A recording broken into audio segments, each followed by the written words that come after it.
Well done, Mother. You just had to pick up Von Burchett's trail on your own, didn't you? You ditched me in Paris with no explanation, and off you go to infiltrate one of the world-renowned receptions of this Lord Mortimer? And now he writes me to say that you've gone missing on his private island? Which, by the way, looks more like a big rock than a paradise island.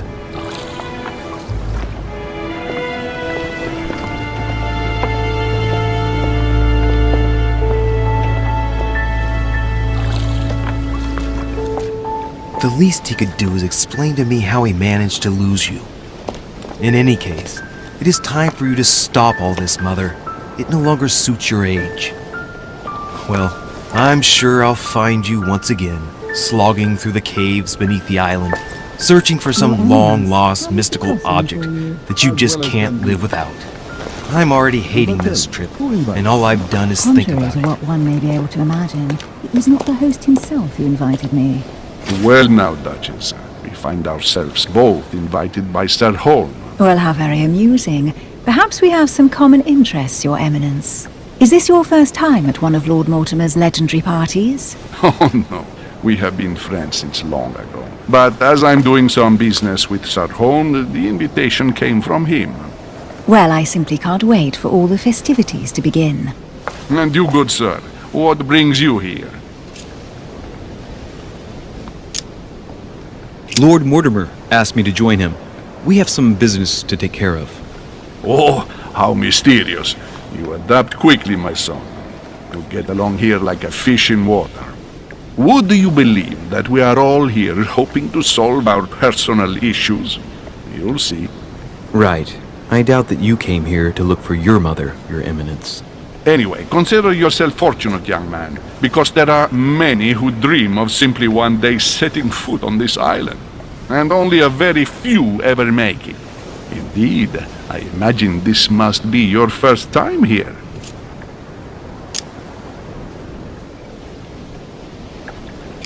That's right. Until now, I've never been invited by Lord Mortimer. You'll see. You won't soon forget him. Given what I've seen so far, I wish I'd been passed over. Come, Duchess. They are waiting for us. We're moving, Monsieur de Richet, if you would like to join us. I'm coming, Duchess. A cardinal? A duchess? I wonder if all the guests here are this prestigious. If I'd known, I would have gone for a better suit.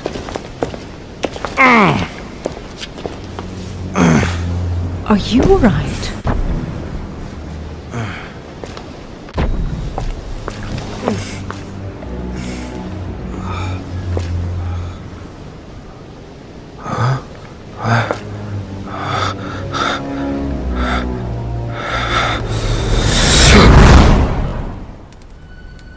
Mother? Oh shit, your hand! So? Okay, it's done. Did you put it in a safe place? Yes. I made sure no one was following me. Don't worry, Sarah, no one's going to find it. Are you absolutely sure? Yes, I'm sure. Right. Just one thing left to do. No, Mother, no, don't! What? Have you lost your mind? There's no other way. If you kill me, you won't find it. That is the point, my dear. No one must ever put their hands on it again. No. But I trusted you. No, Sarah, don't! No. No! You can run if you want to, Sarah, but you will pay when you die.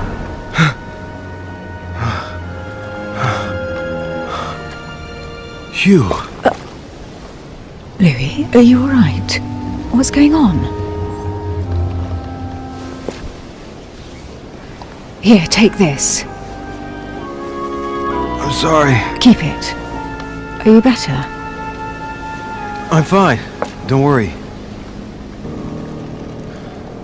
It's getting late. Why don't you go on ahead and I'll catch up with you, okay? Are you sure? Yes! I'm sorry. I'm sure, yes. Fine.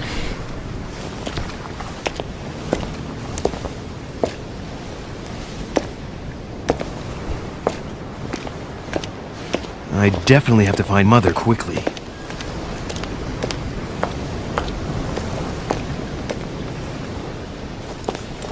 Louis, during the trip, I had something I wanted to ask you, but we didn't happen to run into each other. Yes, Duchess?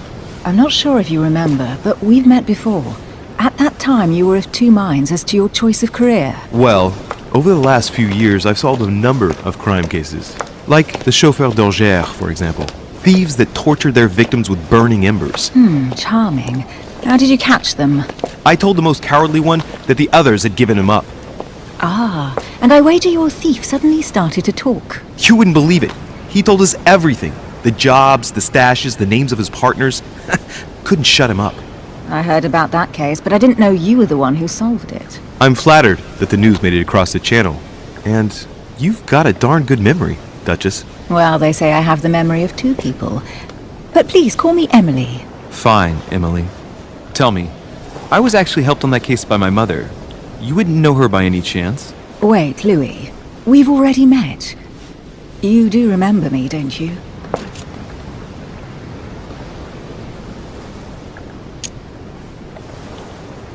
Please excuse me, madam. I'm sure we've met before, but I don't remember where. I appreciate your honesty, even if it's not very flattering for me. I imagine that with your beauty, madam, it's the first time a man hasn't remembered your face. Well, I must say you make up for yourself rather elegantly. Please stop torturing me. I'm completely at your mercy. Where have we met? 4 years ago, in London, No. Sorry, I don't remember. in the office of William Pitt. Remember? No? I'm so sorry, Emily, but I really don't remember you. Let's drop it, Louis. It doesn't matter. Right, time to go to the manor. Emily, please excuse my insisting, but you still haven't answered about my mother. Do you know her? You'll see, Louis. Everybody here knows Sarah de Richet. I don't know where we're going like this, Emily, but you're connected to my mother one way or another. And if I can believe my vision, you don't have much of a place in her heart.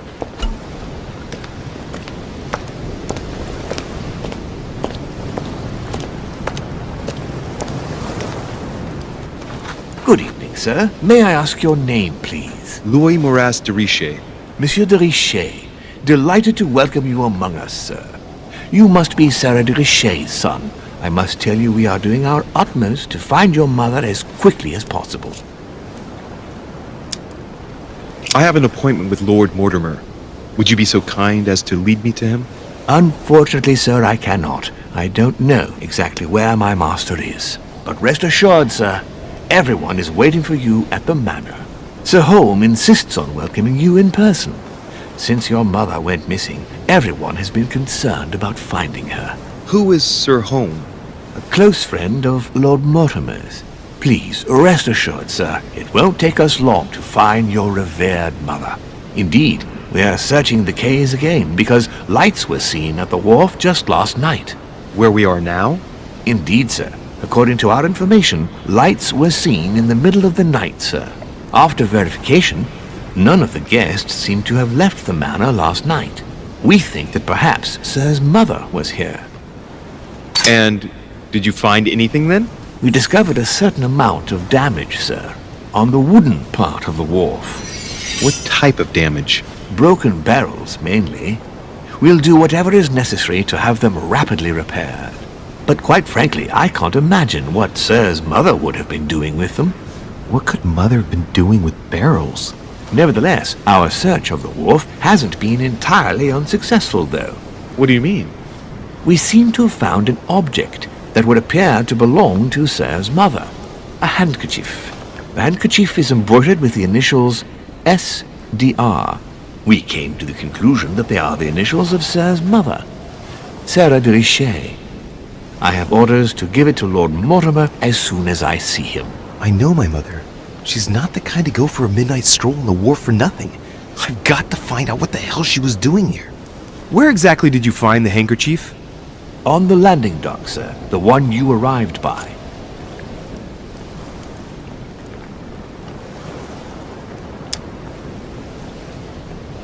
Give me the handkerchief. I'll personally show it to Lord Mortimer. Well, I've traveled hard for several days in order to get here. Yes, but... Invited by your master. No, of course, but... Because my mother went missing right under your nose. Sir, please. And having only just arrived, you refused to give me her personal belongings? Of course not, sir. It was never my intention to contradict, sir. Here you are. I must return now. It is still much to prepare in order to welcome all the guests. It is indeed your handkerchief, Mother. You must have come here for a specific reason. I need to know what it is. Looks like a bar from an old gate. This miserable old bar has been broken fairly recently. The edges are still clean, and the tip is blackened. Without analysis to the contrary, I put my money on cannon powder.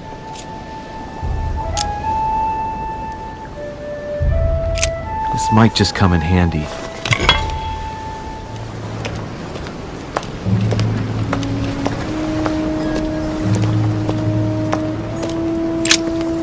Let's see what's hidden inside. Ah, one of the letters is stamped with the seal of the order. And I recognize your handwriting anywhere, Mother. But who is this Samuel Ritter d'Auchois? Who are you writing to? I don't recognize the name. Let's see what's inside this letter. So, Dear Samuel, my stay on Lord Mortimer's island is going wonderfully well.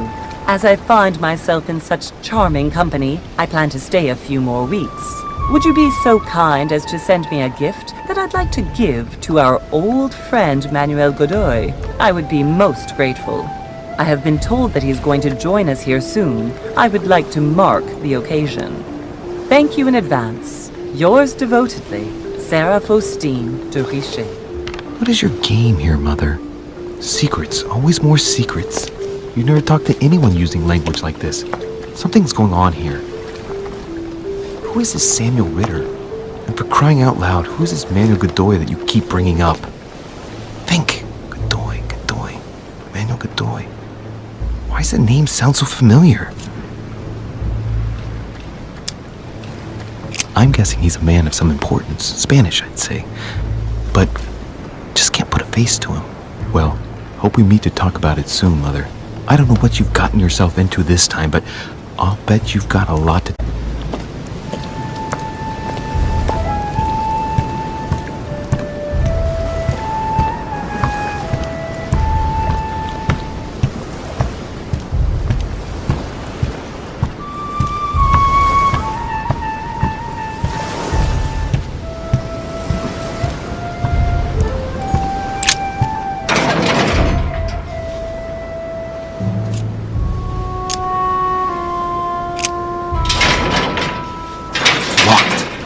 Never get it open barehanded.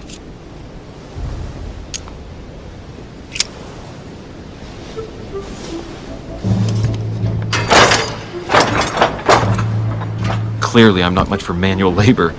Let's see if I can get it open another way. A wooden floorboard. Probably comes from this part of the wharf. The wood is slightly eaten away, of course, but it still would have been fine if it weren't smashed.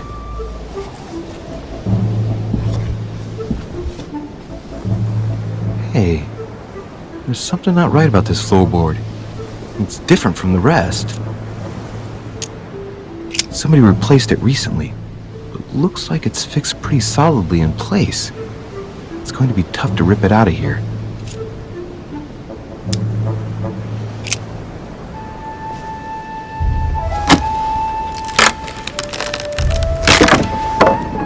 That does it. Let's see what's hidden inside. There's a book and also a bag. The Mysterium Cosmographicum. I know that book well. Mother used to read passages from it to me all the time. And judging from what I can see, it's the same one as hers. For crying out loud, what's happened to you, Mother?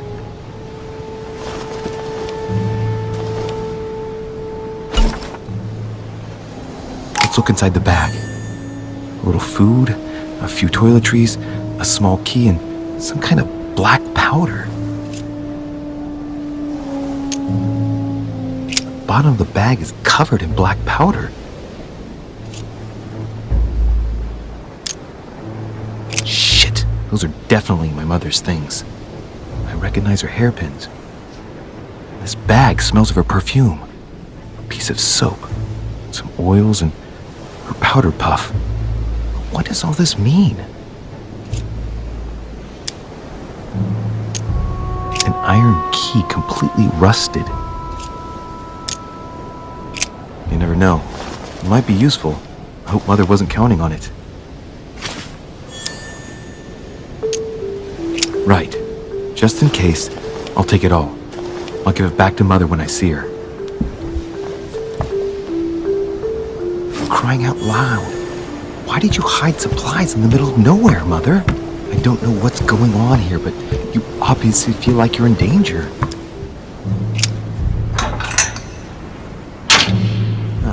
There we are.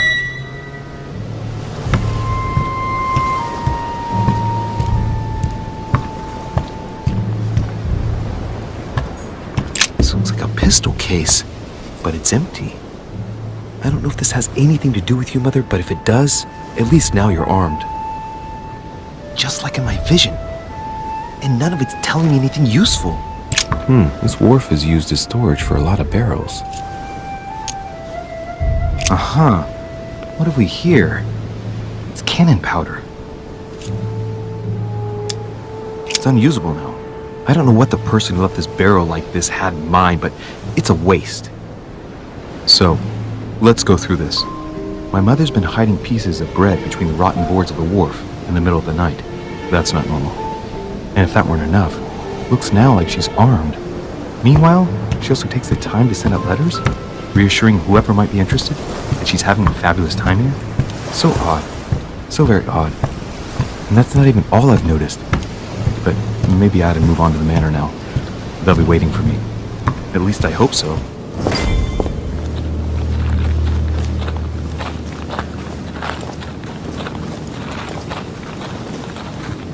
How did Mortimer manage to build his manor at the top of a rocky outcrop?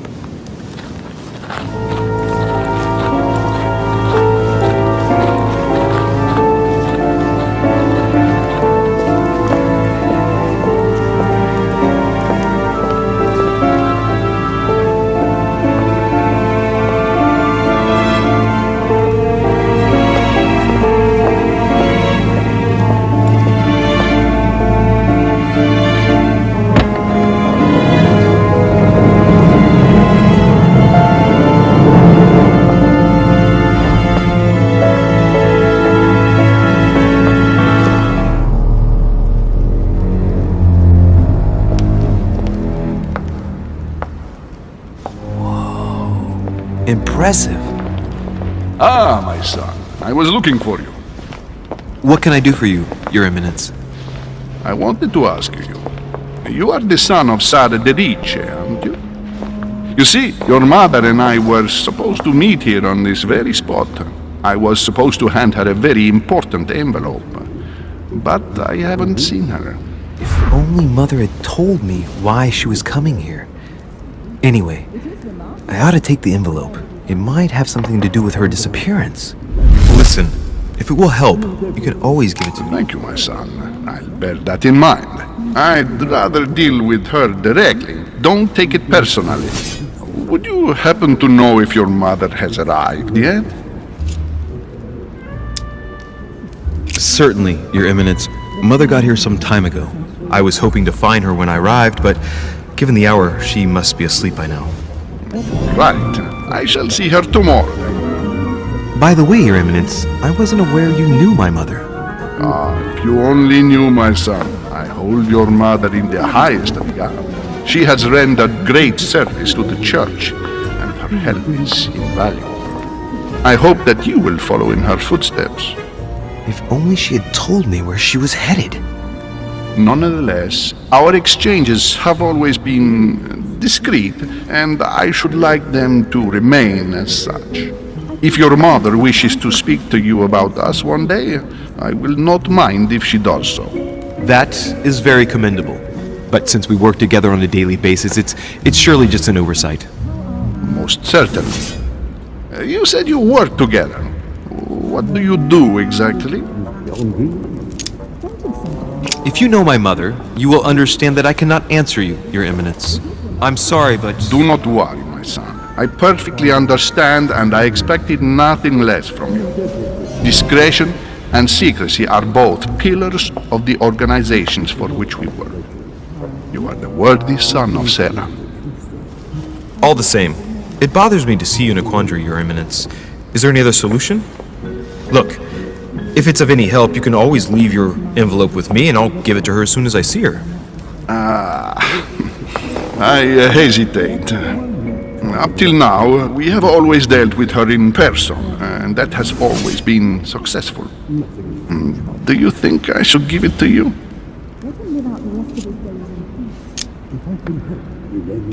Don't worry, Your Eminence. Your secret is safe with me. You know my mother's reputation. As her son, I will defend the de Richet's word with the same fervor. I would expect nothing less. Listen to me, my child. If I give you the letter, can you promise me before God that no one other than your mother will read it?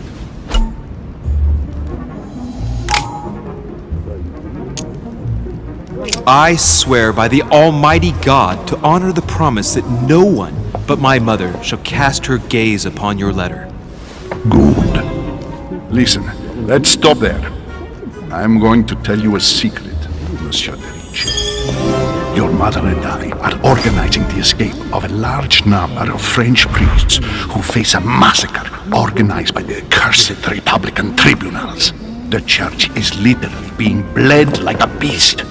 Without your mother, hundreds of men of the cloth would have gone to the guillotine.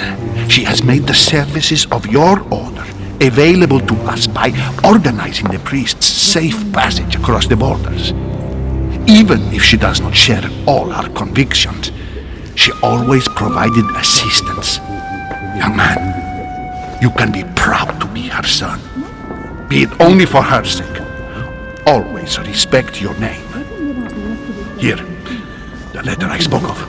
It includes a list of about 15 names ready for departure. Be quick. Remember to tell Sarah when you see her that time is short.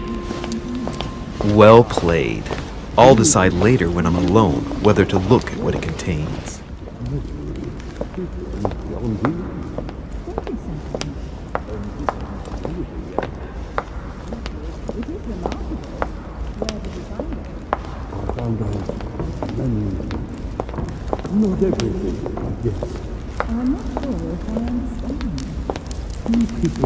I thought my chimney was big, but this one is beyond belief. It's the least one can say. I've been longing for a warm fire for ages.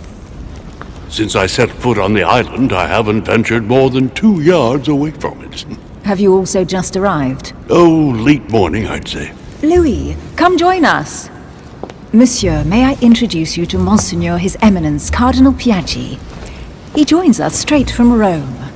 Oh, just call me Your Eminence. It's simpler. George Washington, President of the United States of America. Delighted at last to make your acquaintance, Mr. President. Pleased to meet you, Mr. President. Louis Moras de Richet. It is an honor to meet you. Young man, let's keep it simple, please. Let us forget our fancy titles. Nice to meet you, Louis. I should imagine you never thought you'd be in such company. I must admit that I didn't. It's the first time that I've ever met so many illustrious personalities. And you haven't seen anything yet. Generally, when Lord Mortimer organizes one of his receptions, there are over a dozen people here. They can't all be here yet, and you'll see, most of the time there's only the upper crust. And I noticed you were already getting to know His Eminence at the entrance. It's the perfect place to build up a network. What were you talking about, if you forgive my indiscretion? At the risk of disappointing you, we weren't conspiring in our corner, sir. His Eminence was simply telling me that he knew my mother and how much he held her in high esteem. It so happens that Monsieur de Richet's mother is to join us. Oh, pity. No scrumptious gossip or juicy tidbits, unmentionable secrets, or even money matters. But you'll see, it will come. Despite all the goodwill in the world, you can't stop people scheming left and right around here. Speak for yourself, sir. Well, my friends, do any of you know the reason why we're here this time? Not in the slightest. As for me, I've been invited by Sir Horn, a close friend of Lord Mortimer, but I do not know the reason why. You see, Louis, every time Lord Mortimer organizes a reception, he always finds a moment to set up a chat with all the guests. During which time we remake the world. Accompanied by gallons of absinthe and cussing. I'll leave you to imagine the result. So, if I understand rightly, Monsieur de Richet, you've come out here to join your mother. For what reason, exactly? Like you, Mr. President, I'm here as a result of Lord Mortimer's invitation. 2 members of the same family here. That is rare. You know what they say, you can pick your nose, but you can't pick your family.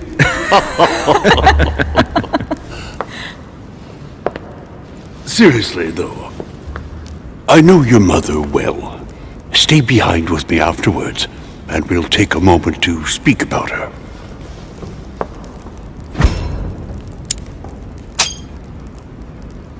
Good Lord! Washington is wearing the emblem of the Grand Master of the Golden Order. It's the highest distinction of the order in the United States. It puts him on par with my mother. He must really know his stuff when it comes to the occult. Good evening, my friends. Holy shit! That's the man for my vision. An urgent case has delayed our host, Lord Mortimer. He can't be present this evening, and he sends his deepest apologies. He's asked me here and he hasn't even turned up? Great start. Do you know that man? Sir Gregory Holm, an English aristocrat, very influential. He's also close to Lord Mortimer, so don't be surprised if he acts like he's at home. And now, my dear guests, a light meal is served in the small salon. For those who would like to, you're invited to follow me into the next room. My dear fellow, you must have read my thoughts. I shall follow. We'll have to be careful not to make too much noise. One of Lord Mortimer's guests is relaxing. Oh, we shall be quiet. Don't take it the wrong way, Sir Holm, but I have already eaten. Thus, I shall be happy to remain by the fireside. If you don't mind, Gregory, I should like to keep Mr. Washington company. Please feel at home. And you, sir? If I stay with Washington, we'll be able to speak about my mother. But on the other hand, I'd like to learn more about this home. I saw him in my vision. Let's see what Washington has to say. Sir, if you don't mind, I shall stay here. Do exactly as you please, young man. Louis, thank you for staying. Just like you, when I arrived this morning, I found out that Sarah had gone missing. I know your mother well. Don't worry, Emily is from the English branch of the Golden Order. And President Washington is in fact the leader of the order in the United States. I didn't know. Sorry to have made you wait, but I didn't want to speak in front of the others. You did well. Secrecy and discretion are the pillars of our organization. If I can help in any way at all, please don't hesitate to ask, my lad. And if you have any other questions, now's the time. And you, Emily, what do you think of my mother? I only know her through the order. The one time we met, we only exchanged a few words in a corridor of Parliament. And was the exchange courteous or impassioned? I'm not sure if I understand. Was there any reason for her to be angry with you? Under other circumstances, I would slap your face for even asking, but I'll put your lack of tact down to her disappearance. Know that your mother is a woman I would love to work with. Her reputation is entirely deserved. Mr. Washington will be able to tell you more. Mr. Washington, you seem to be very familiar with my mother. Where did you first meet her? I met Sarah during the War of Independence on American soil. She was introduced to me by a mutual acquaintance, and I must say that her sound advice prevented me from making some terrible mistakes. She may not be a soldier, but believe me, she deserves a statue as much as Lafayette does. Well, I didn't see that one coming. There's no doubt Mother has many secrets that are still hidden. Right. Would it be too much if I asked you a few more questions? Not at all. Go ahead. But I can't promise I'll remember everything. May I ask, when you saw each other, what did you talk about? My mother has always been fascinated by strange powers. Did she talk to you about anything like that? Yes. Her facility for discerning truths from rumor served me well. Such as preventing massacres, like the one at Salem, from happening again. Or convincing people that horsemen cannot ride around without heads. What was it that she used to say now? Keep an open and logical mind? Yes, that's it. Thank you, sir. I was hoping to speak with Lord Mortimer. At least now I have some information, thanks to you. I repeat, Lord Mortimer is a man of his word. You won't be disappointed. And I am persuaded that your mother's research is his main concern. Mother still is at the head of the Golden Order. I find it difficult to believe that she came to this island without notifying the other members. As for myself, I did not know. I am here at the request of Sir Holm, a situation regarding the Crown of England to resolve, and to see what Lord Mortimer has to propose to us. As for me, Lord Mortimer asked me here to speak about the future of America. I did not know that your mother would even be among us. In any case, no one has yet mentioned associating the Order. We haven't found many clues yet.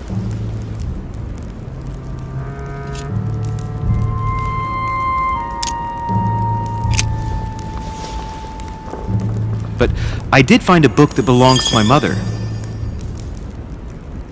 Where did you find it? That's what worries me. I found it hidden on the wharf. Do you think she was preparing to discreetly leave? I don't know. An extremely likely proposition. I'll believe it when I see it. Don't worry, Louis. I'm sure nothing bad has happened to her. Yes, I hope not.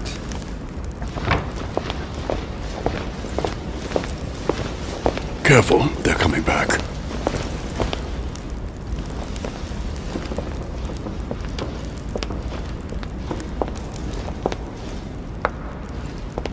Well, I am impressed with all this splendor. But don't spend too much time with Mr. Washington, my dear, or you'll lose your pretty accent. You seem to be intrigued by that statue. Absolutely. It is remarkable. Lord Mortimer is fond of atypical works of art. I won't disguise the fact that I find it all a little megalomaniacal. But I must say, he does have some outstanding pieces. Sir Holm, who was that young lady with you? Elizabeth Adams, Mr. President. She would have liked to have stayed with us, but the poor thing is exhausted. Elizabeth Adams?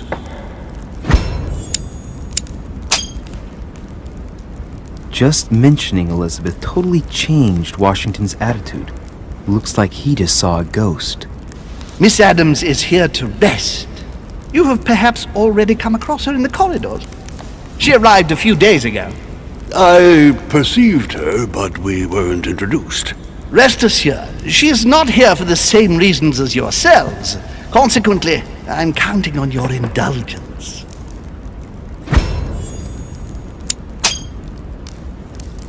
Washington looks surprised, but Holm doesn't seem to see it. I wonder if he's being polite or if he really doesn't see his discomfort. On that note, it's very late. You must be exhausted. The servant will accompany you to your rooms.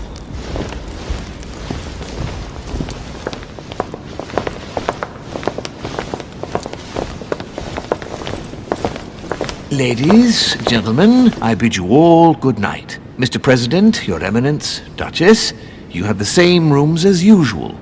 You, Monsieur de Richet, will find your room at the end of the corridor. Well, my friends, I am bone tired. I am off to my bed. See you in the morning. Good night, sir. I shall do likewise. Louis, I shall see you in the morning. Sleep well. Good night. See you tomorrow. Oh man, it's been quite a day. Right, where is my room?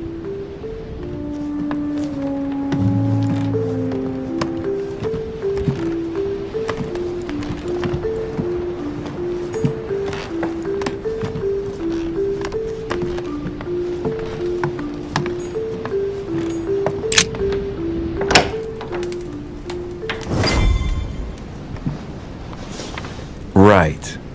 So what shall I do with this letter? It might be about my mother's disappearance. But if I open it, I'll be betraying Biaggi's trust. What should I do?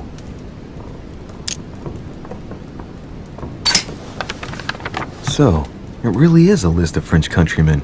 Biaggi wasn't lying. Wow! Nice room. Mortimer sure doesn't do things halfway.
Your turn? The servants are not very efficient. De Richet can't be far away. They'll find her soon. Their search time is restricted, given that they must keep an eye on Adams. I can take care of her, you know. Yes. Well, in any case, I do thank you for bringing her to the island. From what I've understood, the search of de Richet's room hasn't turned up any results. Not yet, no. But we've put her son in there. Perhaps he'll find something. That might come in handy. Louis grows impatient at not yet having met the famous Lord Mortimer. He will meet him tomorrow.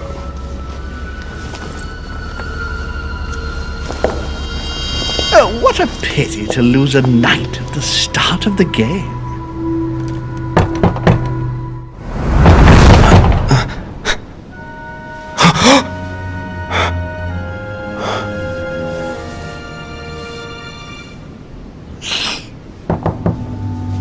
I'm coming!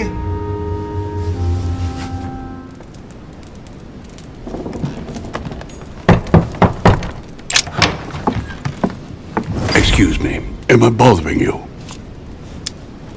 No, not in the least. Is something wrong? I'm going to need your help. Do you remember the young lady we spoke of in the hall? Elizabeth Adams. Home introduced her to us. Yes. Well, she is the daughter of my friend, the Vice President, John Adams. But she is supposed to be dead. Yeah, that's bizarre. Fair enough. Good heavens! I was present at her funeral. It is disturbing indeed. Yes. I need to make sure it's her. That's where you come in. I want you to distract Elizabeth while I search her room. And perhaps get my hands on some important information. At least I hope so. Elizabeth is in the small salon. If you hurry, you can still catch her. I just need 10 minutes. But if my vision is true, there are two men nearby discussing very important issues, and one of them looks much like Mortimer. Washington is very kind, but I came to this island for my mother, not for his ghost stories.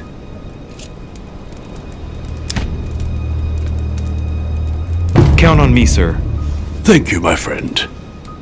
Keep Elizabeth downstairs as long as possible. She must not return to her room. Trust me.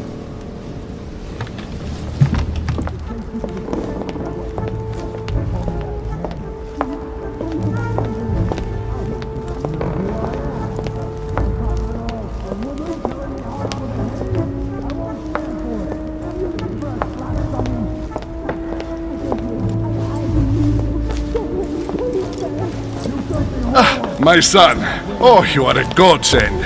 What's the matter, Your Eminence? I believe Miss Adams may be in danger. What do you mean? Do you hear that? She is being manhandled in this small salon. By whom? I don't know exactly. A thug, a Frenchman, it seems. By the cut of his cloth, I'd say he's a member of the French Revolutionary Government. You should do something, my son. Shit. I was supposed to make sure Adams wouldn't go back to her room. Don't worry, Your Eminence. I'll take care of it. Probably nothing to worry about. Do you want me to call for help?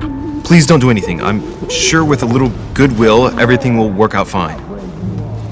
Don't go and wake up the whole manor, please. Thank you, my son. May God watch over you. Who do you think you are? Forgive me, sir. If we were in France, I'd have sent you to the guillotine for what you just said. Please, just let me go back to my room. Hey, you! Stay out of it! This is none of your business. I'm gonna teach this little slut how to behave. What the hell's going on? Huh? I don't think you know who I am. Stop. I beg you. I didn't mean to. Don't hit me, please, sir. Shit. If I step in, Adams might just run back to her room. And if I do nothing, yes, Washington will have enough time to search, but this girl's gonna suffer. Damn it, what should I do? Let her go! Huh? Stay out of it, boy!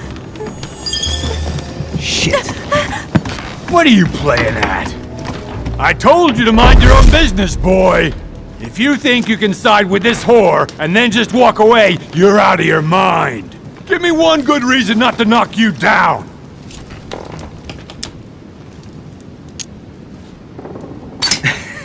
Sir, you obviously do not know who I am, or you'd keep your distance. Ooh, one more like that and I'm gonna get scared. Don't think you're getting away with it that easily. I'm sick of all these toffs. If we were in Paris, I'd send you all to the guillotine. And on top of it all, a woman telling me how I ought to behave? I won't stand for it. Oh, okay, wait a minute. What? Don't tell me you're gonna defend these harlots. Women, right? They really do drive us crazy sometimes. I totally understand. Yeah, and every time they open their mouths, it makes you want to slap them. I get the feeling you're trying to put one over on me. If that's the case, you're making a big mistake. Sorry about that. Look, there's no point in us aggravating each other. Let's both just go our separate ways. Don't move, we're not done yet. You wanted to be the knight in shining armor and save the damsel in distress. Let's see how brave you are.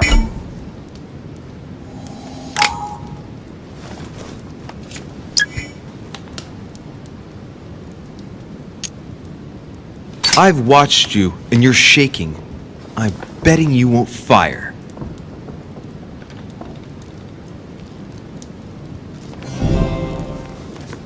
I'm not in the habit of beating Lord Mortimer's guest in his own salon. You got off easy this time, but don't try it again.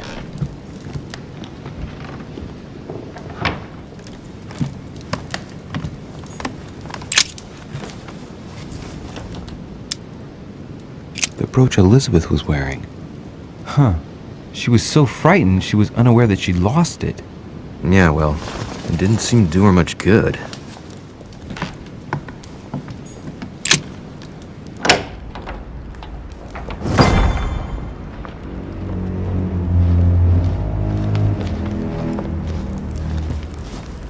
Well, did you get time to search the room? Louis, I only needed 10 minutes. Imagine the scandal if she had found me. What would you have done in my shoes? She was in the middle of an argument with some angry guy. 10 minutes? I didn't ask for the moon. Nonetheless, you found what you were looking for, didn't you? Not everything, but yes. Elizabeth is definitely the daughter of John Adams. We need more information. You can always go back. It's too late now.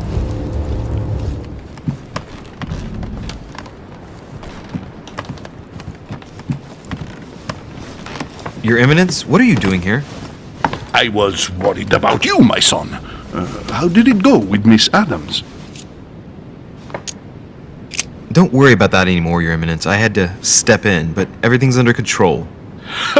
What an adventure, my son. I am relieved to hear it.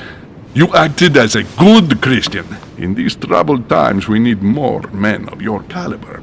It's nothing, Your Eminence. I did what I had to do, while you did the opposite. Good. Well, thanks for the news. My son, I have another problem. I wanted to speak to you about something important. Do you still have my letter on you? The one I gave you in the hall? Why do you ask? I have a name to add to it. Here it is. Thank you, my son. Ah, I see that it's still sealed. I was right to put my trust in you, Louis. Give me 1 second, please. I can't imagine what would have happened if I hadn't added this name to the list. Please be sure to give this letter to Sarah the moment you see her. You can count on it. Have a good night.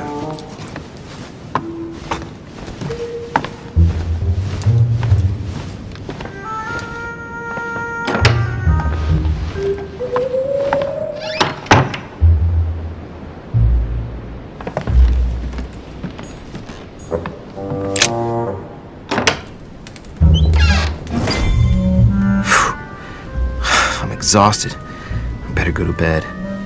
I'll search my room tomorrow. If Mother stayed here right before me, you never know. And Mortimer had better show up.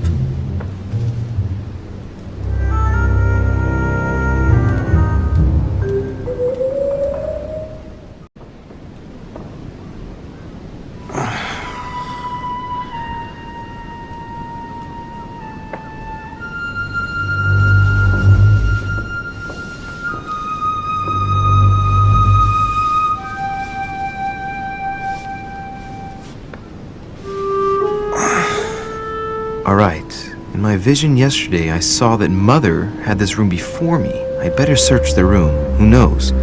Maybe she left me something behind.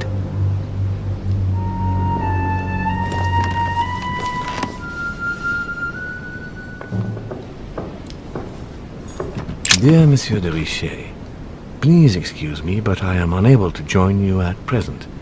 However, rest assured that we are doing all we can to resolve the case that concerns us. By the way, enclosed you will find a key that will enable you to retrieve the personal effects your mother left behind. Yours faithfully, Lord William Mortimer.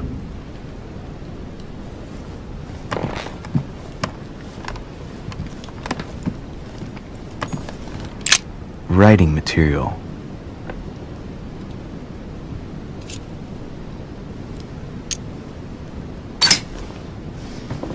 From what I see, no ink's ever been used on this quill. The smell reminds me of something.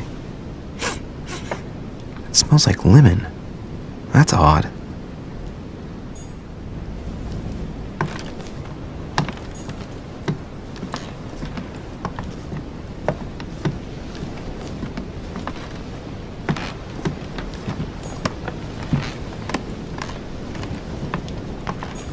Look, markings on the floor. Just a bit worn out. I was hoping to find something leading to a secret passage. Oh, this bookcase is well stocked. Oh, this book has been put back the wrong way round.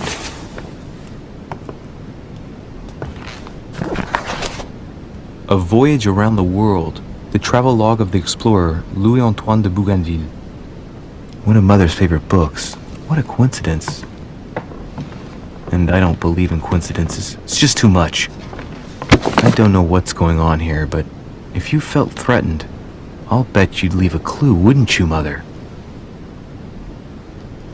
Found it. A faint sign of the order, barely visible. Mother, you undoubtedly must have hidden a clue in this book. Let's see if I can find anything else in this room.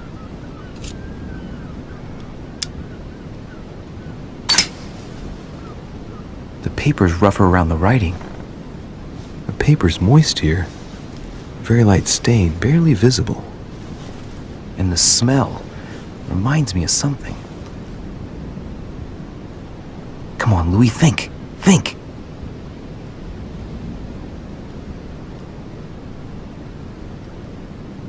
Let's recap. My mother was in this room. I found a rare edition of her favorite book. She must have left something behind. She applied a liquid to the book. She must have used the writing materials. The quill has been used, but not with regular ink. A message using invisible ink. I bet she used the limit to leave a message. Now, how do I reveal the message?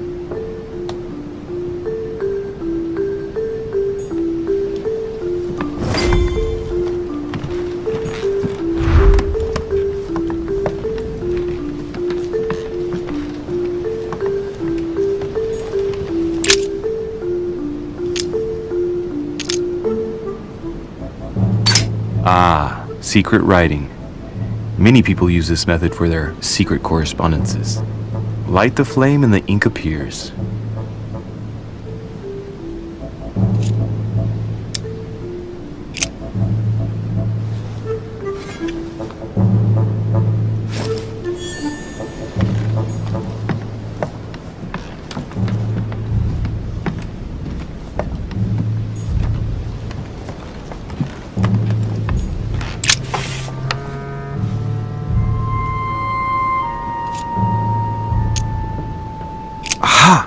Working. The heat reveals the message. Let's see what my mother wrote. Where all eyes size you up, you must pass by the Gorgon. Gorgon was the name of Medusa in Greek mythology. On the other hand, where all eyes size you up, I don't get it. And judging by the number of paintings in the manor, it could be anywhere. After that, she adds, beware hero. The beast always charges the best protected soldier. And that's its weakness. What is my mother trying to tell me? Since you've gone to so much trouble, you must not have only found something important, but you must have also felt like you were in great danger. Now I better hurry and find that damn Medusa.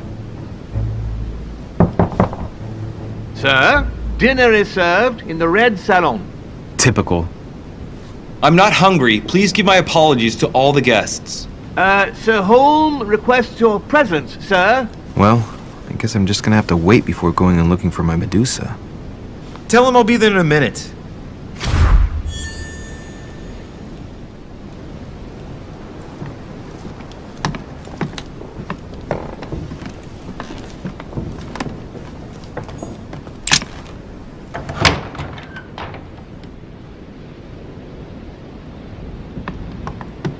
If I get a chance, I may have to take a little tour through the rooms of the other guests.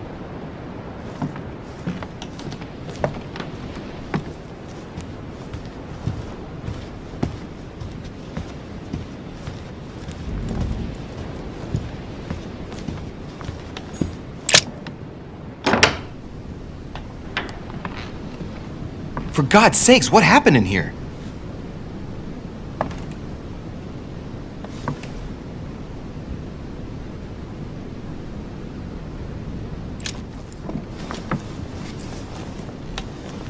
A chest with a half-circle pattern.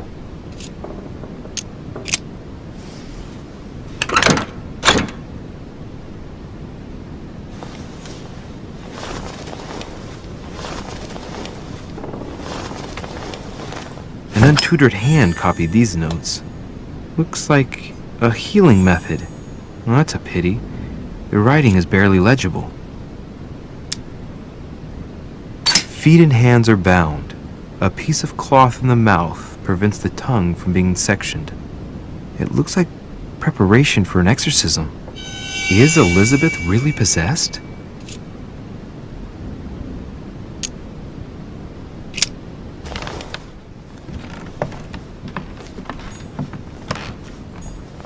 My dear Elizabeth, I'm writing to inform you of some unfortunate news. We won't be able to meet as planned on the first Sunday of May. I've been told that you're no better, and, unfortunately, your brothers and I are absolutely snowed under by the work required to govern this new country. Please excuse us. As soon as we can get free, even if it's just for a day, I promise we shall come and see you. Your loving father, John Adams. P.S. Don't hold it against your mother. She still isn't ready. Please don't judge her. I'm sure you'll be able to put all of this behind you one day.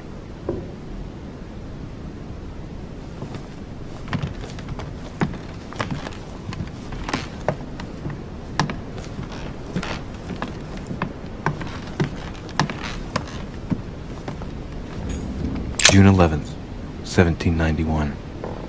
My dear Elizabeth, your last letter gave me much cause for concern. Your words were so cold, as if emotions no longer matter to you. Father maintains that the secondary effects of your treatment still trouble you, but that they will soon subside.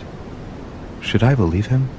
I cling to the belief that we shall soon see each other again, at long last, right soon. Your loving sister, Abigail. P.S. Don't forget to tell me what present you want.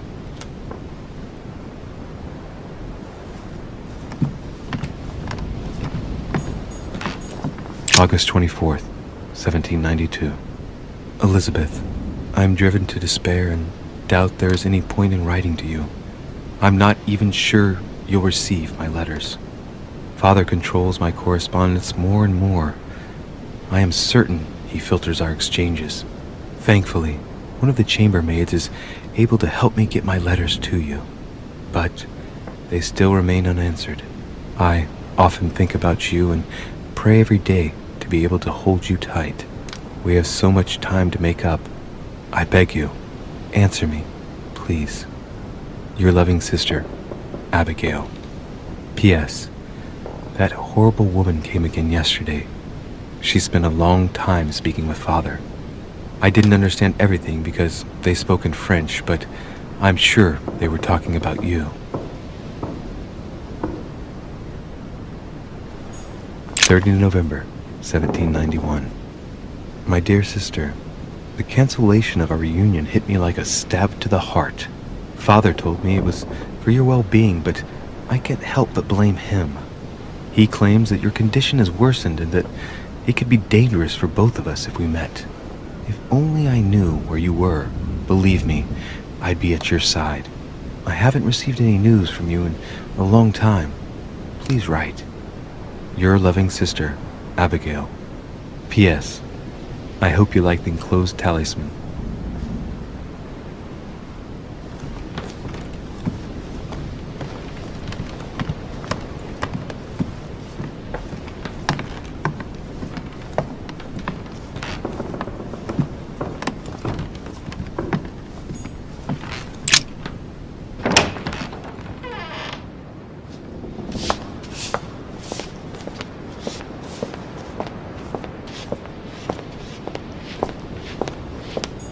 Monsieur Napoleon Bonaparte.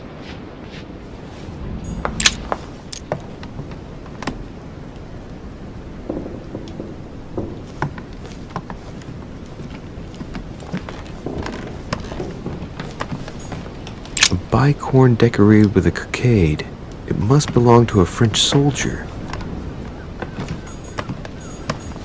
My dearest son, I'm writing to implore you to act quickly. The situation is rapidly worsening here. Paoli continues to steer our motherland, Corsica, toward open warfare between France and England. His men are everywhere. We are obliged to go into hiding and are unable to remain in the same place for more than 2 days. I wouldn't be surprised if they targeted us soon. Make haste, my son. You hold our destiny in your hands. Your loving mother, Maria Letizia Bonaparte.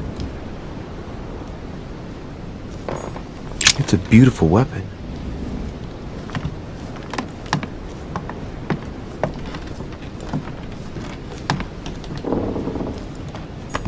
My dear Napoleon, as previously agreed, I would like to ask you to join us in January on my island to participate in the High Society meeting organized for the occasion.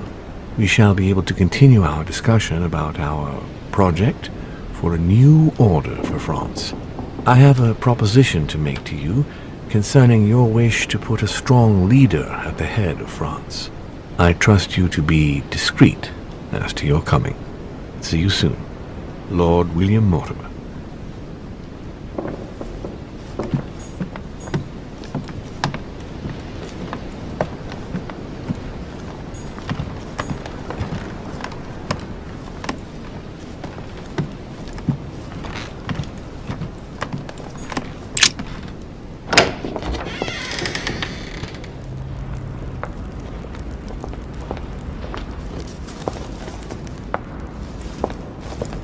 Excuse me, Monsieur de Richet.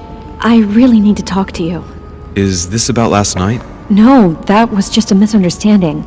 I'm sure it was a little bit my fault, too. There's no excuse for that man's horrible behavior.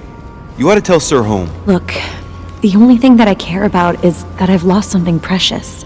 I'm not worried about Jacques Peru.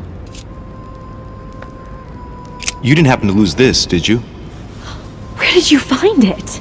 In the small salon. It's the only reminder I have of my beloved sister. I thought that swine stole it from me. You're her son. Sarah de Richet's son. Yes, why?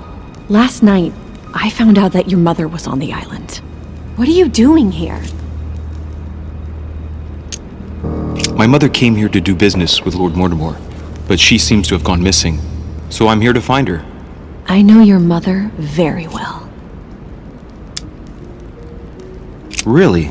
Yes, I have been in your mother's care ever since I was born. She nursed you?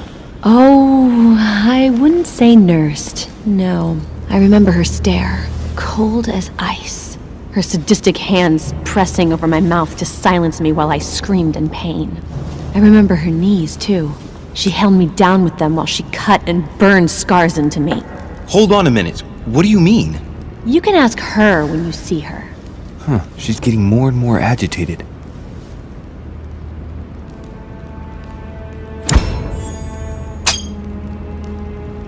And next you're gonna tell me my mother's also responsible for that scar on your head?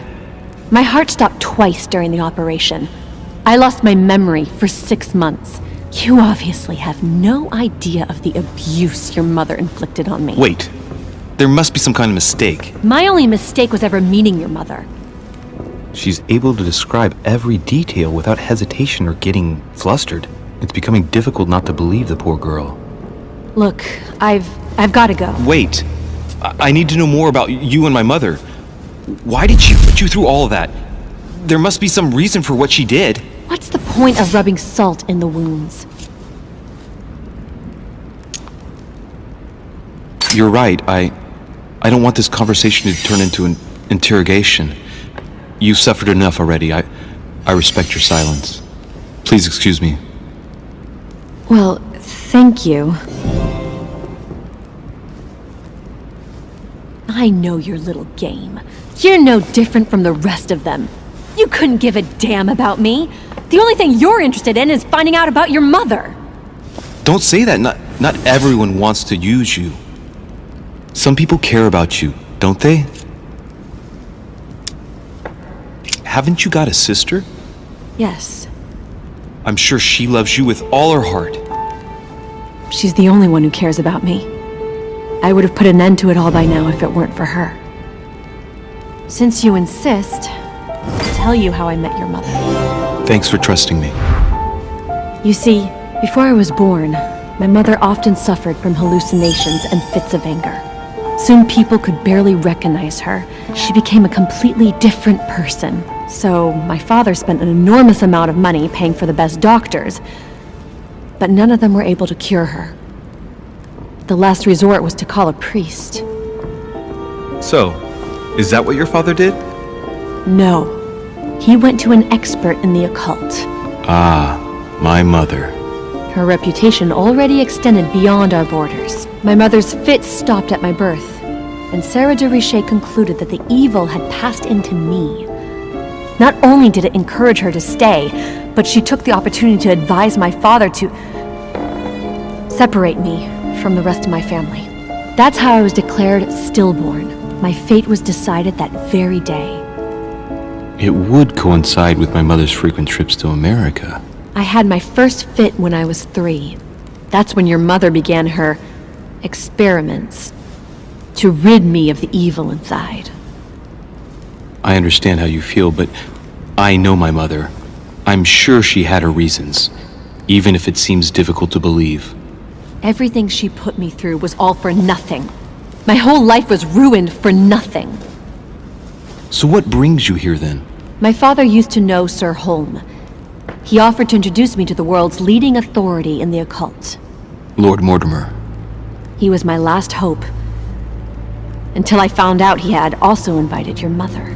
It's got to be a coincidence. I don't believe for a second she's coming for you. You can't change my mind about this, Louis.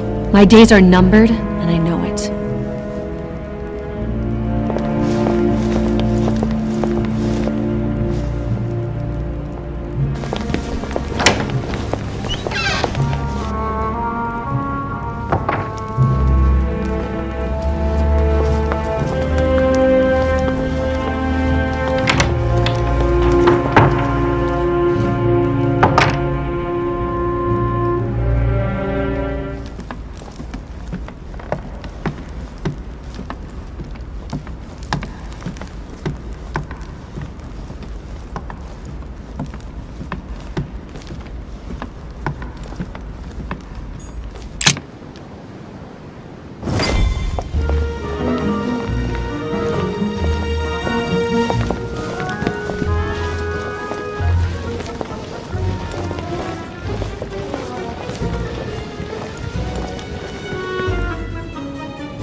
Dear friends, I bid you welcome. I hope the night was not too short. Your Eminence, Duchess, Monsieur de Richet, allow me to introduce our new guests. They arrived during the night. Johann Christoph von Wollner, Minister of Religious Affairs and close aide of Frederick William II, King of Prussia. Napoleon Bonaparte, Lieutenant of the French Revolutionary Army. And Jacques Peroux, French Revolutionary Tribunal Judge. Unfortunately, my friends, Lord Mortimer will not be joining us this morning, but he should be with us later. So, let us begin. What is Mortimer playing at? He tells me to come urgently and he sends no one to meet me? And you, sir? I'm not sure if I understand. Peru looks totally out of place here. What a story. Oh. He's counting the 10 sets of cutlery around each plate? The man is completely lost. Least one can say. Thank you again for the wine, Your Eminence. It is served every day at the king's table.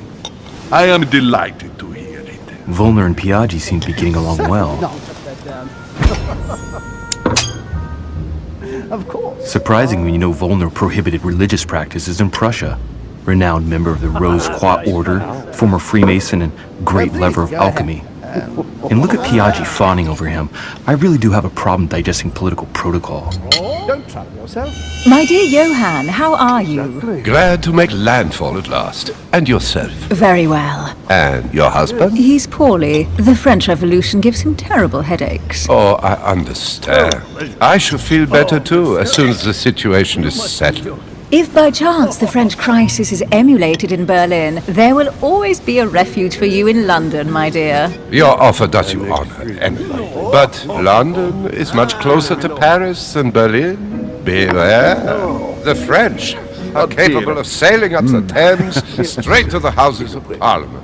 Oh, my friend, I am shaking in my clogs. 15 years ago. A Prussian-Britannic coalition is not good for France. The last time we fought against them, our empire went up in smoke. Is the wine to your liking?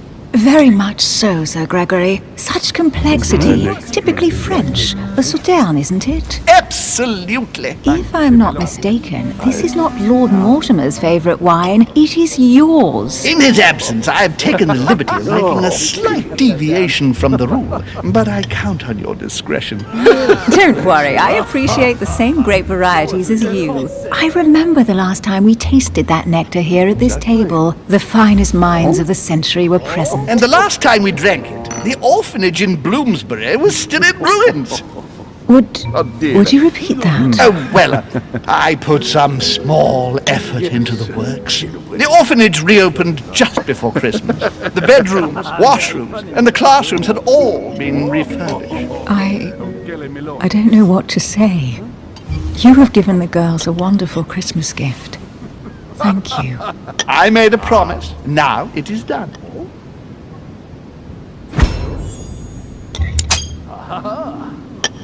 It's the first time I've ever seen her so moved. Just mention that orphanage broke right through Emily's hard shell.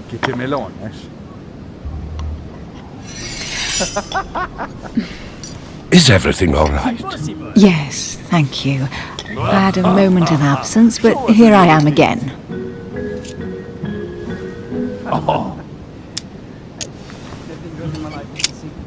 What do you think of Volner? Many believe he is the real leader of Prussia. A charming man, but with an iron fist and a velvet glove. I also know he's famous for his love of the hunt, in all its forms. And right he was too. Have you any information on this Napoleon? That's right. Sire can do wonders. He's certainly well connected and in high places. Surprising. No one appears to know him. No one knows me, and yet here I am. Quite so. Certainly not. Monsieur de Richet? It would seem we have common interests. Could we speak in private, please? Show us your teeth.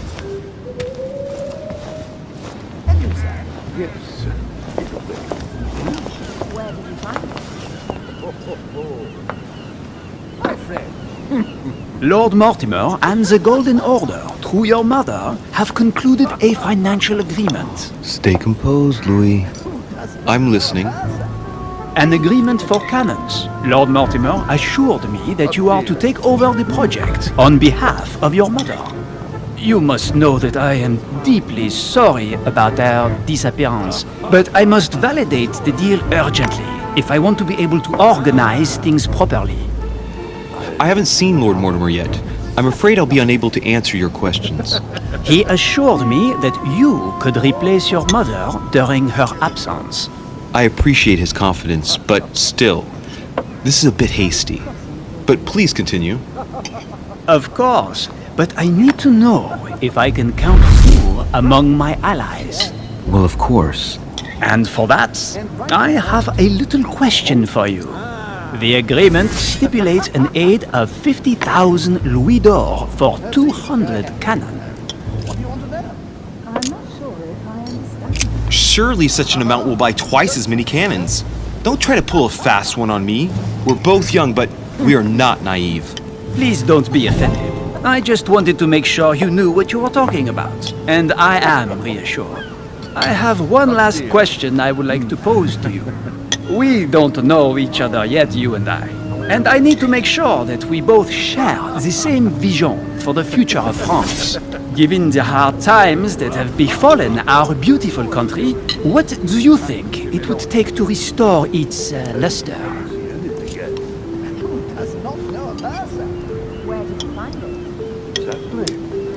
I don't know how to remedy the situation without re-establishing a solid monarchy. And what would we stand to gain by this? We've tried a republic, but it is clear that with the situation we're in now, that it's not working. We ought to return to a monarchy. That makes no sense at all, my friend.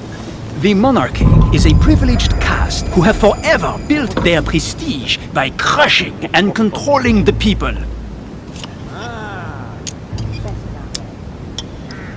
The revolution was a good thing, but it gave birth to a monster. We must overthrow the new system in place. Ah, you are right. Monsieur de Richet, I am reassured. I am very happy to have met you. Lord Mortimer was right to put his trust in you. I hope to work with you in the very near future. I would like to thank you for your support by offering you this humble little gift. Reflections on the Revolution in France. Mr. Bonaparte, I thank you for this gesture, and please know that I, too, am delighted to have met you. My friends, I would like to say a few words, please. I would like to thank Lord Mortimer, and you, Sir Holm, for bringing us all together here. Those of us for whom it is not the first time here, like me, are all trembling in sweet anticipation of the arrival of our host. For the rest, I would like to reassure you that Lord Mortimer always has a few surprising projects to propose. But I can assure you that each and every one of us has always benefited from them. The last time I came to this place, Lord Mortimer offered to help me in my electoral campaign for the presidency of the United States. And it is imminently clear that his support was an invaluable aid to us. We are here among like-minded people. So let us put aside the conflicts in which some of our nations find themselves at present. So I raise my glass in honor of you all, my new and old friends.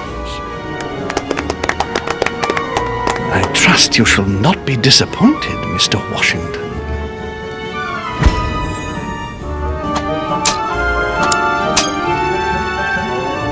Washington is a very gifted speaker. Leave him for 5 minutes with sworn enemies and he'll convince them to be friends for life. Right, we shall meet again tomorrow. All the guests will be present, as well as Lord Mortimer, I hope. Until then, I trust you will find plenty to keep you amused.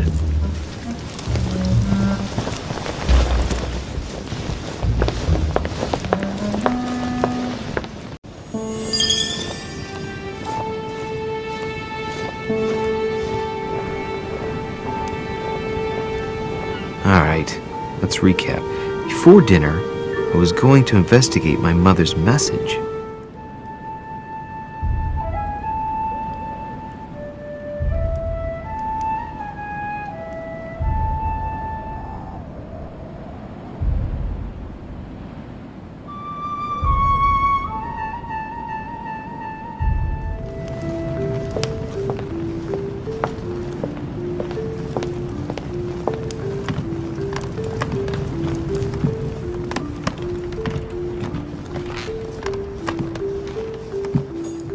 Well, Your Eminence, do you still have any room left? Ah, my son, the sin of gluttony is the most difficult of all in my eyes. Nevertheless, what a charming moment we have had together. I'm delighted I was able to talk to Mr. von Wollner. We hadn't spoken to each other for an eternity. Yes. I noticed that Your Eminence knew a fair number of people at the table. The benefit of age, my son. This isn't my first invitation to Lord Mortimer's. You will see, it's the perfect place to make new friends. Indeed, I noticed that you and Mr. Bonaparte had already begun. Ah, I adapt quickly to local customs. It's what I was taught.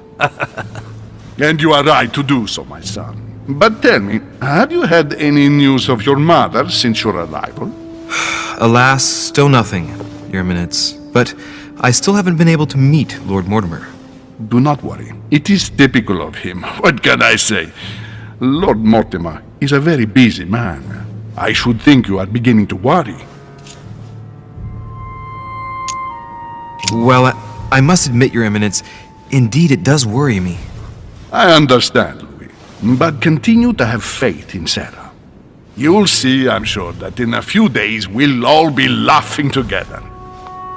That's all I hope for, Your Eminence.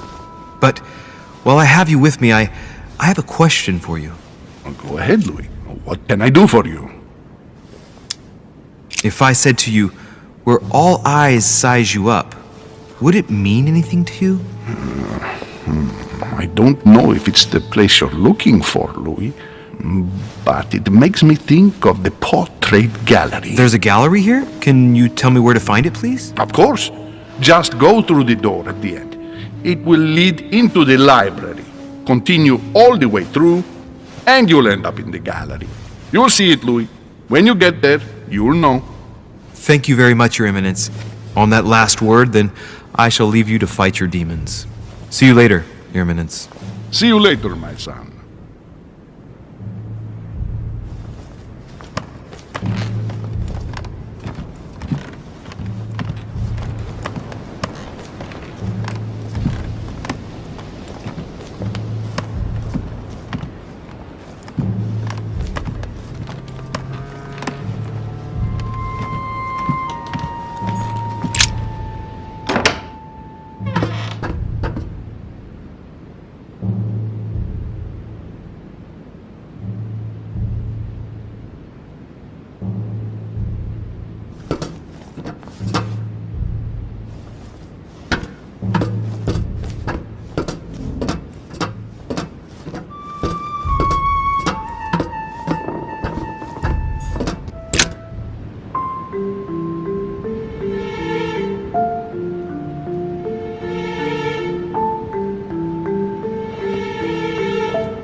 where all eyes size you up.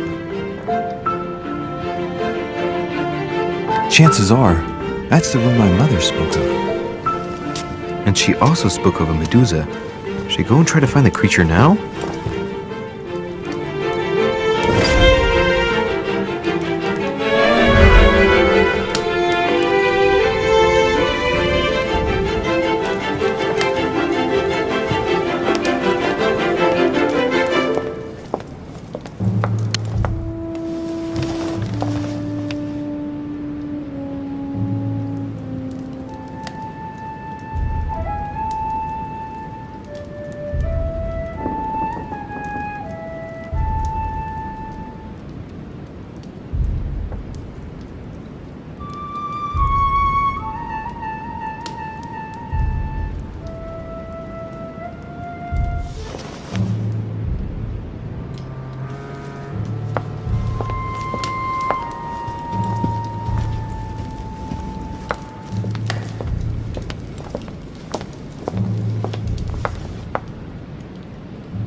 I've got to find out what Mother was trying to do with her. The Medusa.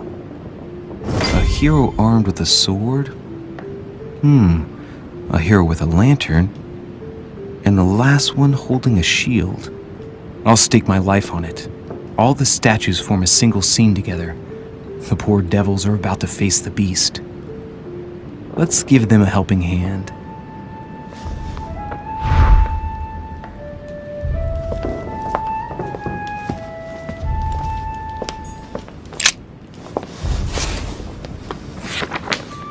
The Origin of Myths, a reinterpretation of legendary creatures. Just what I need. The text is in French on the left-hand page and in Latin on the right-hand. Let's find the chapter on the Medusa. Hang on. This version is significantly different from the regular one. It recounts how men have always belittled women in society. Harpies, mermaids, the chimera, the hydra, the gorgons. The section on the Medusa. While some of the heroes divert attention from the Gorgon, the hero with the sword brandishes his weapon at the Medusa.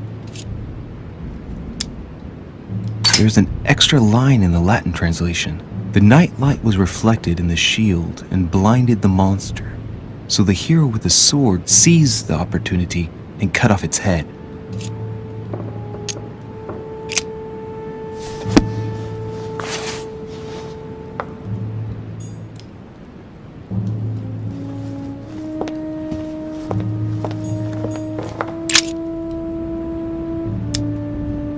In Greek mythology, anyone who looked into the eyes of the Medusa turned to stone. So the monster's statue must be turned towards someone who can protect their eyes. It can only be the hero holding the shield. The clue I found said, "Beware hero. The beast always charges the best protected. That is its weakness." That's the key. The best protected hero is the one holding the shield. Thank you, Mother.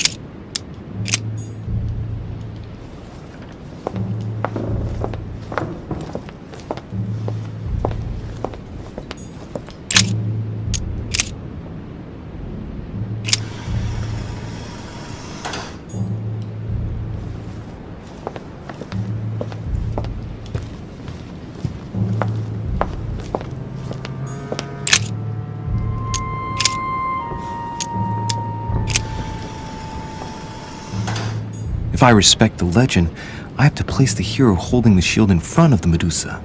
Except for here, it doesn't work. There must be something else.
Rah! For Pete's sake, Emily! You scared the pants off me. Don't ever do that again. Well, keep your nose out of my business then. I don't know what you're talking about. Stop fooling around and tell me what you're doing here. I was feeling a bit peckish. I went in search of the kitchen and I ended up here. Your sense of direction is mind-boggling, isn't it? Well, no matter. I'll tolerate your presence this one time. Now, since you're here, make yourself useful. Look around on your side. I'll do the same on mine. And if you find anything of interest, let me know. Oh yeah, in your dreams. At your service, madam.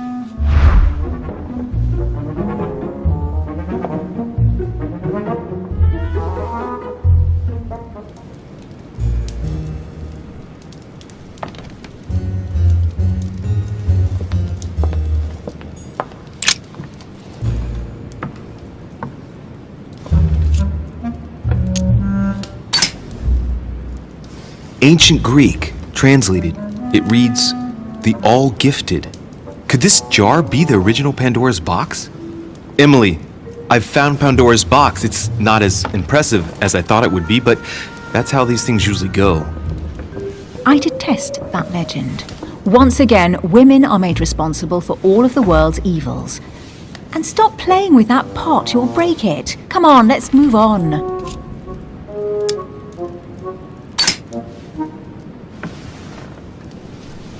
The heavenly symbols refer to Pandora's box. Emily, I'm pretty sure I've got Pandora's box. Of course you have. You see an earthen pot and you immediately assume it can only be Pandora's box. Logical. What I like about you, Louis, is that you never fail to surprise me. Emily, what if I open the jar? Would that then make man responsible for all the evils? Try. It'll make a change. All right, can we move on now? I do love your irony, but honestly, are you ever impressed by anything you see? By a chamber pot? No, you really do need to do better than that.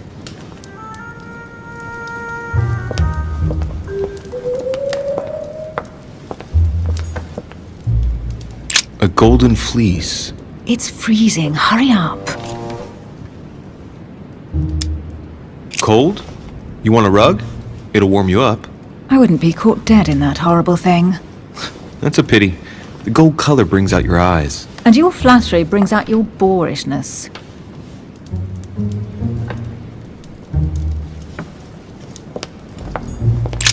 An unofficial gospel? You'd be more likely to find this kind of book at the Vatican. Nothing special. The library at Buckingham has 3. The Gospel According to Judas, or How to Crucify Jesus as Part of God's Plan. You do realize that the contents of this book could undermine the very foundations of Christianity. One more reason to leave it in the secret room of a lost manor on a private island. Do you realize how important this book is? Of course, but what I really want to know is how did it come into Mortimer's possession? I was thinking the same thing about all the paintings and sculptures in the manor.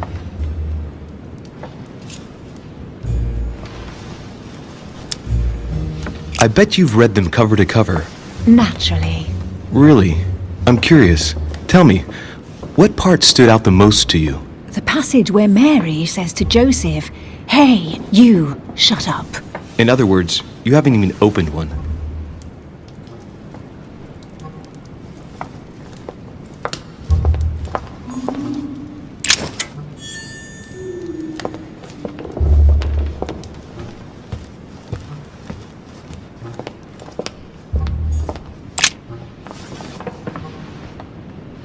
Guess what I found? The Holy Grail. Older than that. A piece of Noah's Ark. Not that old. This could go on for hours. Just tell me. Caesar's laurel wreath! The workmanship on this crown is amazing. The finesse of the gold laurel leaves is beautiful. A crown worthy of an emperor. I'd stake my life that it's the genuine article. Stop! Don't put your grubby fat fingers on it. You find my fingers fat? At least put on some gloves. Please note, my fingers are slim. You were going to leave marks. My God, what an amateur. Many a harpsichord players would love to have sexy fingers like mine. Tell me where you took your infiltration classes so I can have your tutor executed. Let's compare hands then. We'll soon see whose fingers are fattest. No, I'm not going to compare hands with you. Let's just keep going. Bad loser.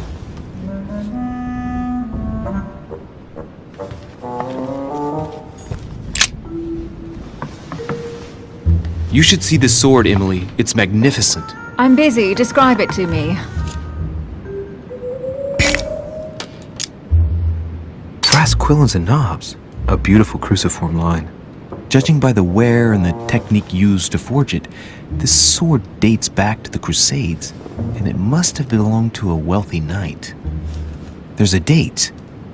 MCXC 1190. That's right. Forged for the Crusades.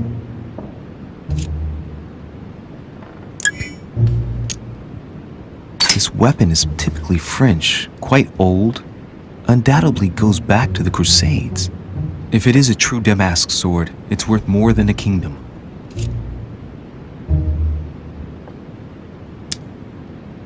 I think it's the sword of Genghis Khan. Brush up on your classics. Asian weapons are definitely not this shape. All the swords forged in Asia don't necessarily have a curved blade. Are you blind? It's a thrusting saber, a pure product of the West. When you don't get the last word, your repartee goes all aggressive. When you finished playing, maybe you can help me search the place?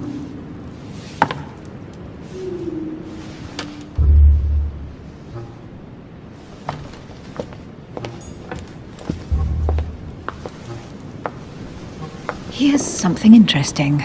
A manor in Maine, hundreds of acres of land in Catalonia, properties in Shanghai. Incredible. Some of these deeds are over 600 years old, and all signed by the hand of Mortimer. I wonder if that's what inspired my mother's attention. How come all these documents have Mortimer's signature on them? Do you think all these properties really belong to him?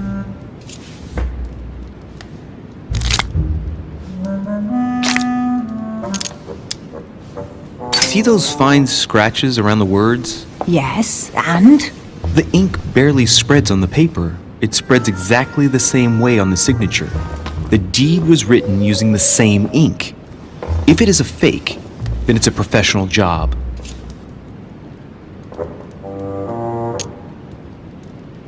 These documents must be fakes. No man can own that many original works, no matter how rich he is. Be careful. The Order has tried many times to estimate his personal wealth without ever succeeding. And look here. Castles in Scotland, vineyards in Italy, districts in Venice. He's richer than some European countries. These documents are intriguing, but do you really think that's what attracted your mother's attention here? And how do you know my mother was interested in this room? I didn't know, I just supposed she was. And you just confirmed it. So, do you think she found what she came for? I don't know. She was obsessed with Mortimer, and I must confess these property deeds are troubling. If that's the case, why would she have left them? Once again, I don't know. We'll have to ask her when we find her. And what's your take? Mortimer's collection is unique, isn't it? That's an understatement. No doubt he has a major passion for history and fine art. Or getting gifts. If each time Mortimer does someone a favor, they reward him with a priceless gift, that means he must have helped nearly everybody in the world. I wonder why my mother didn't make it clear what she was interested in here. She didn't have time to write it down, or maybe she wasn't sure of what she was looking for. Or she wanted to protect her discoveries. It's disturbing.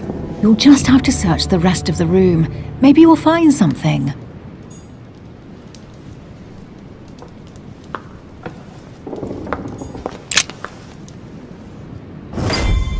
What is that you found?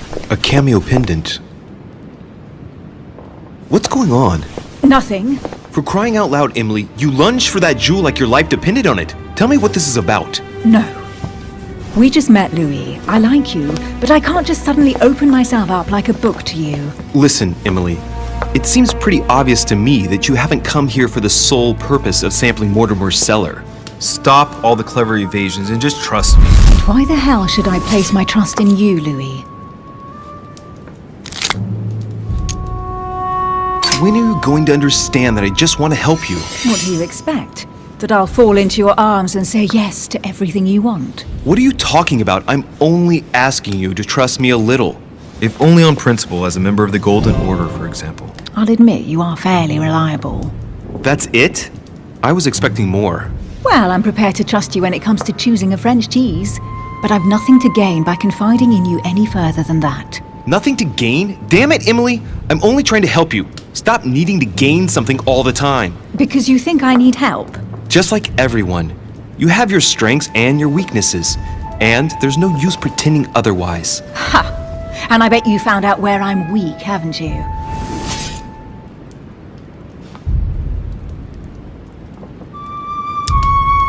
You think your scathing wit protects you, but in fact, it makes you blind. No sooner have people introduced themselves than you already see them in a bad light.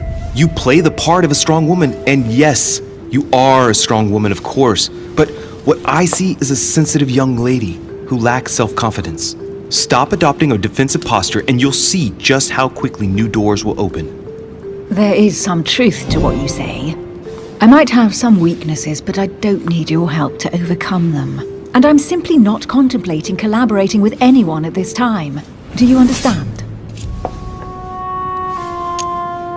Yes, it's perfectly clear. You're already working with someone. Ah, well spotted, Louis. I already have a work partner. I know my weaknesses. I don't doubt that your abilities will be of use to me, but I already have all that, thanks to my teammate. Is there any chance you might tell me who he is? No, I've already said too much. Consider yourself lucky I've even given you this much. It's extremely rare, believe me. Come on, don't stop now that you've come this far. You know that eventually I'll end up making you talk. Well, since no one can resist you, let's see if you can guess who my partner is. You're a gambler. So, your partner is... your sister. She's your partner. She's the one you're looking for. Well, I am impressed. How the devil did you guess I had a sister? Virtually no one even knows. When it comes to getting results, you are very good, I grant you that. You deserve to know why the sight of the cameo pendant affected me so strongly. I thought it belonged to Emma, my twin sister. Oh. Now I get why you said you had a memory for two. Yes. You can't imagine to what extent, though. As children, everyone got us mixed up. So one day we decided to play along. Since then, we have become one and the same. We have officially erased the identity of my sister Emma. Emily Hillsborough. The woman with two faces. Clever. But isn't it complicated? How do you make it work? One of us has no existence in the outside world. We share everything. First for one, then for the other. We dress the same, wear the same makeup, we speak the same. We've learned to act as one. When we accept a mission, we both turn up. This time, though, she went ahead and I was meant to wait for her on the mainland. She was meant to meet Sir Home and bring back the details so we could work out who would follow up. And there was a problem? She was supposed to return from Mortimer's 1 week ago. The boat turned up at Plymouth, but alas, no trace of my sister. Instead, a sailor passed me a message from home, notifying me of her sudden disappearance. So, my mother and your sister go missing just a few days apart. That's strange. Maybe their disappearances are linked. It's clearly a possibility, but up to now I haven't found a trace of either of them. None of this is very reassuring. By the way, Louis, now that you are in on the secret, you are obliged to keep it to yourself, or you will pay very dearly. Don't worry. Your secret is safe with me. It's time to leave. So, what do you think of our first adventure? I must admit, it has been fun by your side. Same here.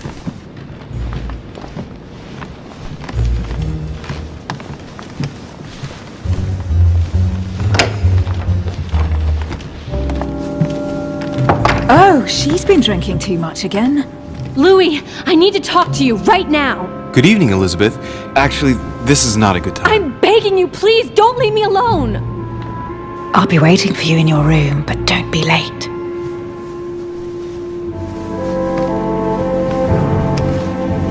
I was sure there was a certain je ne sais quoi between us. Louis, we need to talk now. Otherwise it'll be too late. Looks like Elizabeth really needs me, but if I start talking to her, for sure Emily won't wait for me.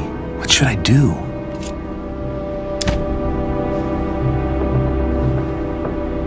Sorry, Emily, but I can't leave Elizabeth like this. All right, Elizabeth. How can I help? Thank you. Come on, follow me.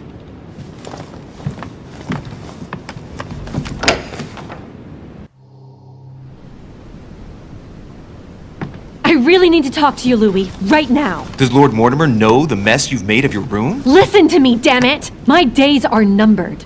Elizabeth, I don't know if it's about my mother again, but I'm telling you, you've nothing to be afraid of. She didn't come here for you. I saw her. Saw who? You saw my mother? When? Just last night. I went out to walk along the cliff top and I saw her in the distance. She tried to hide right away, but I'm sure it was her. Are you saying you recognized my mother in the middle of the night while she was hiding? Yes, Louis. I know it was her. You just said she was far away, right? In the middle of the night. And the exterior of the island isn't exactly well lit. Listen, I'm telling you it was her.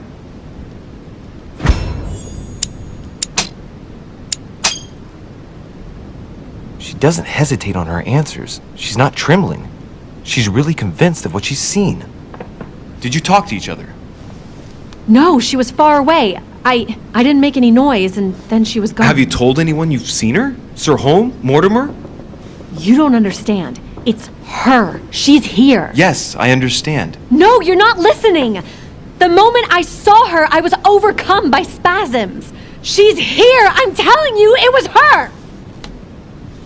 Yes, I need something to calm me down.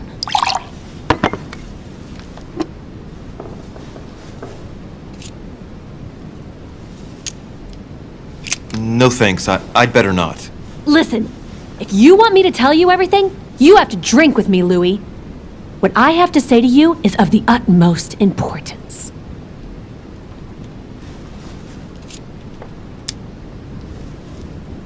No, I won't drink. All right, Louis, then get the hell out of here! You're incapable of opening your eyes, so be it! Get out!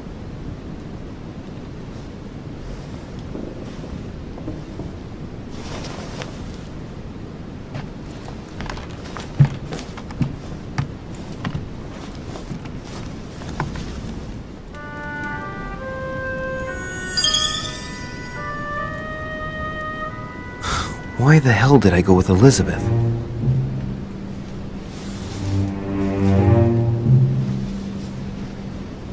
I could have spent the night with Emily, but no. I had to go play the night with a big heart. Oh well, never mind. Tomorrow's another day.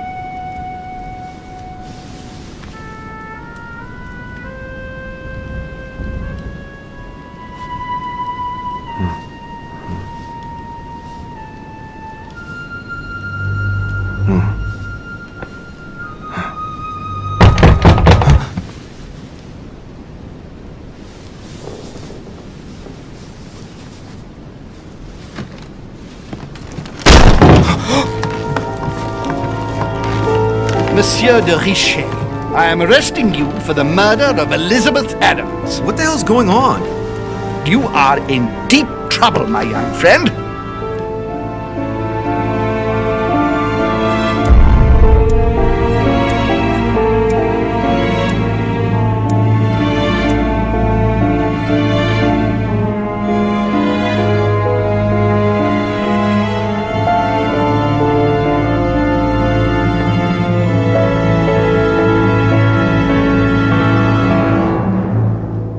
How many times must I tell you?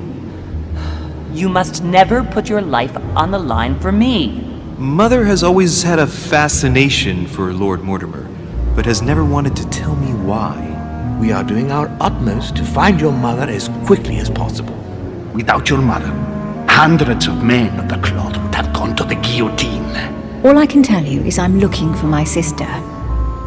Do you believe your mother capable of torturing a child? An agreement for cannons. Lord Mortimer assured me that you are to take over the project on behalf of your mother.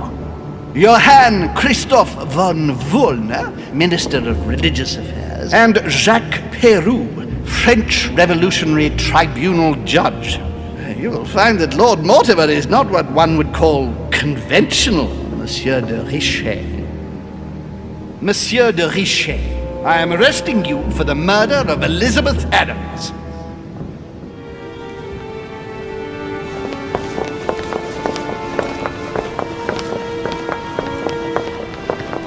At last we meet, Monsieur de Richet. Do you mind if I call you Louis? Please do. Thank you. I wish to apologize wholeheartedly, Louis. I made you cross the seas, and I wasn't even here to welcome you. When I asked you to join us here, it was, of course, in the hope that you would help us find your mother. But an act of horrific violence occurred during the night, and I do not know if this is linked to the disappearance of Sarah. What are you getting at? What act of violence? We found Elizabeth Adams' body in her room. She was brutally murdered, stabbed several times. I'll get straight to the point, Louis.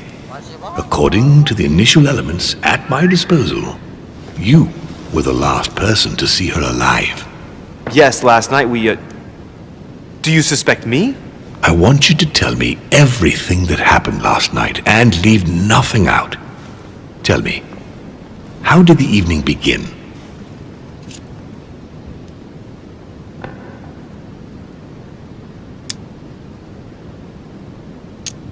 Duchess Hillsborough and I were returning to our rooms when Elizabeth came up to us. She was in a state of panic and insisted that she needed to speak to me. She said she feared for her life. I took my leave of the Duchess and followed Elizabeth to her room. Continue. She insisted we have a drink, without which she refused to confide anything.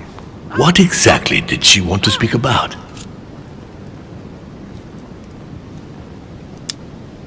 She claimed she saw my mother the previous evening on the cliff, if I remember correctly. Interesting. I will send someone as soon as possible. But do go on. I refused to go on drinking with her. She already seemed drunk and her conversation became confused. So, then she ordered me to get out. If only I'd stayed. Don't blame yourself, Louis. How could you have known? But thank you for this new information. Louis, I shan't hide the fact that this tragedy puts me in a very delicate situation. I cannot risk upsetting the smooth operation of our next conference. But the case cannot remain unaddressed. I understand. What do you intend to do? I must reassure my guests, and justice will be done. And for that to happen, I must ask for your help. Why is that? You met Elizabeth. You spoke together, I believe. She trusted you. Listen, Louis. Find out who could have committed this murder. I refuse to believe that one of my guests is the murderer. I want to know who is responsible for this. And I trust you. You have my backing. You must stop at nothing. Can I count on you? Of course. How would you like me to proceed? Maybe you could start by going to the scene of the crime. Elizabeth was attacked in her room. Can you tell me anything else about what happened? Now, Louis, I wouldn't want to influence you. Get over there and form your own opinion. Do you have any suspects in mind, my lord? I spent most of the night talking with Sir Gregory and His Eminence Piaggi, so I think you can remove them from the list of suspects. Monsieur Bonaparte and President Washington left the party after midnight, I believe. They were tired and went up to bed. Right. I'll get over there immediately. Thank you, Louis. Now, once you've finished, come back and let me know your findings. I'll be waiting. And Louis, you've got permission to search through the guests' rooms. They've all been notified and they agree.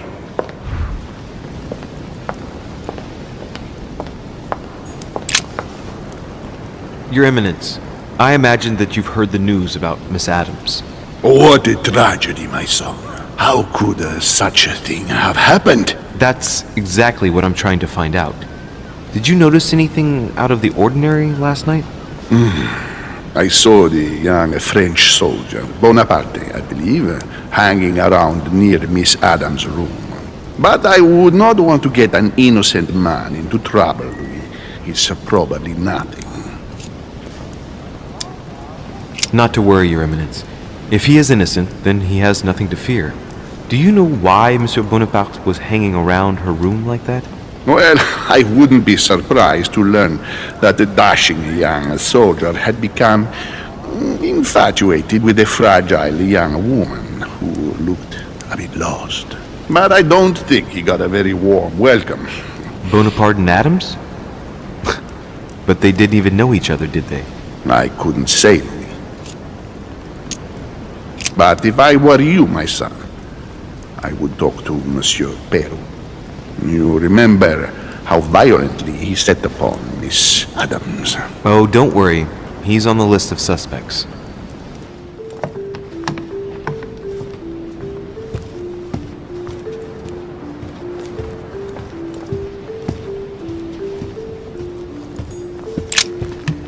Good day, Monsieur de Richet. Mr. Volner, are you looking for anything in particular? Next to Elizabeth's room? No, nothing special. Has anyone told you that Elizabeth was killed last night? Yes. Rumors spread quickly. Huh. He looks very put out. It's horrible. How did it happen? I can say nothing to you, sir. You'd better follow your host's instructions and stay in your quarters. I shall leave you now, sir. I will return to my room.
I see no sign of bruising on the skull.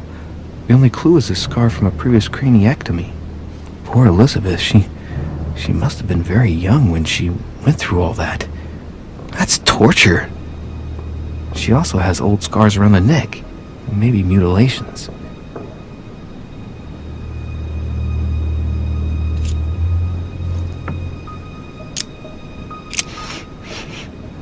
What a strange smell. Laudanum. Certain courtiers use it to get drunk. If taken in large quantities, it can provoke fits of madness.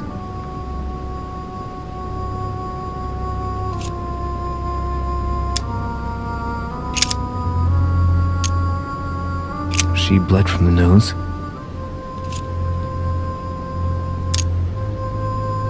There are signs of bleeding, but I don't see any traces of bruising.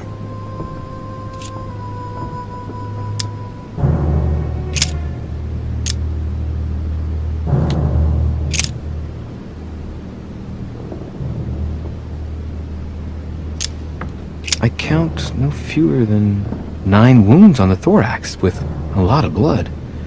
On first sight, I'd say that's what caused her death.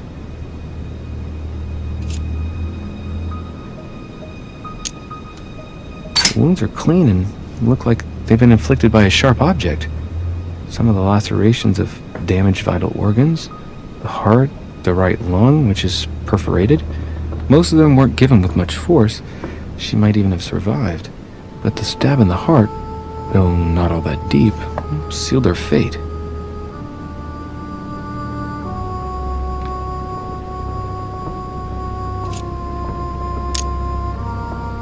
It looks as though the wounds were inflicted from a precise angle, as if the murderer was standing behind Elizabeth.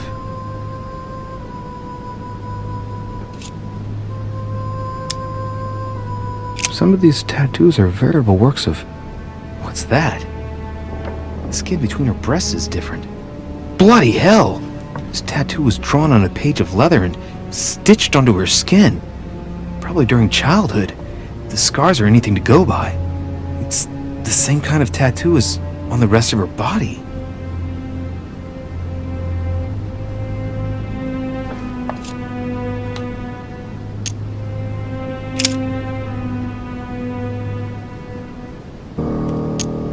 There are numerous marks on the body.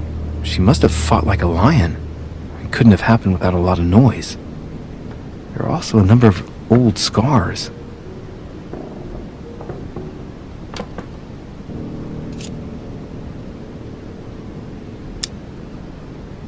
People who scar themselves in this way generally do so to relieve some kind of psychological suffering. By trying to master the pain, they establish their self-control.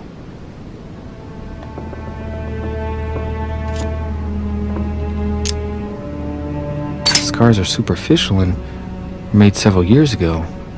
She wasn't trying to take her own life.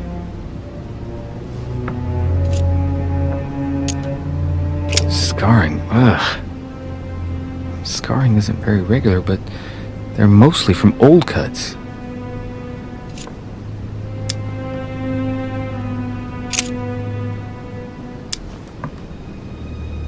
She had the sigillum de Ameth tattooed on her, the symbol of the living God, written in the language of angels, according to believers. It is rare for someone to know about symbols like this at her age, unless her mother was a tutor. Symbol of Masons? What's that doing here?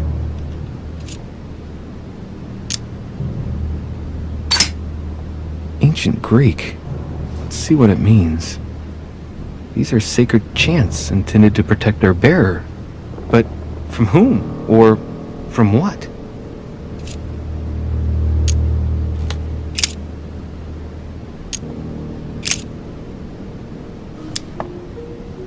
No wounds, but blood on the right hand. Nothing on the left except that tattooed symbol. This pinnacle's a trap. The wearers of the pinnacle thought that they were protected from evil by surrounding it inside the different circles of the pinnacle.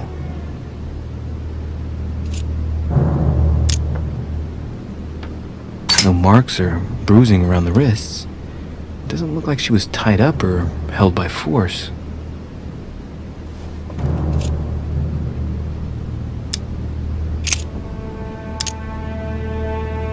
Blood, but no trace of blows on the legs.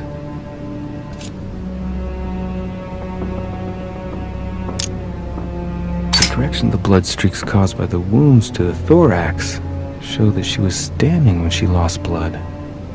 This proves that she was standing when she was assassinated, possibly held by someone or something.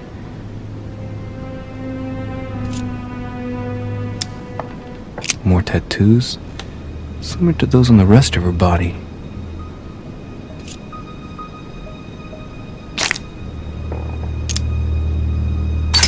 Let's see.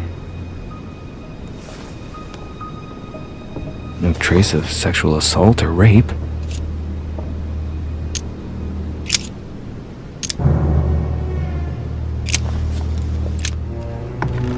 Poor girl bled to death.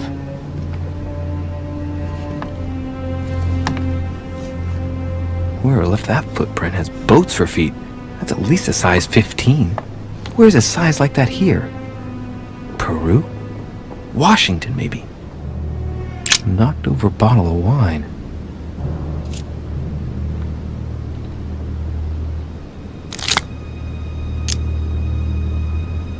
I know that smell. It's laudanum. It must have been mixed with the wine directly in the bottle.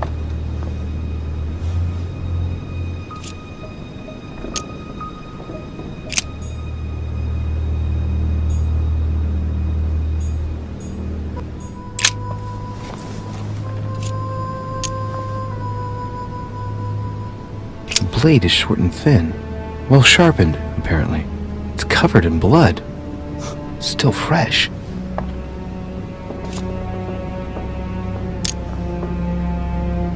The lower part of the handle is unsullied by blood.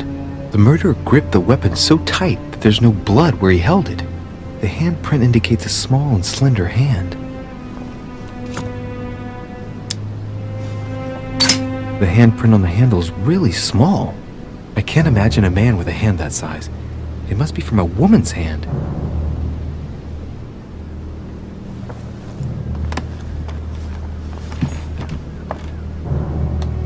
The blood spatter indicates that the murderer must have held Elizabeth upright during the attack. Even if Elizabeth wasn't very big, I doubt she wouldn't have put up a struggle. It takes tremendous strength to overpower someone like that.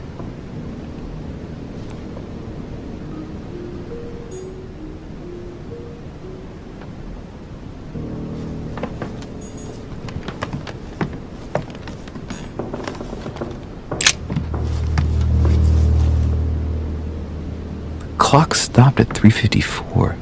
If it was smashed during the murder, then I've just established the time of the crime.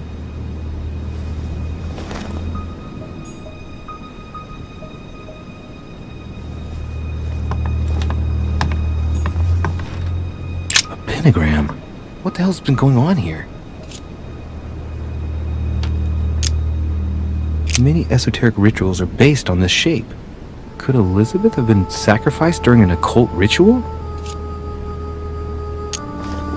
Contrary to what most people believe, a pentagram's not there to conjure up, I don't know what evil or demonic creature. With the point toward the top, the pentagram is an ancient symbol of protection against evil.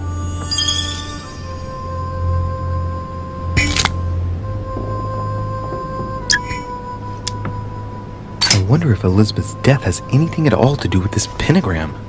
If a ritual went wrong and degenerated, Elizabeth would probably have been killed in the center of the pentagram, not 3 meters from here. That's strange.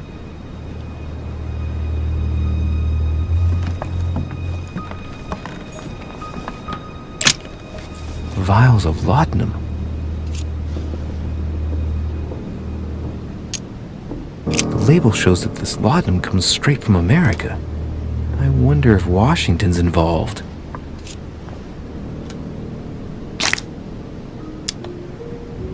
Large quantities could knock out a bull.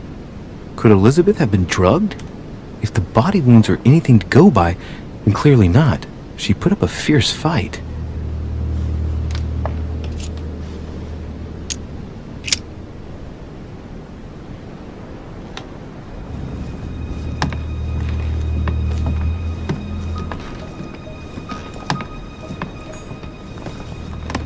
A notebook, written in Elizabeth's handwriting. It is written in a mix of several languages. Not too easy to work out. looks like a mixture of medieval Latin and Anglo-Norman. It is difficult to make sense of this jerky writing. I can make out some passages, though. He's coming. The demon is upon me. He's coming back to kill me. There she is. Death has come to finish me off. I've just run into her son. That was her last entry. What tortured writing.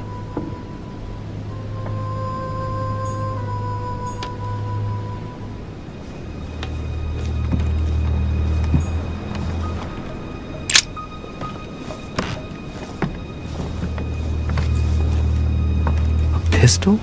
Fairly new, I'd say, and judging by the weight of it, fairly light.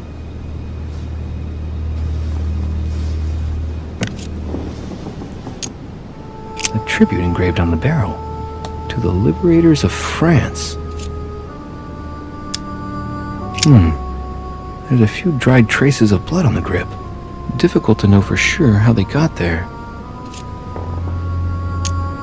It's extremely well maintained. The barrel is perfectly clean. It isn't loaded, and there's no traces of gunshot residue. I'd conclude that it hasn't been used recently. Right. I shall have to find its owner.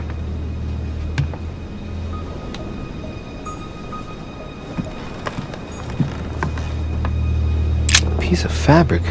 High quality at that. I'd say it's silk.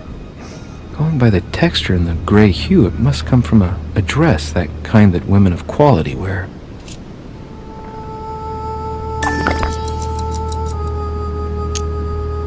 The color doesn't correspond to Emily's black outfits, and Elizabeth doesn't have anything quite like this in her wardrobe. Let's take a closer look. It's a little dirty. It must come from the bottom of the dress where it touches the ground. I recognize that moire pattern. It's the same as the travel dress my mother was wearing when she left. But why the hell did she come into this room?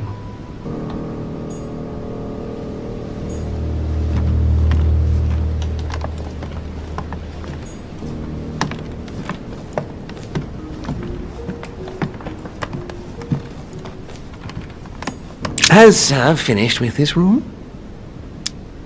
Do you know who could have made such a mess of this room?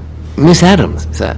We were given orders to leave the room as it was, so as not to rush her. Did she have a fight with someone to get the room into this state? Not that I know of, sir. Miss Adams would sometimes throw a tantrum, during which she would destroy anything that came to hand. Lord Mortimer told us not to enter the room. Thanks for that information. You are welcome, sir. Has Sir finished with this room? I know enough now. Thank you. Very well, sir. Sir may return whenever need be. I shall guard the door.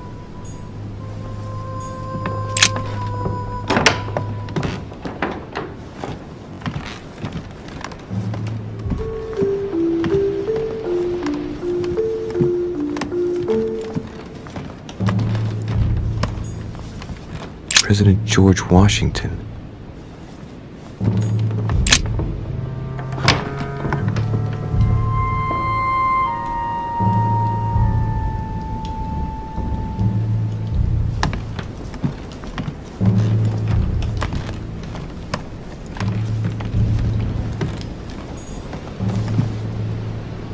It looks like a note between Emily and Washington about trade deals. The English and the Americans are preparing a peace treaty. It would appear that Emily is in secret discussion with Washington about reopening trade between the United States and England. If such an arrangement came into being, France would suffer dearly. My dear George, I'd like to invite you to join me as planned at my place. I have a project to show you. It is time that the United States played a more important role on the world stage. I understand your reluctance of playing with fire. I know your new country is very young, but rest assured that I would do nothing to jeopardize what we have built together. I look forward to seeing you soon. Your friend, William.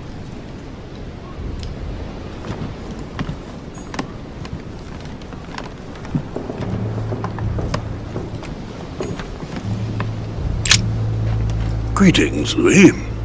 Mr. President, you can guess why I'm here. Of course. Lord Mortimer has sent me to ask you a few questions about last night. It's... How am I going to tell Elizabeth's father that she's dead? I know, Mr. President. I shall endeavor to find out the truth about this tragedy. I must ask you to help me, though. Please. Find the degenerate pig who did this, Louis.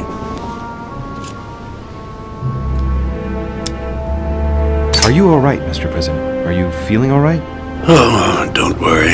It's this rotten toothache. What do you expect? I'm no spring chicken now. I'm talking to all the guests to find out who has an alibi and, well, who doesn't, Mr. President. Can you tell me what you were doing last night so that I can strike your name off the list? I spent the night right here, reading. All night? Exactly. Emily stopped by in the middle of the night, you can ask her. She wanted to talk about some business we have in common. Anything whatsoever to do with Elizabeth? Not at all, Louis. A business matter. Tell me, Mr. President, had you spoken to Elizabeth since your arrival? You know her father. You thought she was dead. No, I didn't. And I believe I'll be taking my remorse with me to my grave. I wanted to, but I didn't know where to begin. You can't blame yourself. You couldn't have known that her days were numbered. Were you aware that Elizabeth took laudanum? Yes, she came to ask me for some. She had finished her reserve, I believe. Did she tell you why she was so desperate to get some, Mr. President? She said she had terrible migraines that wouldn't go away. More likely for the voices she heard, not the migraines. Do you take it regularly, Mr. President? Unfortunately, I do, Louis. I still suffer from a terrible toothache, and it's not likely to get any better. It's just for that, then? Old age, my young friend. I don't wish it upon you, but you'll soon see. At my age, it's rare to have no problems in that domain. And do you take a lot? A moderate amount, Louis. Only the dosage indicated on the prescription of my doctor.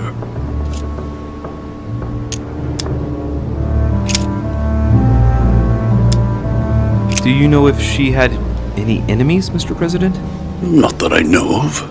I heard about her altercation with Mr. Perry, but that case was closed if I'm not mistaken. But if in doubt, I wouldn't leave any door unopened, and I'd go and question your fellow countrymen. Don't worry, countryman or not, I'm not letting anybody slip through the cracks. Do you know why she came to the island? To get help, if I'm not mistaken. Isn't that right? Indeed. Sir Gregory suggested to her father that he introduce her to Lord Mortimer to see if he could help her. It would appear that she wasn't invited to the conference. That doesn't surprise me. The poor girl was in no way concerned by our business, and she had no political clout. So, I don't understand why Sir Gregory invited her during the conference of his good friend Lord Mortimer. He must have realized that he wouldn't have much time to grant her. Preparing a conference does not seem an easy task. On the evening of our arrival, Lord Mortimer didn't even welcome us, what with his being so busy and all. Yes, you're right, Louis. I didn't think of that. It is indeed rather surprising. The easiest thing to do is simply ask him, you know. Of course. Mr. President, we found a footprint at the scene of the crime. Not a dress shoe, I hope. That's all I wear. No, rest assured. It looks like the print of a big ankle boot. A large size, I'd say. Perfect. That should help you, Louis. It's a clue.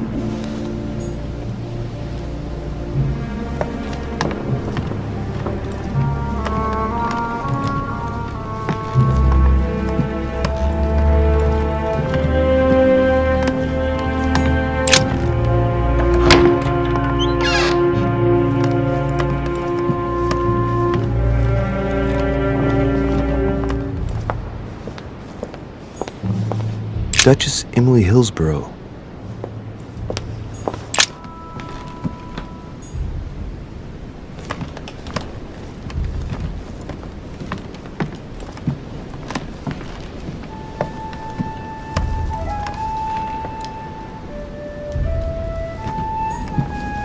Dear E, I received your last letter.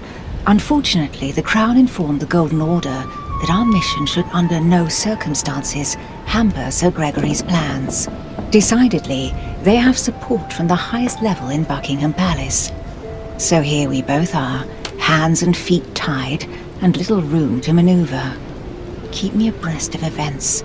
Our mission is becoming more complicated. Yours, E. T.S. The French chapter of the Order doesn't appear to know anything about the arrival of our friend Sarah. I therefore cannot comment on it. However, my guess is that she has come here for personal reasons.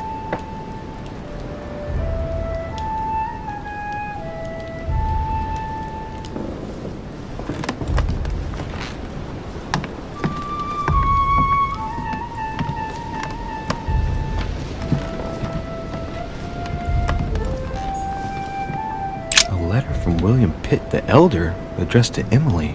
He was the English Prime Minister. This letter dates from 15 years ago now. Madam, I shall never thank you enough for all your care and attention. I shall be indebted to you until my last breath. If you have any request of me, you only need ask. With regards to my son William, I shall never thank you enough for looking after him. You know the latter's preferences, and you will understand he needs you desperately. For that, and as agreed with Queen Charlotte, our friend Duke Hillsborough will carry out his task and meet with you within 6 months. From then on, you'll be free from want. Yours sincerely, William Pitt, Count of Chatham.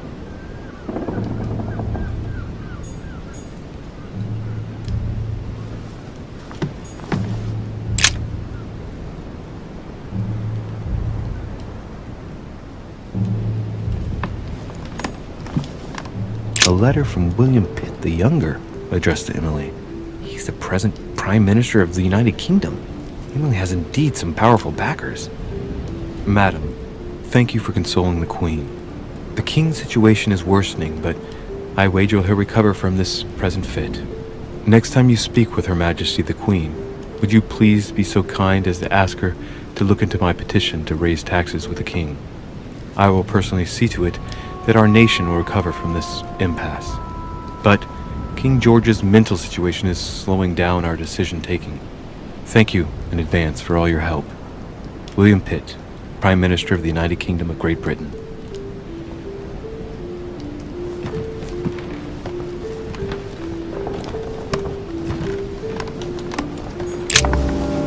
What can I do for you, Louis? I've come to see you about last night's tragedy. Did you hear anything about what happened to Elizabeth? Yes, we all did. Rumors spread quickly, you know. How awful. I didn't know her well, but I hope at least the poor thing didn't suffer too much. Death came quickly. You can be assured of that. If such a senseless act can happen here, then none of us is truly safe anywhere. Lord Mortimer must be mortified that one of his guests could have committed such an act, don't you think? He is indeed very upset about it. It's only natural after such a violent murder. Violent? What do you mean? Elizabeth was stabbed 9 times. Oh my God, Louis. How awful. The murderer must have had a serious grudge against her to set upon her like that. It must have been a crime of passion. Do you know what happened exactly? In fact, Lord Mortimer has asked me to look into this case, Emily. Really? Are you Lord Mortimer's snoop now? I'm doing it for Elizabeth, not to please Mortimer. Good for you. Quite right, too. Have you found out anything? Since your arrival, did you notice anything strange about Elizabeth? Everything that happened around that poor child was strange. You saw that for yourself. I know. You're right. I'm looking for leads to try to reduce the number of suspects. Well, I would say that in addition to ourselves, you could also cross off President Washington. I went to see him during the night. I had some business with him, and I can confirm that he didn't leave his room all night. That gives Washington an alibi. I'm now interviewing all the guests to establish the alibis for each person. Just so that I can cross you off the list of suspects, can you tell me what you were doing on the night of the murder? Am I given to understand that I'm on the list of suspects? Don't take it the wrong way, but I must consider every possibility. Well, if you absolutely wanted to be sure of my activities that evening, you only had to join me, you know. I know, Emily. Especially since I couldn't prevent the murder, even though I spent part of the evening with Elizabeth. You're sure it's not too hard to bear for you? The fact is, I don't have a choice. But I will find the murderer. I owe Elizabeth that, at least. Did you and Elizabeth get to know each other? I must admit, Louis, I didn't take much interest in her. I feel a bit guilty about it, but I never actually spoke to her. She seemed burdened by her problems, and as she wasn't invited to the conference, I didn't really seek her out.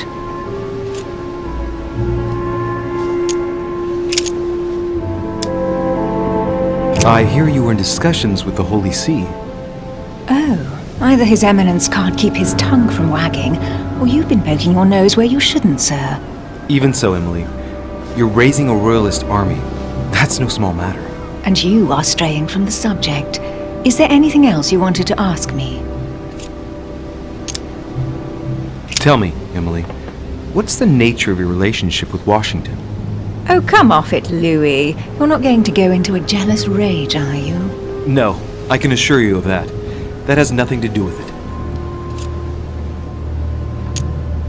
It doesn't really matter. Look, Louis, the President and myself are working on a number of commercial contracts.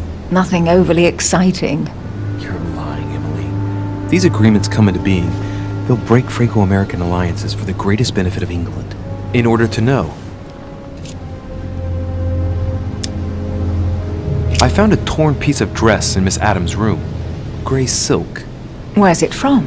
That's what I'm trying to find out. The color doesn't match any of Elizabeth's dresses, but I might not have found all of her clothes yet. Good Lord, Louis, do you realize what this means? If this piece of dress isn't from Elizabeth, then it's... I don't have any grey silk dresses, Louis. Neither does my sister, since we wear the same clothes. Yeah, that's exactly what I wanted to check with you. I'm so sorry, Louis. Thank you. Are you all right? You know, I'm sure there's a good reason why your mother was at the scene. Thank you, Emily. We found the murder weapon. What is it? A dagger, quite slim. Have you found its owner? Not yet. Still searching as it happens. That said, since the blade penetrated the body several times, the murderer's hand will have been covered in blood. You think that's a clue? The handprint was a very slender hand, Emily. Probably that of a woman. Do you realize what that means? There are only 3 of us on the island. Bearing in mind that neither my sister nor myself had any reason to set upon the young lady, that means... I know, Emily. I know. Keep up your courage, Louis. I'm sure there's an explanation. You're bound to shed some light on it all.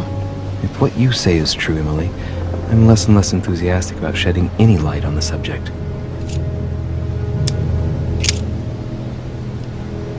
I won't keep you, Emily. Thank you for answering my questions. See you, Louis.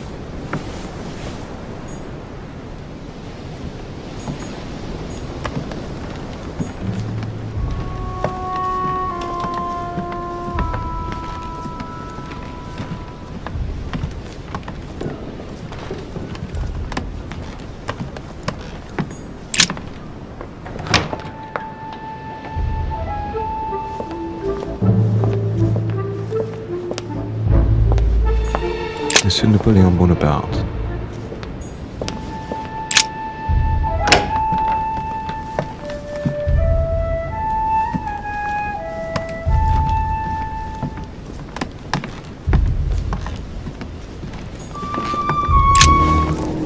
Monsieur de Richet, please be quick. We are both very busy. As any good soldier would, I imagine you own a firearm. May I see it? Oh, well, if you really want to, here is my pistol. Don't worry, it is not loaded. Do you have several of these? In Corsica, oui, but not on me when I am traveling. Only a bandit would carry such an arsenal. Thank you. Did you hear about young Elizabeth? Indeed, it is deeply regrettable. Lord Mortimer asked me to... I know. You no doubt want to know my alibi. I spent the night downstairs playing cards. Can you tell me who was present at the game, please? Well, there were Lord Mortimer, President Washington, and Sir Gregory. Thank you. Ah, and His Eminence Piaggi as well. Excuse me, I nearly forgot him. Poor soul. What time did the game end? I can't say exactly. As for me, I must have stayed until midnight. I was exhausted, couldn't think straight. So I preferred to go up to bed. On your way up to bed, did you notice anything out of the ordinary? No, not in the least. The whole manor was sound asleep. Not really. No. Did any of you leave during the game? Not that I know of, monsieur. I didn't exactly spend my time noting the other guests' comings and goings, but I don't think so. Thank you. Did you notice anything unusual during the evening? Nothing at all, except the luck of the devil of Lord Mortimer and Sir Gregory at cards. Did they win much? Oh la la, monsieur, they cleaned us out more like. But I plan on getting it all back before we leave.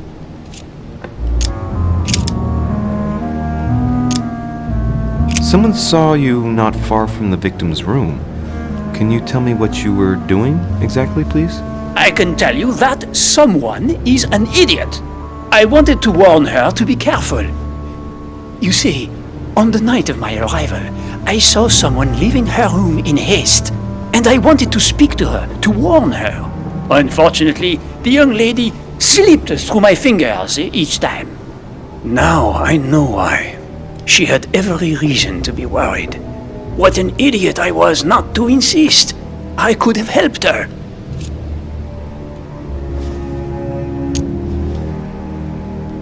Were you able to recognize the prowler? Unfortunately not, no. It was dark, and Lord Mortimer was waiting for me. I was not really paying attention anyway.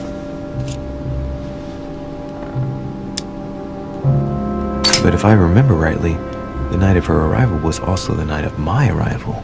So the person he saw leaving Elizabeth's room was Washington. I've been studying him for a while now, and I don't think he was lying. Yet, I'm surprised how easy it was for me to read him. It must surely be his military side. I wish they all could be like that.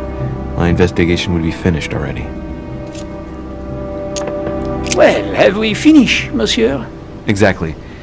Thanks again for all your answers. Good day.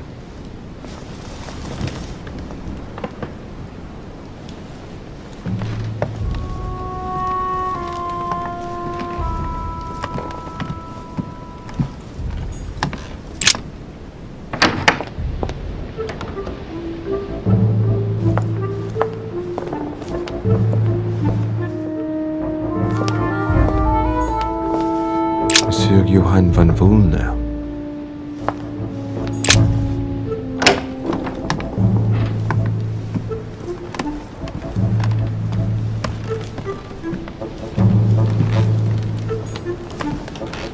The Sorrows of Young Werther.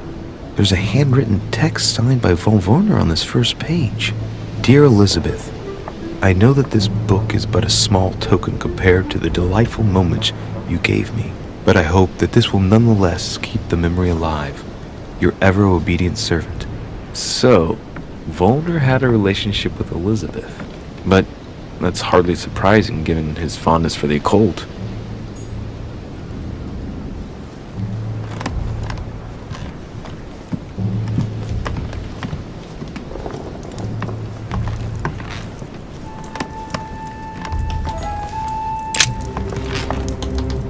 What can I do for you, de Richet? Monsieur, Lord Mortimer has appointed me to investigate the tragedy that befell us last night. Oh, yes. It's horrible. Yes. How can I help, monsieur? Did you see how many tattoos Miss Adams had on her? Of course. Who wouldn't have noticed? Yes, but I'm sure that an expert like yourself must have an opinion on the subject. I do. She was seeking to imprison something inside her. Her own body had become a sort of prison. She wanted to protect herself. Is that what you're saying? Elizabeth was a flame, a candle in the night. And like all candles in the night, she was surrounded by darkness, by her demons, call it what you will. One thing is for sure. She struggled against hell and high water not to let her flame go out.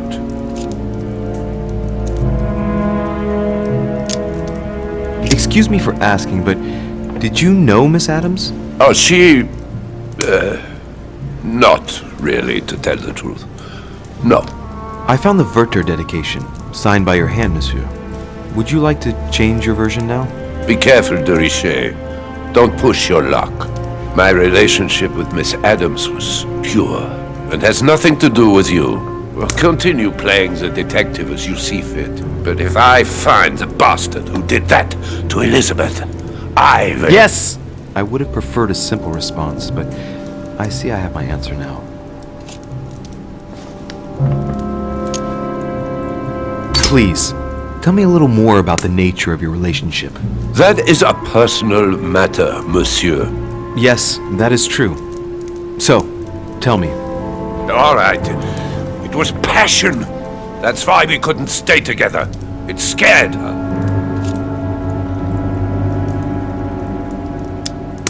Exactly how long had you been seeing her?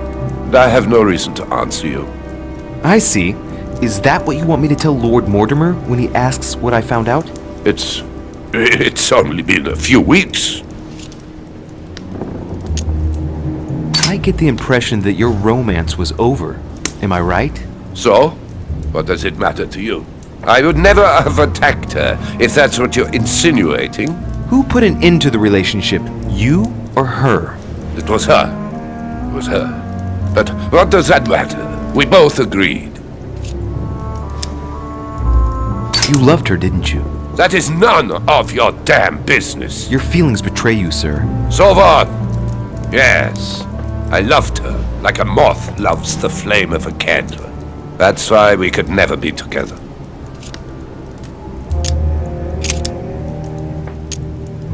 Where were you last night? In my room. I read a few ancient manuscripts before going to bed. But I didn't stay up long. I was tired. Thank you kindly. We finished. I'll have a look around and then take my leave.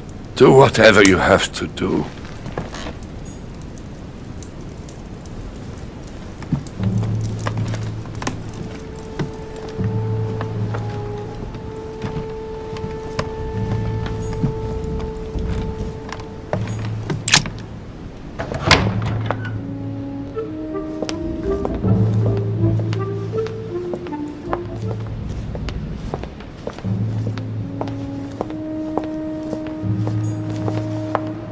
Jacques Perru.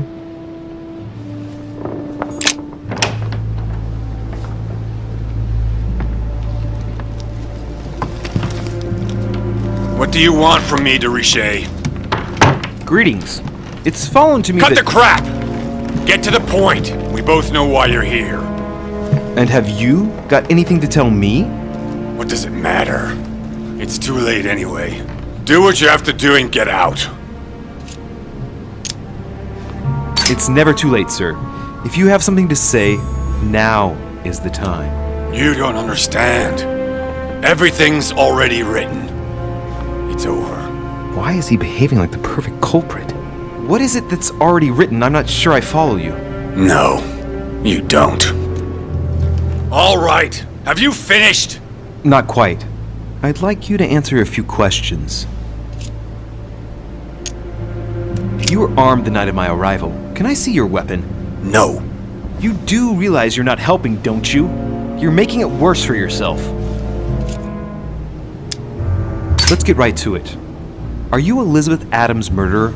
That is for you to prove, if I'm not mistaken, boy. You weren't expecting me to do all the legwork for you, were you? Lazy man. 2 days ago, I surprised you having a go at Miss Adams. What happened? Did you want to give her another beating?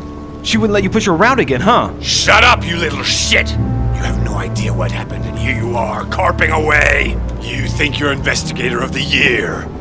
Have you taken a look at yourself, de Richet? Didn't you get enough beating her black and blue the last time? I did not! Why? Nothing. Get away from me. Just as soon as you stopped treating me like I'm an idiot. If you wanted people to think you were guilty, you couldn't have done any better. So cut the bullshit and come clean now. I can't! He'll come for revenge. Who? No one! Just shut your trap, goddammit! Yes, I was there. Yes, I walked in her blood. You've got all you need to wrap it up. Now scram!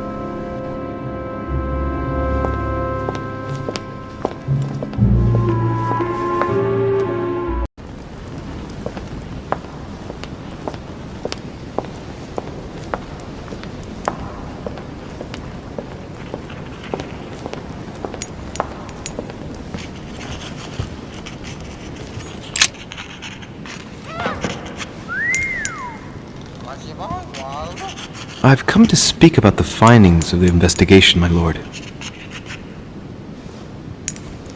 I'm listening, Louis.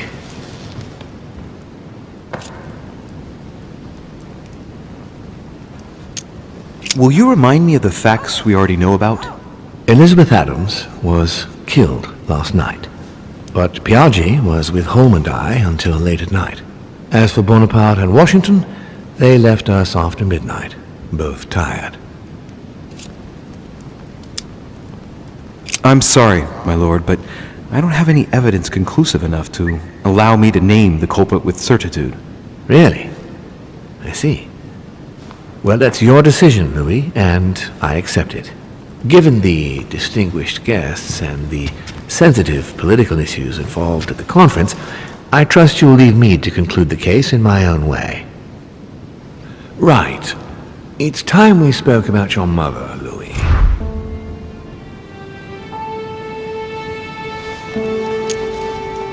She isn't missing, you know. What?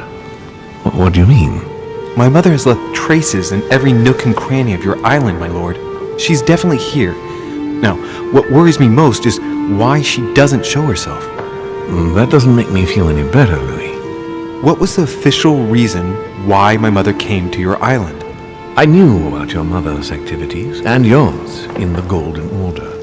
I thought we had everything to gain by working together. You mean the cannon deal with Monsieur Bonaparte? Among others, yes. How did you hear about that? Monsieur Bonaparte came to speak to me about it yesterday, during lunch. I see. So impetuous. He was supposed to let me speak to you about it first. Our friend Napoleon desperately needed financial backing to properly equip his army. I took it upon myself to back him, because I have a firm conviction that he can go far. We shall see. However, there's one thing that surprises me. Isn't Bonaparte a bit young to deserve so much attention? Well, you come straight to the point. I like that. Indeed, if you knew just how much you remind me of him. Trust me, I'll wager that Monsieur Napoleon will soon prove himself. I'm working on it, at least. Once this deal was closed, I had big plans for Sarah. Such as what? You see, I've invited several influential figures on my island to present them with a project at the conference. It will be presented later today. I thought that the Golden Order had a role to play. And I still think so. I was hoping Sarah would be able to join us. I see. Indeed, if by chance your mother decided not to return to us before the conference, would you do me the great honor of attending? If only to follow the deliberations while waiting for her to duly take her seat. Why not? We shall see. Thank you so much. In this way, you'll be able to keep your mother informed of what is said. There's something else I'd like to briefly go over. Earlier, you asked me the official reason for your mother's presence here. Is there an off-the-record reason why your mother came here? If only my mother had trusted me, but she remained very mysterious. I'd have been delighted to answer your question. Is this usual for her? As head of the Order, secrets are her bread and butter, as you can imagine. That said, it's the first time she hasn't let me in on the reason for her trip. And it intrigues me, to tell you the truth. Well, I'm sure that Sarah will explain everything once she reappears. There's something I still don't get. In your opinion, why would your mother remain in hiding over several weeks?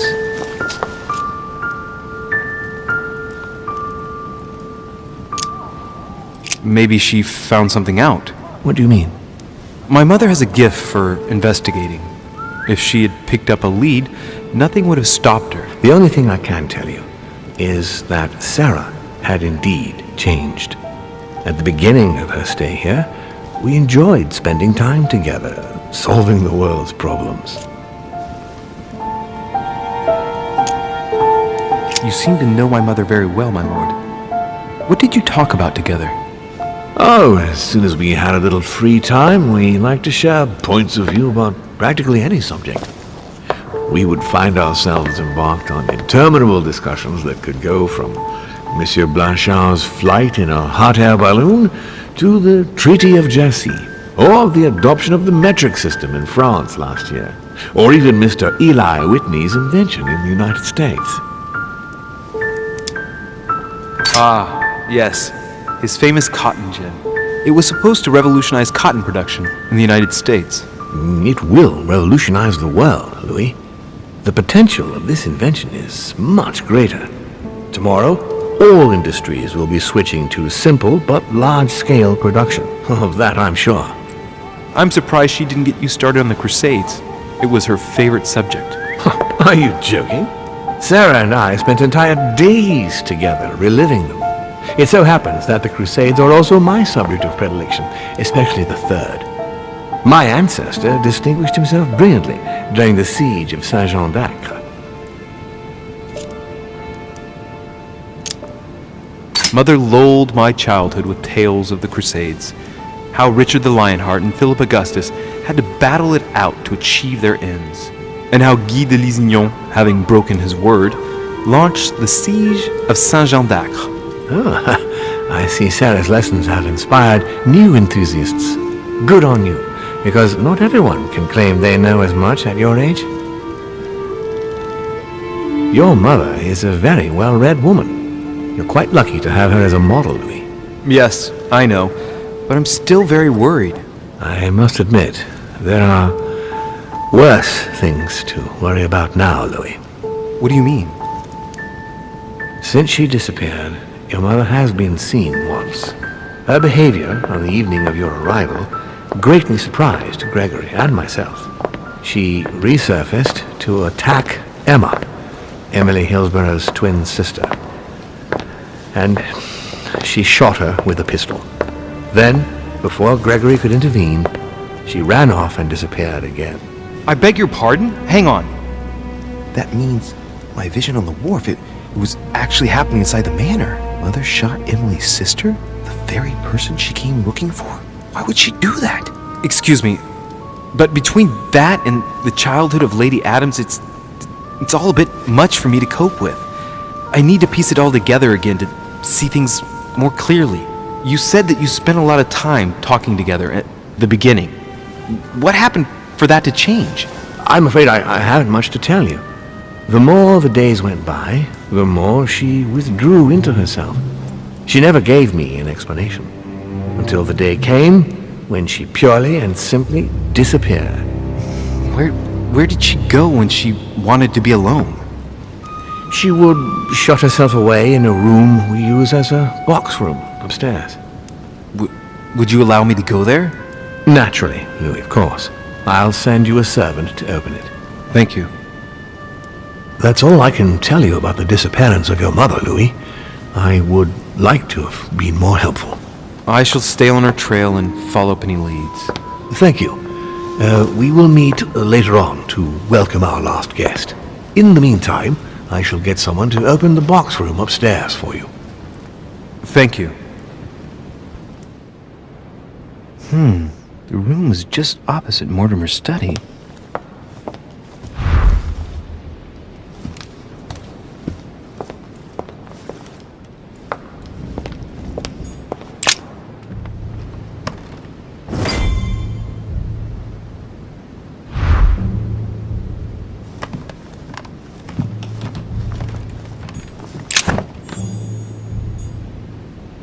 There are burnt papers in the chimney. There's a legible fragment left. Hey, I recognize my mother's handwriting. She says, we must find a safer way to communicate. Someone is onto us. Trust in my faith in the man with the sword. So Mother had an accomplice here. Who could it be? Who could she be suspicious of? I must find the next part. Faith, sword. I recognize her love of riddles there.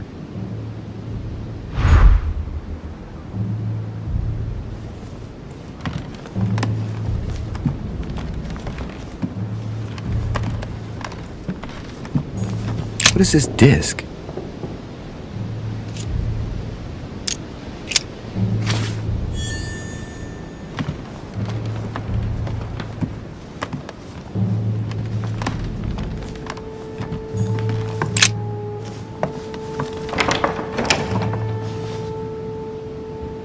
The door appears to be locked on the other side.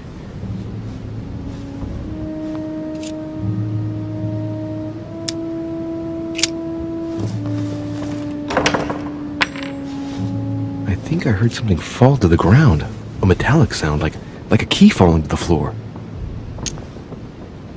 We'll see if it works.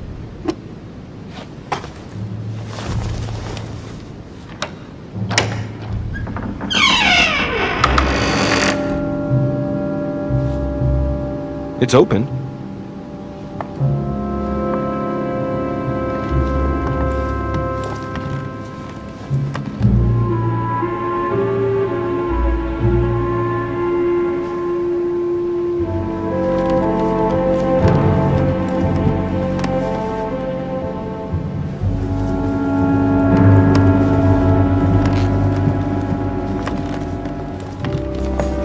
St. Paul painted by Guido Reni. St. Paul is shown holding a sword. Strange.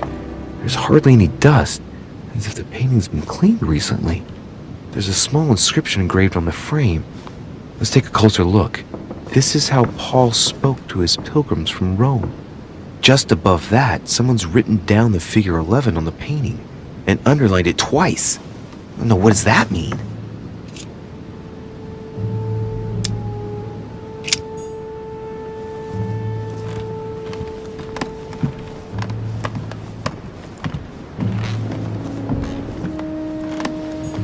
The New Testament.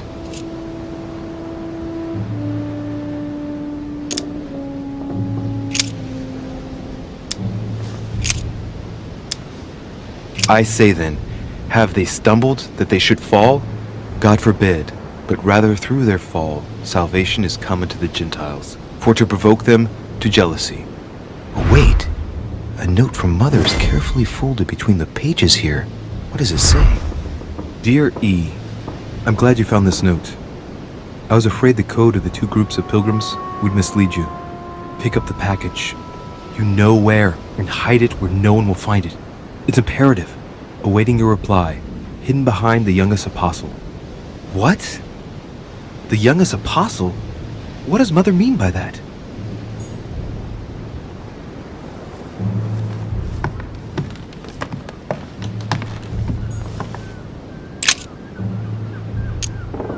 It's St. John, painted by Guido Reni.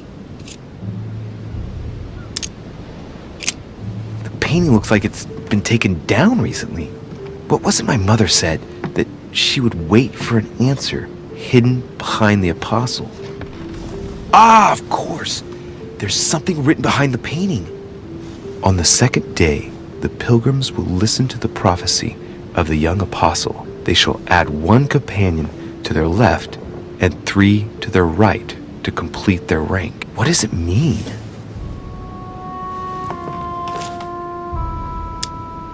St. John is the only apostle painted in this gallery who hasn't got a beard. Hey, wait! That means it's him. He's the youngest apostle. Right! This painting is therefore associated with the answer which E had to give to my mother. Now, I just need to know how to recover the answer.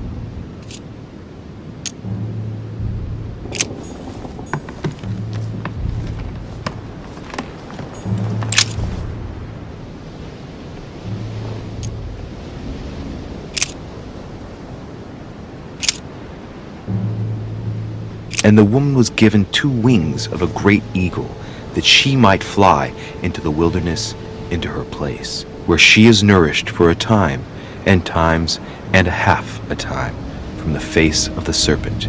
Hey, a new note. It's been folded carefully in the corner of this page. The writing, it's not my mother's. S. I found the book in your effects. I've concealed it where no one can get their hands on it. I can assure you, awaiting your instructions, I will hear your reply like he who hears the angel. Hears the angel? What does that mean? Oh, it's probably the place where she was expecting to get the location of the next note.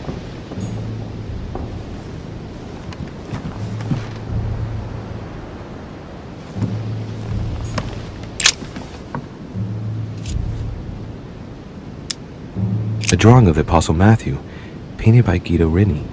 He's represented as writing the word of the Lord, transmitted by the Holy Spirit, who appears here in the guise of an angel.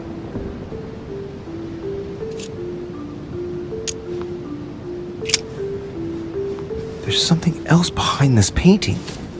It says, half of each group will join the first city of Corinth. What the hell does that mean?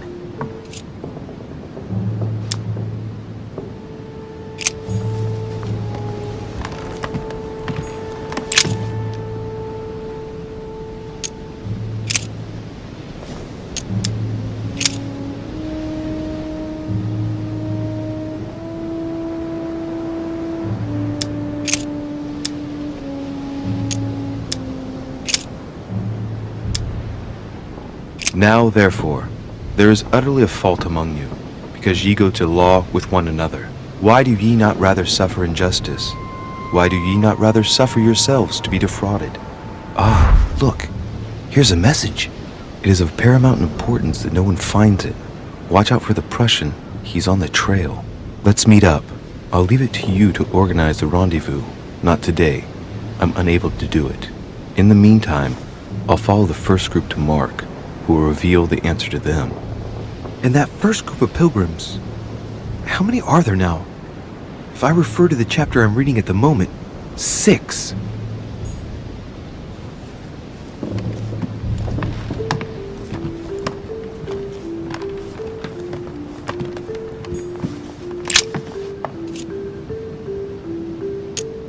Painting of St. Mark from the collection of the Apostles by Guido Reni. There's nothing worth noticing here.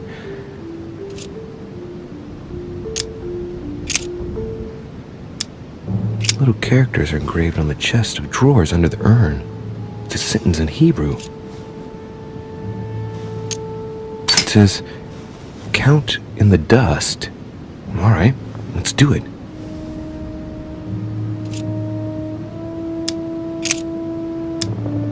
There are finger marks, deliberately drawn in the dust. 8 in all. That's what the message in Hebrew spoke about. Hebrew 8.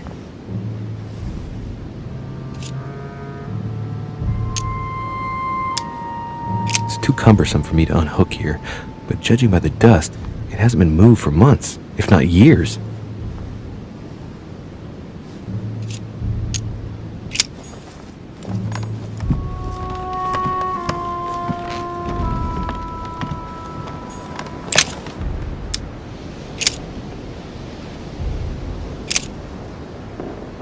But that which beareth thorns and briars is rejected, and is nigh unto cursing, whose end is to be burned. Here's a message. There are some complications. Indeed, the Prussian is insistent. What's happening at your end? Do you need help? If tonight is not possible, let's see tomorrow evening, in the South Room, where we reviewed the situation. When Paul understood that only the axe counted, he went back on his tracks. I await your confirmation to his left, in the company of the pilgrims that have joined him. Yeah, this last comment is about their code. I should find new pilgrims near Paul.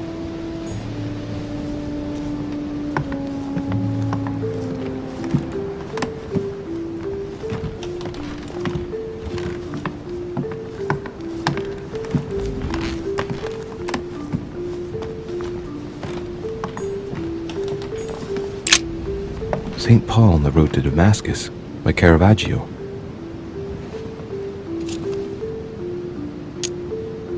Caravaggio attained a magnificent command of black and the play of colors too. Paul facing an ordeal, the curtains of his illusions being raised, and receives the light from his Savior.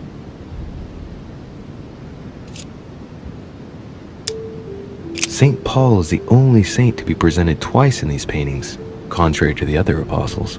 How come? This painting has been hanging here for a long time. A lot of dust has built up on it. Well, a finger has drawn a number in the thin layer of dust. I can read the number 4.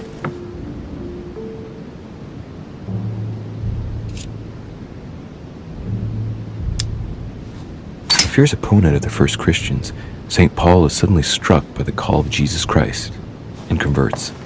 It's the best known conversion in Christian history, which teaches us that even enemies of Christ can be saved, and even become his greatest apostles after finding faith. From what I can recall, the account of his conversion can be found in the epistles to the Galatians, the Philippians, the Corinthians, and the Acts of the Apostles.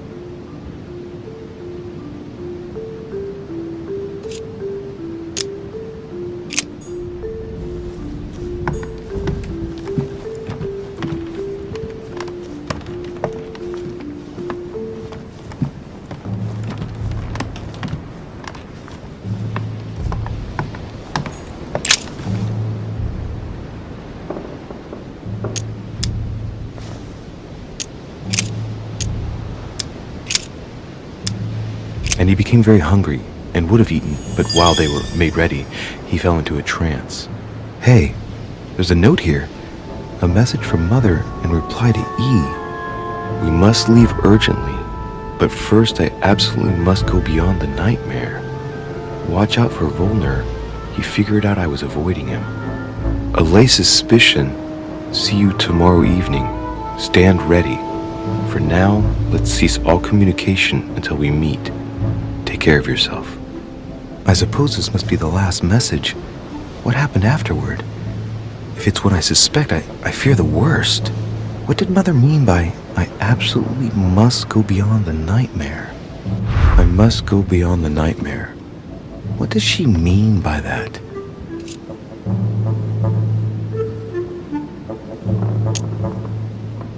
Clearly she must be trying to do something useful, but what? Nightmare. Does that remind me of anything? It probably has to do with an object or something. Granting that this is the case, where am I to be found?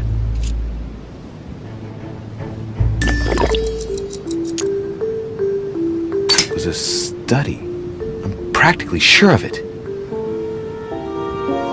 Yes! It's the painting that was behind Mortimer's study. Well, let's see if Mortimer has anything to hide behind his painting. Mortimer's getting his guests together. I ought to join them so I don't look suspicious.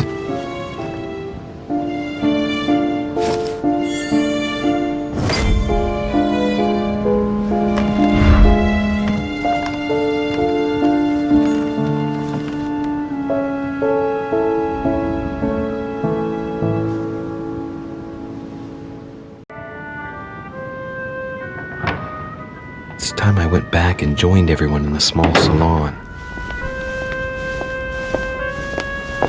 Emily, I must speak to you. What's the matter, Louis? I have news about your sister. What have you found out? Look, I've started piecing together the events leading up to my mother's disappearance and your sister's. Did my mother know about your secret? Yes, even though I belong to the English chapter, her rank in the order gives her access to a good deal of personal information.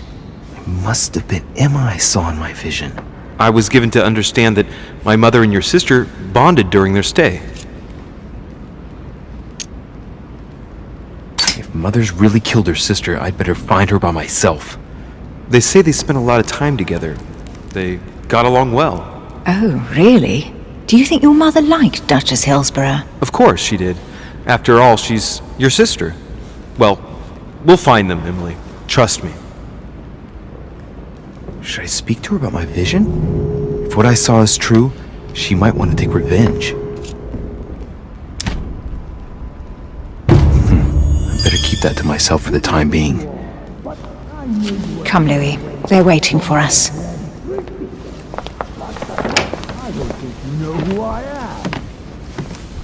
You will pay dearly, Peru. I'm sure you were involved somewhere along the line. That's right. Pretend you don't know.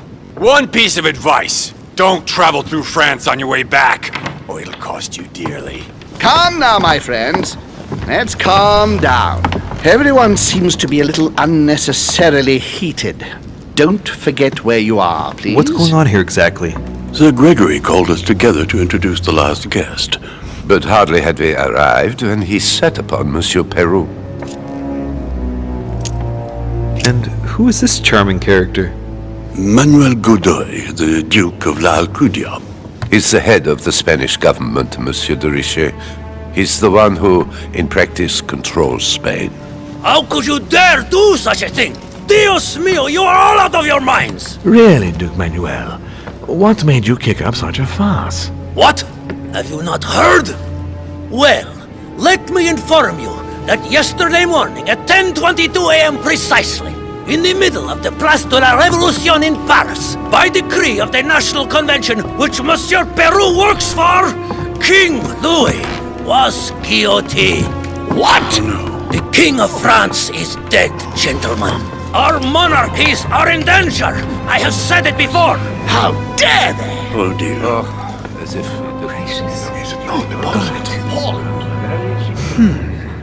Friends, let us calm down. Don't pretend to be surprised. He got a fair trial. Ridiculous! Bastard! He was sentenced to death by 361 votes to 360. You beheaded a king for one vote! Is that your democracy? What an obnoxious act.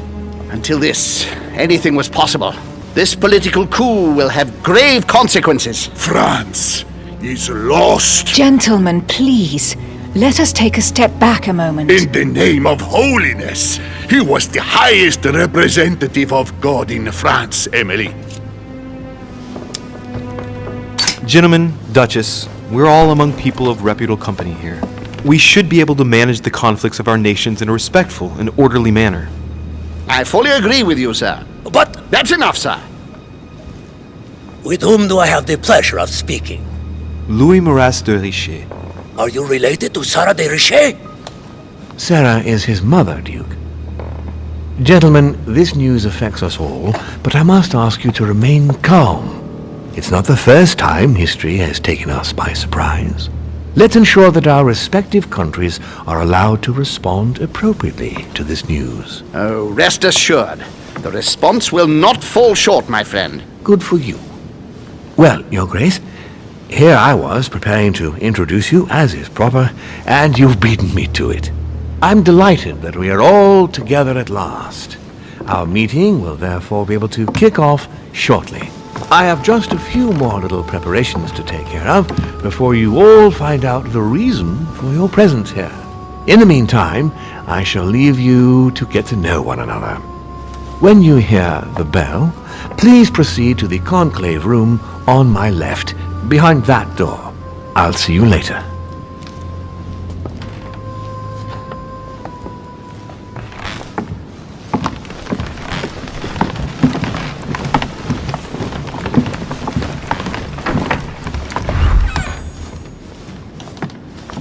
Could you spare a moment, please, sir? I'm glad you asked. I want to talk to you, too. Of course. I heard about your mother's disappearance. He looks concerned. I don't know why, but I doubt it's from sympathy alone.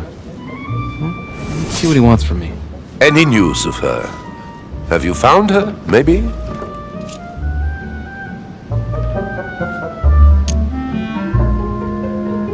To hear you speak, you seem to know my mother well. Not really.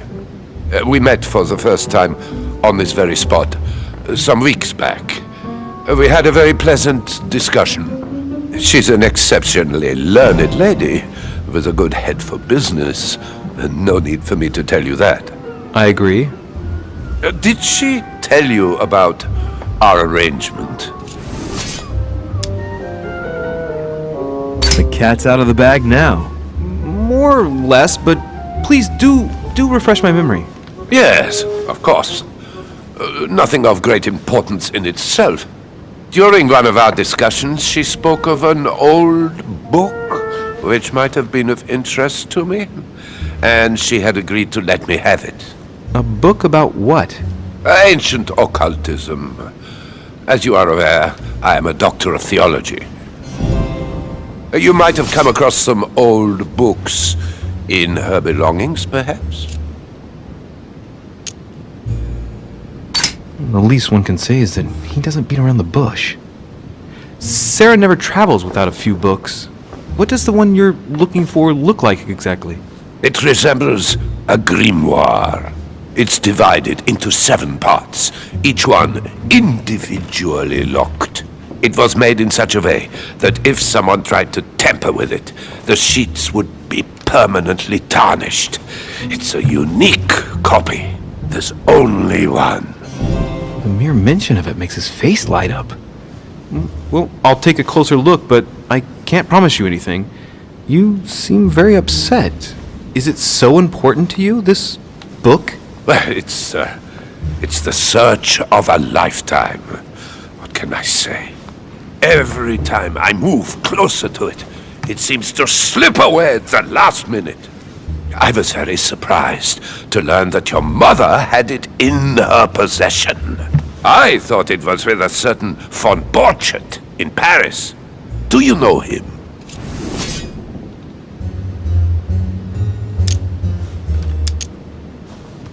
Indeed. My mother and I had a brush with this individual just a few months ago. What about? About an object stolen from the Order a few years ago, which my mother wanted to recover. This situation comes as a great surprise to me. I got him now. I hope I've been able to satisfy your curiosity, Mr. von Wollner, and that you succeed in finding what you're looking for. Oh, and so do I. And now, what if you told me who you really are working for, instead of keeping up this pretense? I beg your pardon? We both know what you're looking for, von Wollner. You're the one who von Borchet was planning to sell it to. For centuries, all those who have come into contact with the Al-Azif have bitterly regretted it, Monsieur de Richet. You are playing a dangerous game. Please know that I am working for someone who does not appreciate anyone poking around in his business. Let me guess. It's Sir Gregory. Correct. You ought to know then, he is not a man who likes to be duped. You are walking on thin ice, sir. You better go and check out the painting in Lord Mortimer's study.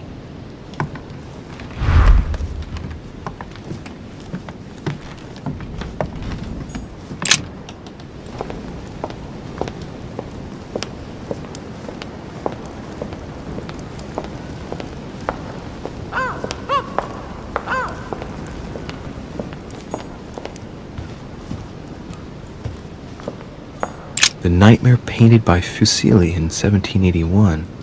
Ah, this must be what my mother was talking about. Now just need to find out what she meant by go beyond. Hey, looks like it's mounted on rails on each side. It should lift up, I think. There must be a mechanism somewhere.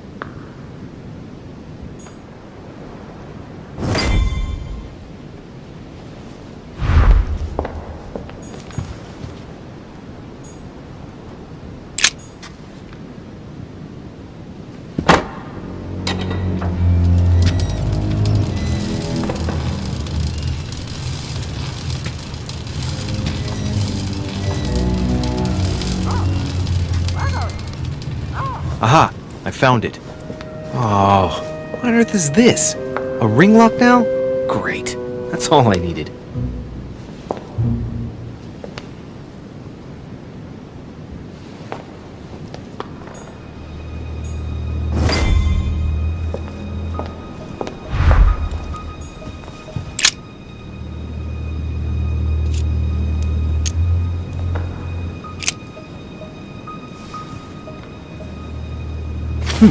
Might come in handy.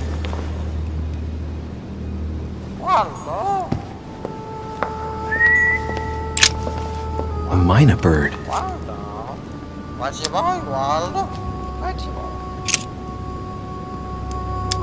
Well, Waldo, is your master good?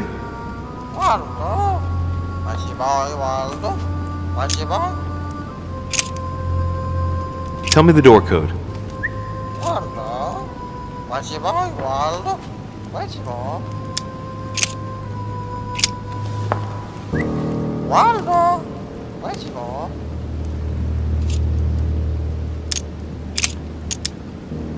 Sarah de Richet? Waldo, you know Sarah?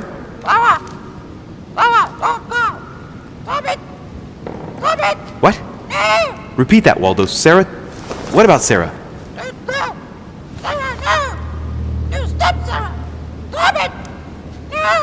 Good God, what's been happening here?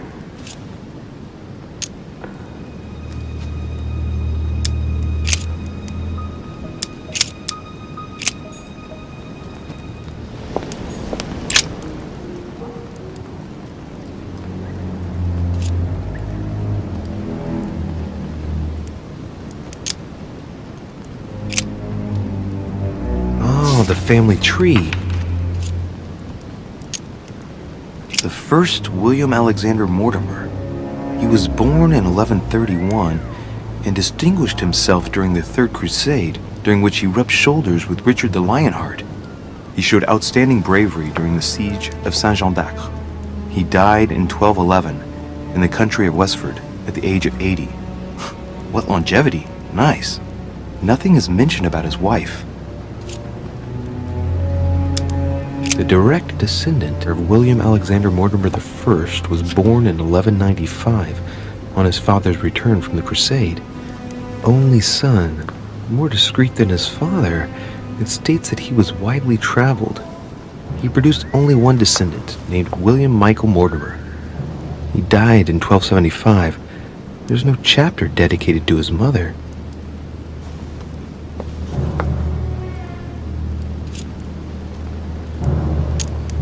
Lord William Alexander Mortimer, lover of the arts and the sciences, he took up politics at an early age. After rapidly becoming influential, he decides to retire from public life in order to organize conferences reserved for the elite with the aim of finding answers to world problems. Blah, blah, blah, blah. He's also an only son, and the book doesn't mention any known descendant. Let's see. All Mortimer's ancestors are called William something Mortimer. That happens a lot in noble families, but here it's systematic. Not a single generation ever breaks the custom. Looks like this family is very attached to their principles.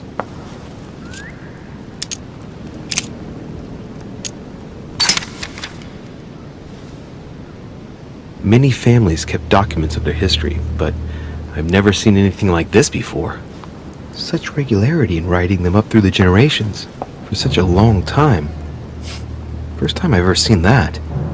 Mortimer gives considerable importance to his origins. That's undeniable.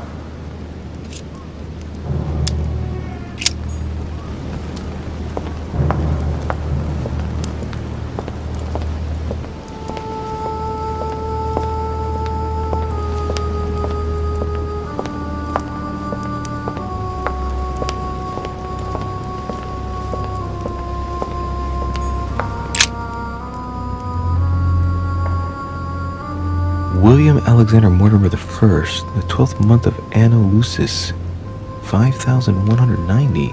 That's a funny date. The date's calculated in Anno Lucis. The 12th month is February? So that makes it February 1191.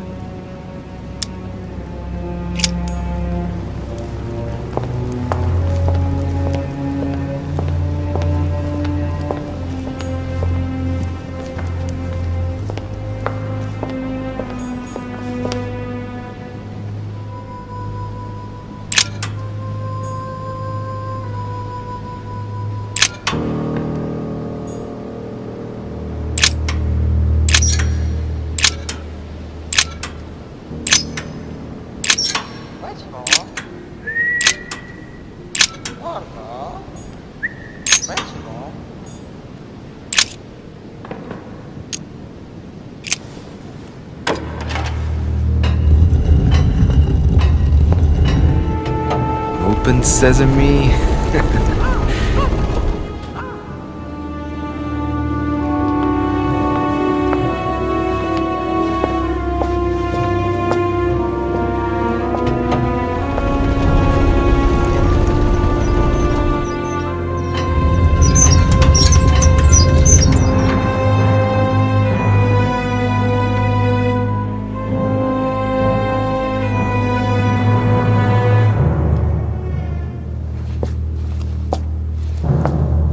Let's see what you've been hiding, Lord Mortimer.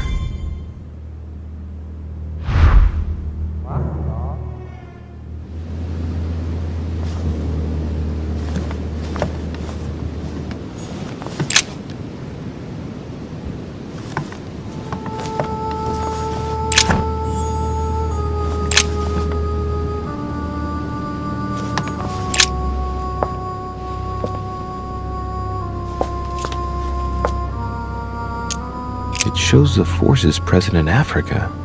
This is unexpected activity in this sector. It looks like there are also many unknowns, even for Mortimer.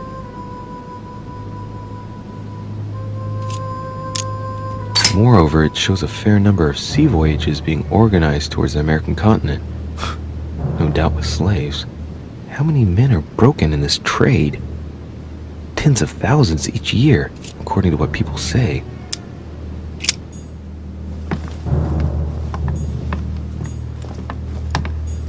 Weakness of the Human Psyche by Guillaume Tremor. He says, it is possible to drill an idea into someone by constant daily repetition until the mind gives in. And goes on, there are hundreds of good ways to live life, but you only need one to convince the masses that it's the only one possible. The author isn't letting any ethical principles get in his way, is he?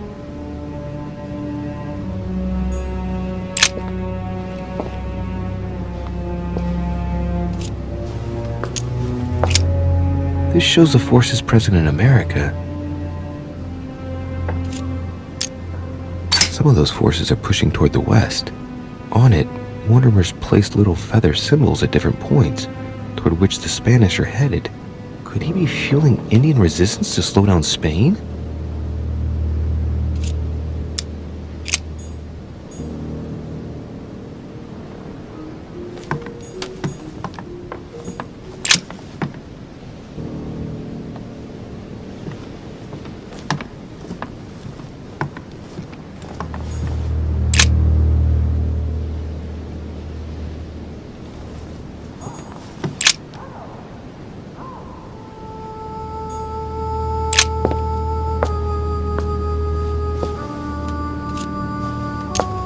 Shows the forces present in Europe.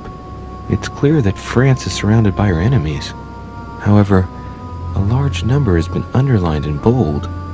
26 million. I know what it is. It's an estimation of my country's population. All our neighbors have far fewer inhabitants. It looks like a campaign is being prepared in France in favor of Italy. Could Mortimer have decided to finance a war?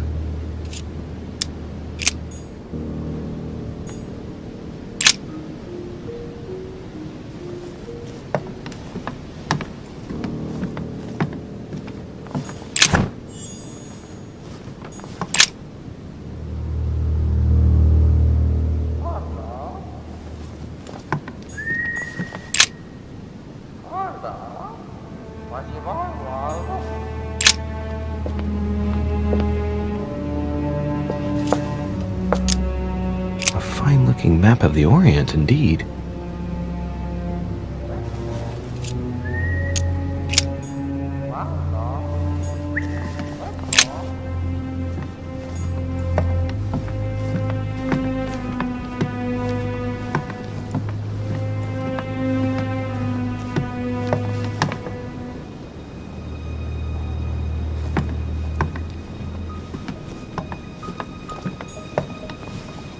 Am I seeing things, or is that an actual von Leeuwenhoek microscope? Incredible. Mortimer really is at the cutting edge of science. Even at the order, it took us ages to get one of those.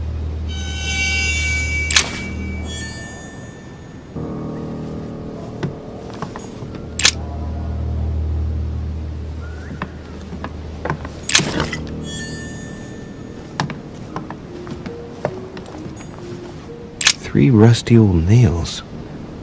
They're about 20 centimeters long. Some goat skulls, chicken legs. Now we all know what that's for. I'm a little surprised at Mortimer.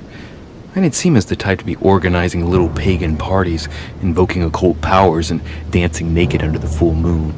I'm more used to seeing cheap charms like this sold by charlatans in Pré Saint-Gervais. Look, a pack of tarot cards. Has he been reading the cards? Mortimer? That would surprise me. It is a typical draw in a line that answers a specific question. To the left, temperance, that announces a reward for one who patiently waits before taking any action. And in the middle, the chariot, which symbolizes triumph and business success. To the right, the emperor evokes a future full of power and stability.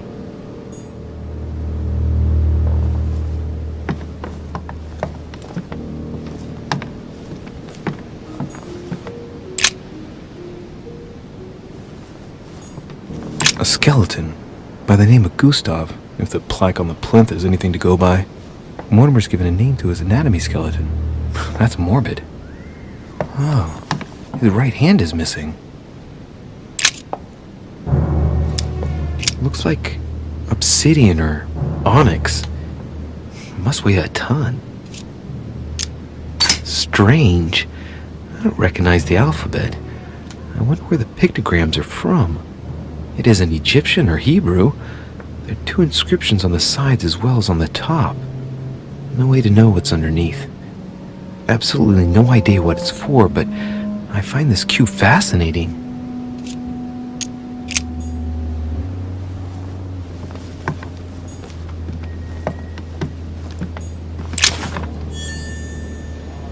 Something strange about this table. The Little Surgeon's Perfect Collection. What kind of experiments does Mortimer carry out here? It's a dissection table. So Mortimer does autopsies here on his desert island. But who is he doing autopsies on then?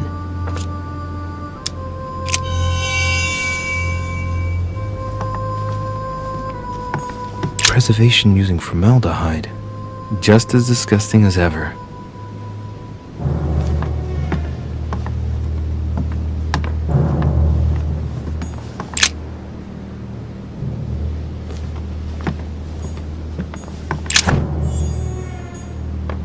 Table of alchemical elements. So, Lord Mortimer also studies alchemy?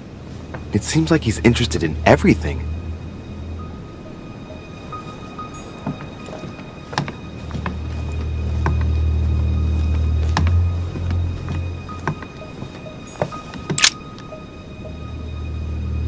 This is my mother's writing.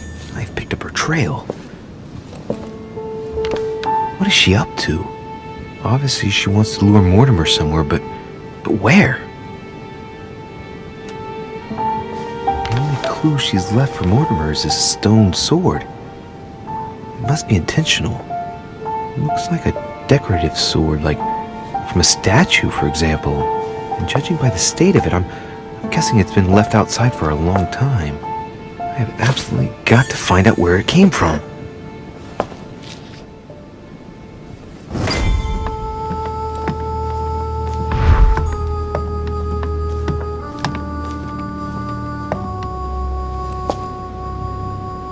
Oh shit. How am I gonna get out of here now?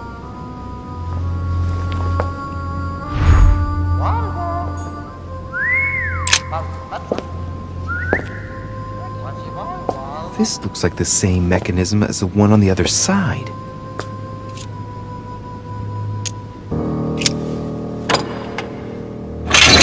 Whoa. If the grid closes a bit more every time I enter a wrong date, I'd better not mess up again. Doesn't seem to be working.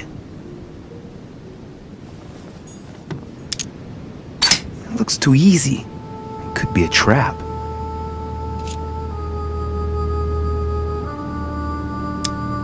These cylinders rotate on the same central axis, so when I enter a number on one side, it corresponds to another one on the other side.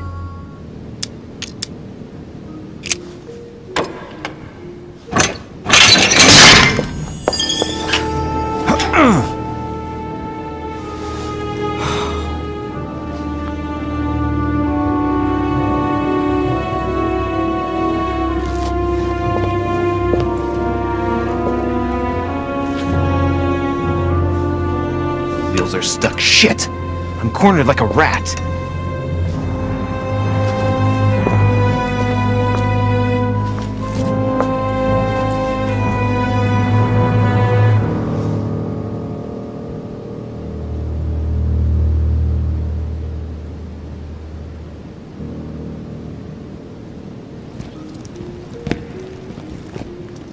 Someone's coming. Please don't let it be Mortimer. Who is it? Deliberately avoiding me. 4 years ago I was his favorite, but nowadays I have to ask for an audience with his lordship. Damn it! It's Peru. I don't know if I should, but... Well, that's it! I've had enough of being humiliated. I'm wasting my time here. After everything I've done on his behalf, he dares treat me like a lackey? I've bled the Parisian elite for the sake of his whims, and what have I got to show for it? Doesn't even have the courtesy to give me 5 minutes of his time. I wanted to put my mind at ease. Well, that's done. I know what I've got to do now. I must find my mother. So much for discretion. Monsieur Peru! It's me! Monsieur de Richet! What the devil is going on? I need your help! Where are you, de Richet? Behind the painting! Open it, please! I've shut myself in! There's a pedal under Lord Mortimer's desk. Can you see it? There's no... Hang on. Yes. Good. Now press it. Yeah. Done. You should see something resembling a frame with numbers. Yes? You have to turn them to set the combination. 1191.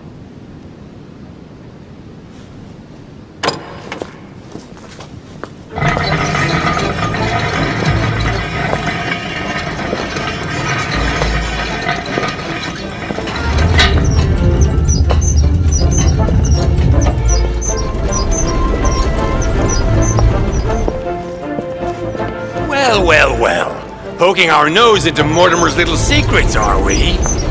You do surprise me. It's not what you're thinking. I'll explain everything. No, you will not, sir. It has nothing to do with me, and by the way, I never even saw you. So, I'll be on my way now. Thanks again. I'm indebted to you. I won't forget this. Yeah. Goodbye.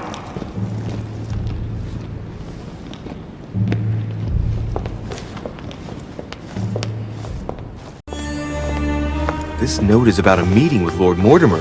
There's no doubt about it. Alright, I need to find out where the sword that came with it's from in order to find Mother.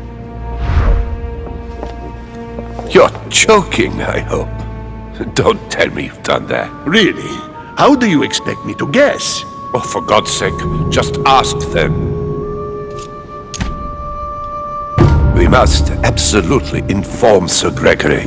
How long has he been trying to collect all the spears? I must have brought him the first one 20-odd years ago. Do you know if he has managed to get the original?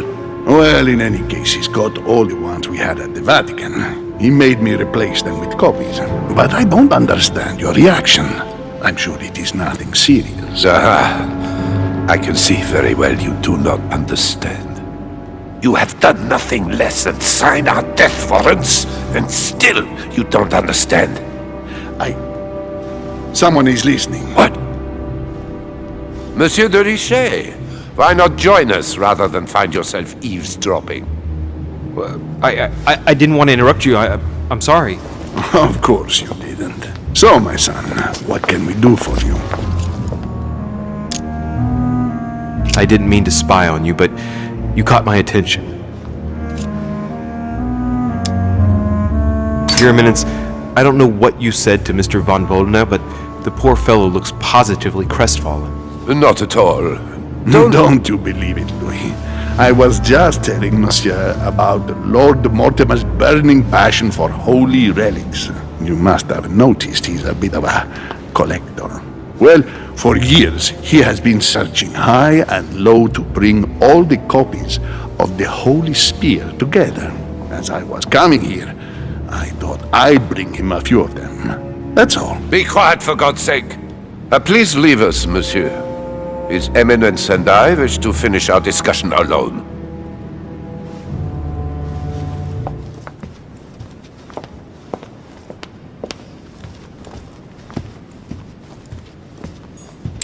I am sorry, sir, but the conference room is under preparation and is consequently inaccessible to guests. Could you perhaps help me? What can I do for you, sir? Where did this sword come from? From the garden, sir. That sword belongs to one of the statues in the garden. Thank you very much. Don't mention it, sir.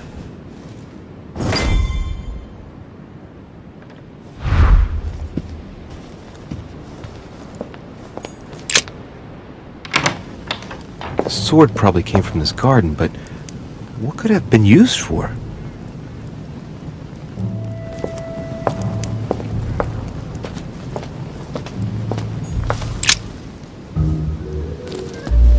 You again? God damn it, are you following me? Wouldn't dream of it, sir.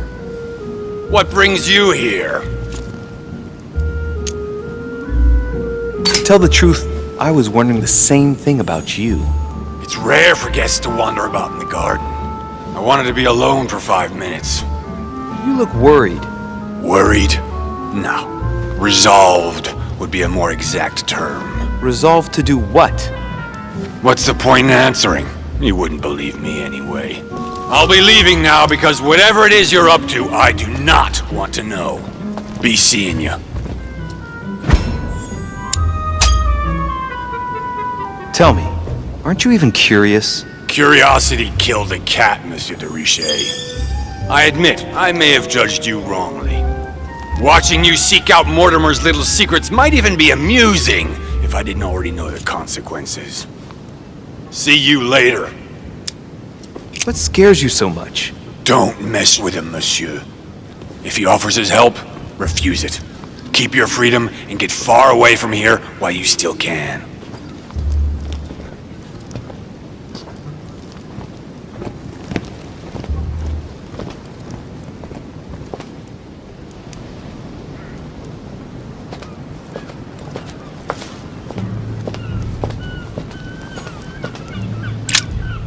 Ariadne. In Greek mythology, she helped Theseus get through the labyrinth. Looks like there's a crack in the region of the heart. I guide this sword that will kill the monster. If I recall the Iliad, Ariadne is none other than the daughter of Minos and Pasiphae. She was in love with Theseus and helped him in his quest to kill the Minotaur in return for a promise of marriage if he defeated the monster.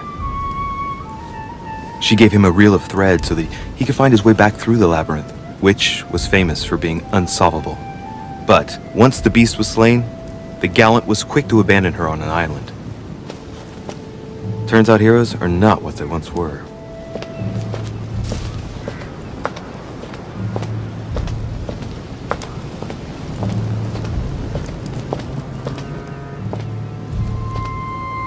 I wonder what this kiosk is doing in the middle of the garden. Too cramped to be able to do much. Well, there must be something going on there. What is that? It's like a sort of opening mechanism.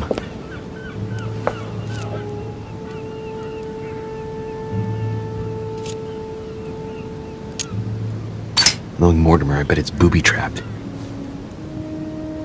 There's a little hole at the fingers. I'm pretty sure if I get it wrong, I'll get pricked. Damn you, Mortimer. Or reminds me of traps I studied in Egyptian tombs.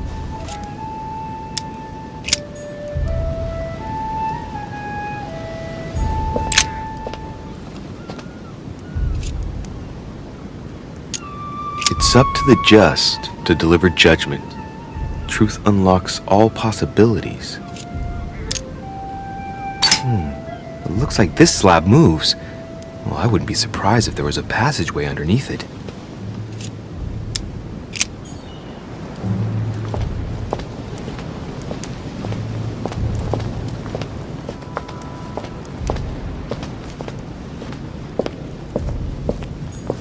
Minos, son of Zeus and Europa. If I remember correctly, he was the king of Crete. Married to Pasiphae, he had many children, including the famous Ariadne, whom history remembers for her thread. Hey, there's a crack in that statue. His gesture sealed his fate. In mythology, King Minos was known as a wise and just king, despite the fact that he deceived Poseidon. As punishment, his country was devastated by the white bull of the sea god, and his wife became passionately in love with it. From their union, Asterion was born, sadly known to us as the Minotaur. The illegitimate child, the child of shame, who had a sorry fate. And to think that Minos ended up as a judge of the underworld. Decidedly, the high and mighty always managed to get away with it. The crack is in the region of the heart. It's a thin crack as long as a finger. A blade could easily enter.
Let's see if you're in there, Mother.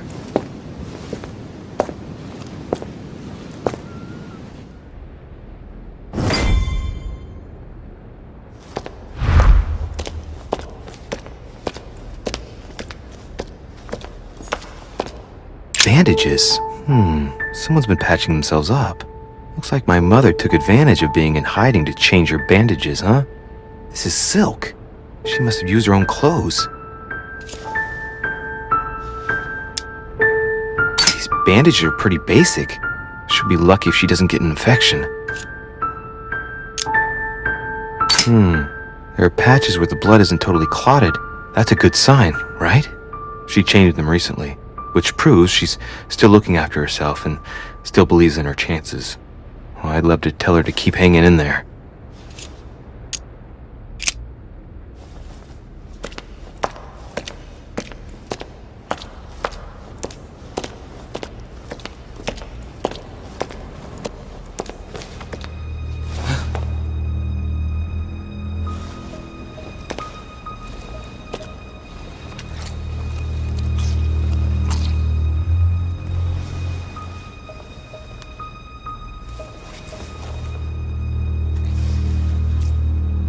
Damn it, Mother. Now what's happened?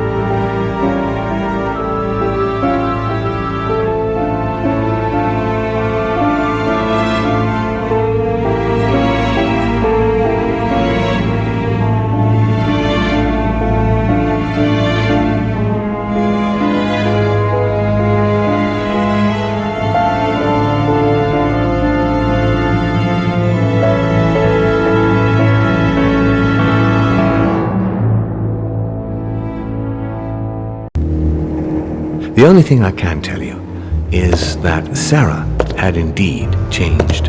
In your opinion, why would your mother remain in hiding over several weeks? You must leave me alone now. I have agreed to everything, even to... But you do realize your mother will have to accept the consequences of her acts. I hope that your search will prove successful and bring Sarah back to us soon. I'll be leaving now because whatever it is you're up to, I do not want to know. Since then, we have become one and the same. We have officially erased the identity of my sister Emma. Emily Hillsborough, the woman with two faces. Everyone seems to be a little unnecessarily heated. Don't forget where you are, please.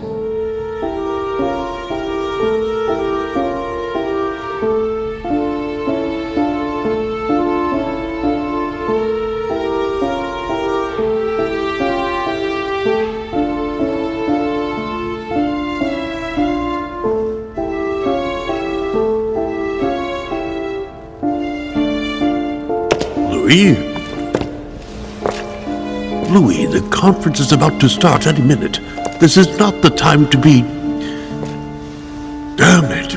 What's going on? I don't know exactly, Mr. President. I was looking for my mother and I came upon this body. My God.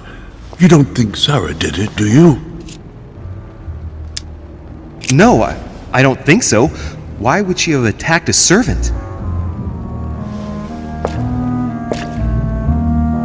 If no one saw you, I'd advise you not to get involved, Louis, so that no one will accuse you of the murder.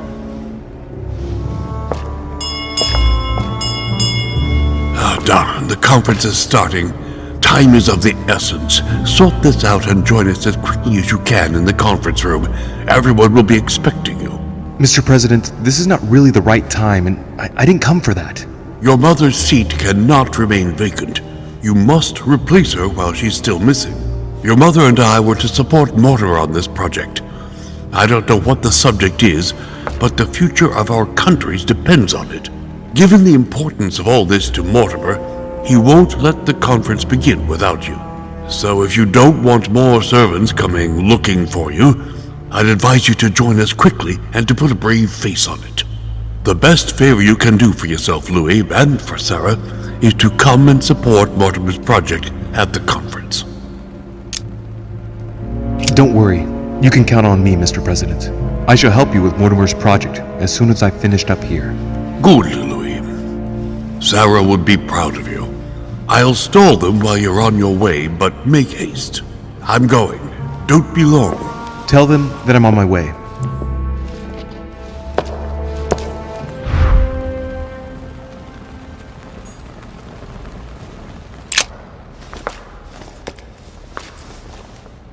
Oh, he's dead.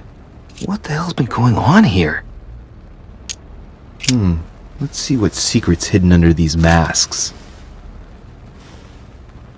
His face doesn't ring a bell. I'm a bit disappointed. Might have expected more from Lord Mortimer. Somebody smashed in the back of his head with something. He slowly bled to death. But that isn't what killed him. They broke his neck. Mother, if this is your doing, the situation is getting worse and worse.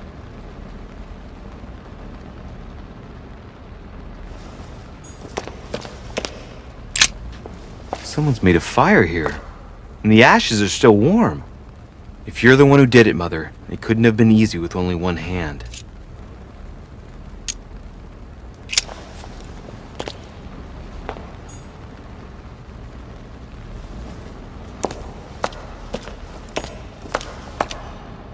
Well, the gate is locked.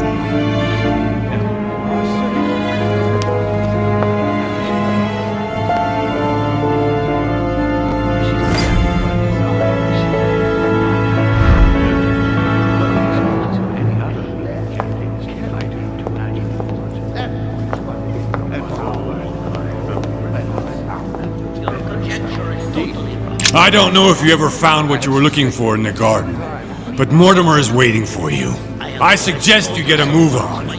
You say it as if you were afraid of him. I sense that you have things you'd like to say, but something's holding you back. What is going on between you two? Nothing. Absolutely nothing. I believed in him. I followed him to the best of my ability. I championed his ideas, defended his decisions, and then, without even realizing it, I became lost. The siren's song, Monsieur de Richet. You wake up one morning, not knowing where you are, and you think about everything you've done for a man who wasn't even worth it. For a man who has no respect for you, who uses you, and who drops you as soon as he no longer needs you. For me, it's too late now. But you still have a choice. Don't respond to his call, sir. Yes, because she asked him at last, and he could not help answering, but she said he seemed quite angry at being spoken to. But it is not sound company. She's not acting by design, is she? Not as you read. Ah, Louis, I've been expecting you. Thank you for joining us. We are about to begin our conference. Let me explain what is at stake. Thank you kindly, but what do you expect of me exactly? My mother's the one who's supposed to attend, not me. That is indeed what was initially intended. Unfortunately, she still hasn't been found, and my guests can't stay here indefinitely. The conference must begin, and it would be truly beneficial to the Order to join in the project. Consequently, I would like you to replace her during her absence. What is at stake here is of the utmost importance. It's important that the French Order gets their say. And should you need any advice, don't worry, you are not alone, Louis. Very well. Can you give me a brief explanation of the aim of it all? Of course, Louis, I was coming to that. The aim of these meetings is to bring together the most influential people in order to think together about the future. But the future of who? Of the world, Louis. Our desire is to steer the destiny of our respective countries for the good of all, and to no longer suffer the random hazards of history. Louis, let me keep you a moment. I would like to let you in on a secret before we begin, because I'm going to need your assistance. You see, the project I'm going to present concerns the territory of Louisiana in North America.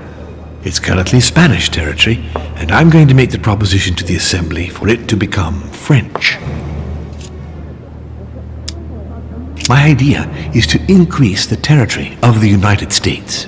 The first stone of this vast project consists of getting Spain to cede Louisiana to France. Once it becomes French, France will hand it over to the United States, which will then allow them to double the size of their territory. And that's where you come in. France and the United States, hand in hand, two democracies illuminating the world.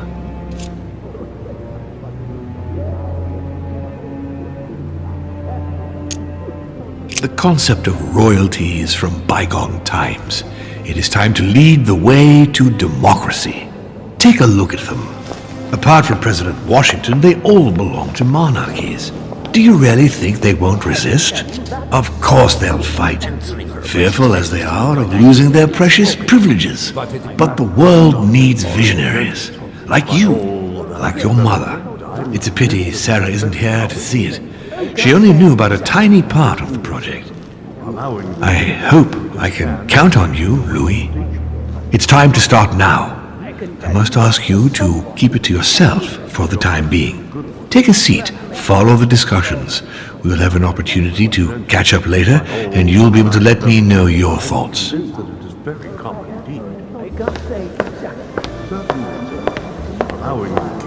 My friends, I propose we get started.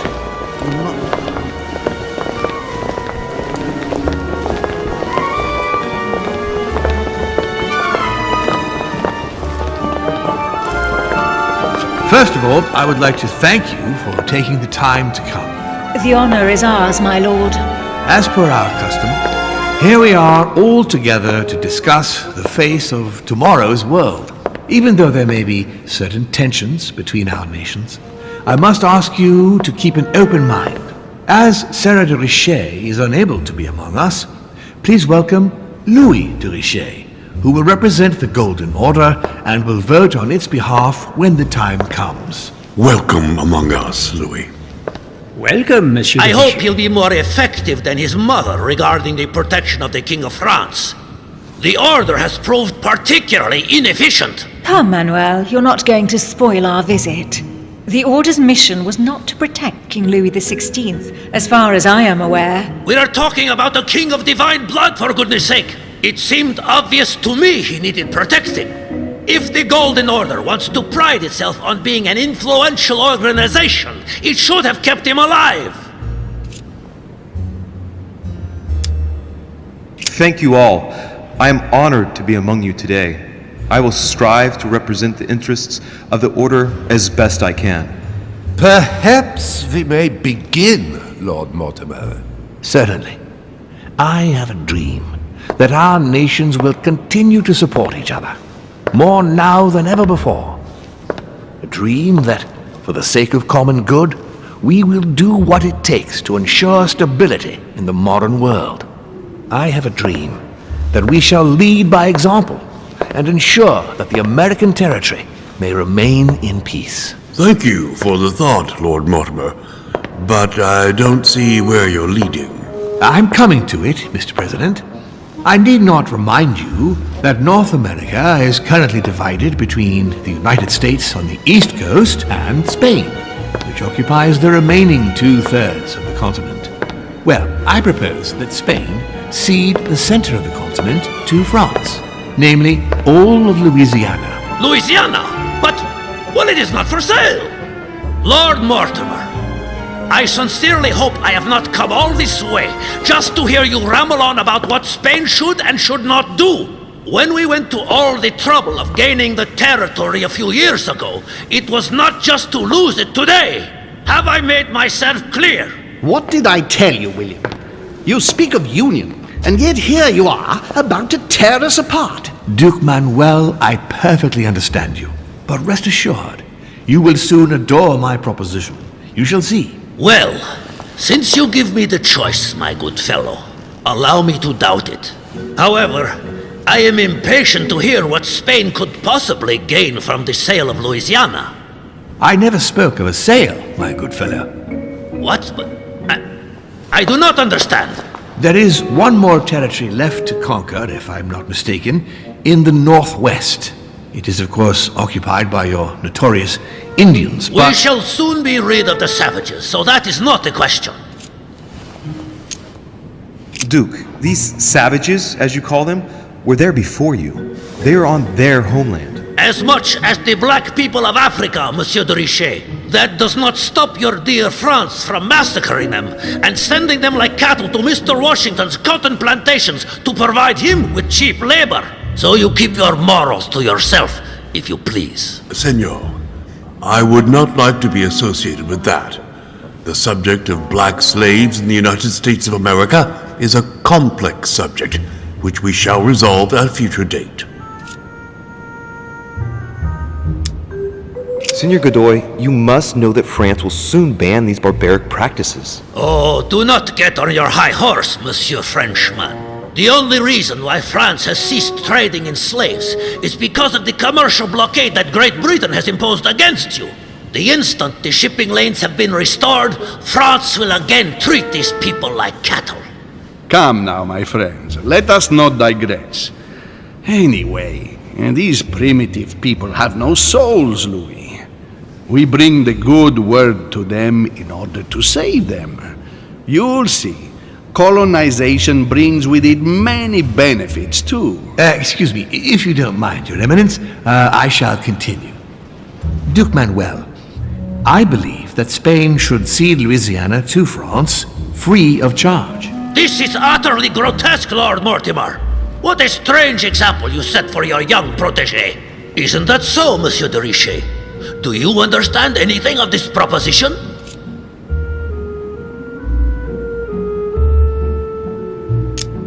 I must say, William, I find your project mostly disfavors me. I thought you were my friend. And I am, Mr. President. That is why I'm doing everything in my power to calm your expansionist fervor. France, in Louisiana, should persuade you not to attempt anything to take the territory by force. Louisiana is a vast wetland where you would needlessly lose most of your troops. It would weaken you and offer certain nations the perfect opportunity to take back your famous United States. I am protecting you from yourself, George. Trust me. I understand. But with friends like you, sir, I certainly don't need any more enemies. I hope you know what you're doing.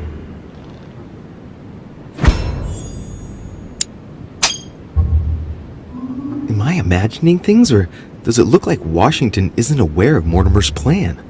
Not to put too fine a point on it, Lord Mortimer, but I doubt the Holy See would be in favor of Catholic Louisiana being handed over to secular revolutionaries and king killers. I should think Monsieur de Richet has an opinion on this subject, does he not?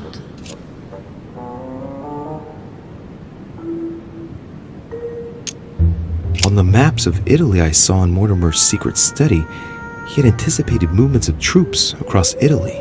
I wouldn't be surprised if he's planning an invasion of Italy by France, and if I push the notion a bit further, I can well imagine that Bonaparte's cannons, financed by the Order, will be used for that purpose.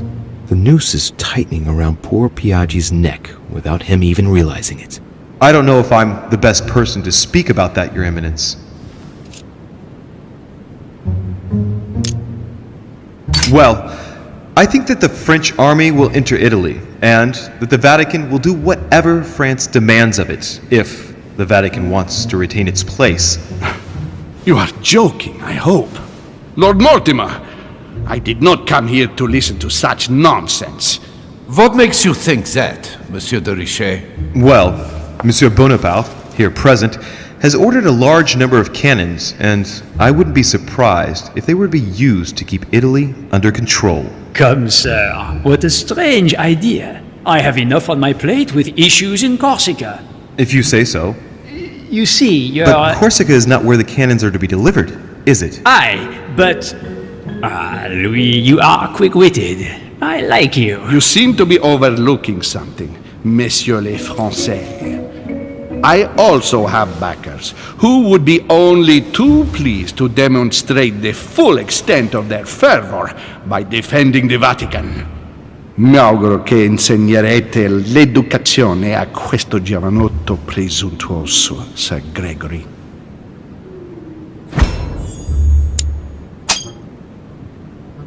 I hope that you will teach this pretentious young man some manners, Sir Gregory. It looks like I won't be just making friends here. In any case, my lord, I doubt the English crown will agree. Ich versichere Ihnen, Emily, nie Preußen wird diese Vereinbarung akzeptieren.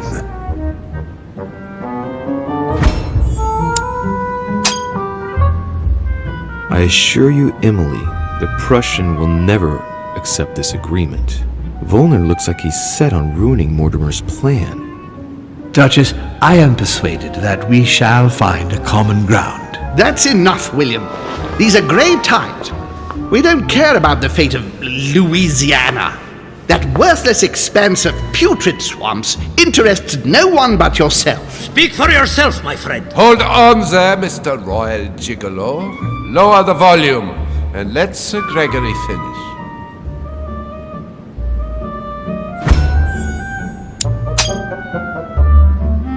Home, Godoy, and now Volner?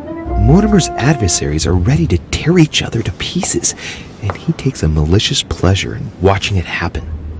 How dare Gentlemen, let us try to remain calm. There you are, William. See where your projects have taken us, as per usual. Chaos! That's enough. I'm tired. We shall continue this discussion tomorrow, but please be aware that your project will never be ratified. Those who are opposed to this project, follow me.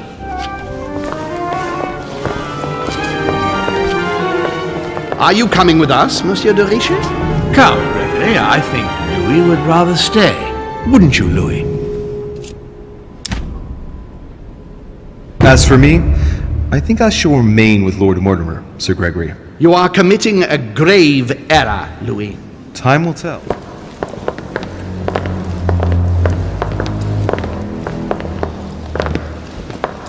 My friends, I would like to thank you for staying. Good God, William. What is this I hear about you reinforcing military power in Louisiana? I have no interest in having France for a neighbor, and you know that very well. Calm down, George. Louis, explain our plan to Mr. Washington, please. You see, Mr. President, Lord Mortimer anticipates that once France obtains Louisiana, they will cede it to you. What do you mean? To us? The United States? You heard right. But President Washington, the United States will double in size. By what miracle have you... You need to expand, George. You and France are the two major democracies in the modern world. It is necessary that you both become superpowers. Are you really going to sponsor democracy throughout the world? Of course, Monsieur Peru. That's why I don't want Spain to get too attached to those wetlands. Please continue, Louis. Explain my vision to Mr. President. Mr. President, Lord Mortimer intends for you to conquer all the North American continent. He's relying on you to not stop at Louisiana, but to continue to push west. Indeed, it would be dishonest to pretend that this is not my final objective. But why didn't you tell me before? So that Lord Mortimer would appear to be isolated without support. Exactly. You got it, Louis. Lord Mortimer retains the advantage by advancing undercover, and for it to work, he needed you to act surprised. William, you haven't changed. Always one step ahead. 1 step ahead? You're joking. More like 5. On that note, my friends, it's getting late. Mr. President, continue to take offense over my project when we resume the conference in the morning. You do it to a T. And if Sir Gregory has the audacity to send you an emissary to convince you to go against me, do me a favor. String him along if you can. The more they believe we are divided, the more we'll have our hands free. Only too happy to oblige. Now, let us get some rest. We've got a big day tomorrow. Good night, gentlemen. Good night. Louis, if you have a minute, I would like to ask a favor of you. I'm going to require your services. How can I be of help? Tell me all about it. Our adversaries are many, and the closing vote of the conference will soon be upon us. Time is of an essence, so I'll need you to assist me this evening. How can I help? I need you to go this very evening to persuade Signor Godoy to join us. He is the backbone of Gregory's resistance. Turn him round, and all the others will follow in such a stampede that Gregory will be able to do nothing but admit defeat. Lord Mortimer, with all due respect, don't you think I'm the last person Godoy wants to talk to? I'm sure you can do it. I believe in you. Lord Mortimer, you're not telling me everything. Let's say I wouldn't disapprove if the Right Honorable, though nonetheless choleric, Duke Manuel put you in his bad books. If it could motivate him to declare war on France, it would greatly serve our interests. War? What do you mean? I told you before the conference. The more we distract Spain from the Americas, the less it will have an eye on Louisiana. But all the same, we're talking about a war in Europe. Don't worry. That's why Mr. Bonaparte is with us. I am convinced we'll be perfectly capable of managing the conflict. And Signor Godoy is not a great soldier. He will not commit Spain to a long war that he won't be capable of managing. I'll go straight away. Thank you, my boy. And get some rest afterwards. Big day tomorrow.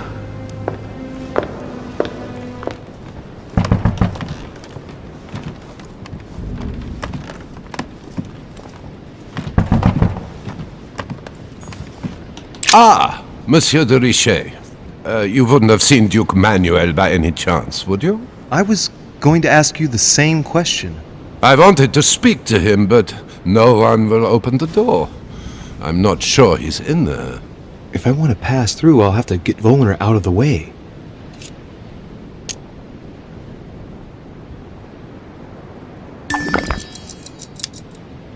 Excuse me, but I must fetch a letter for the Duke. Very well, sir.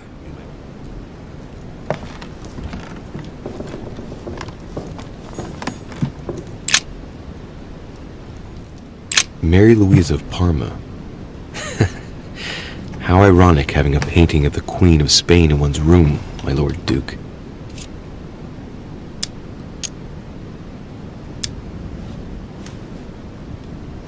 Hey, it looks like someone slipped something in the back here. It's a letter. Let's see what it says. It reeks of perfume, and it's written in Spanish. Godoy, you really are a little devil. So, let's see what it says. It seems that the Queen isn't the only one enjoying the Lord Duke's favors. If the Queen found out, it would cost him dearly. I'll keep it with me. You never know.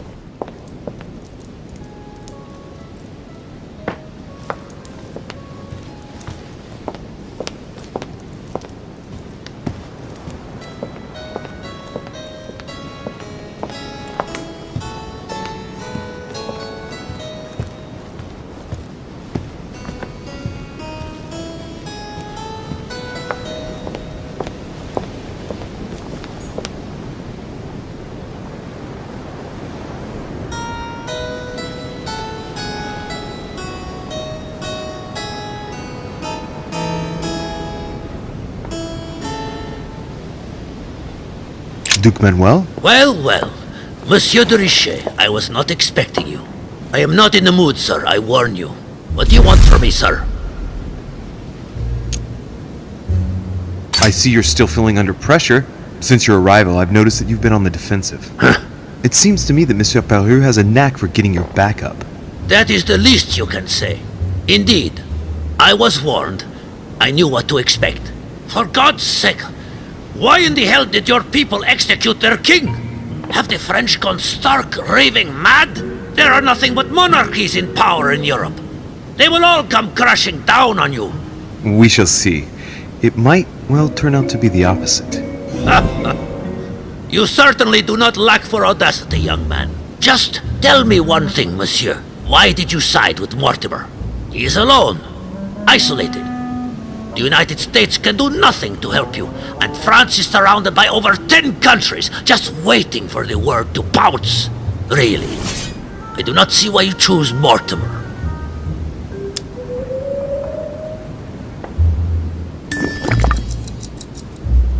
The Golden Order, my friend. The Order is everywhere. We come from France, we are President of the United States, England, and many other countries. We have ambitions and the means to carry them out. You'll see, once all hell breaks out and your English support starts to fade away. The Order is an international organization. It matters little what governments do. Otherwise, why would Mortimer have gone to the trouble of inviting my mother? If you are right, Sir Gregory has got it all wrong. Tell me, do you really believe Spain has any interest in ceding Louisiana to France?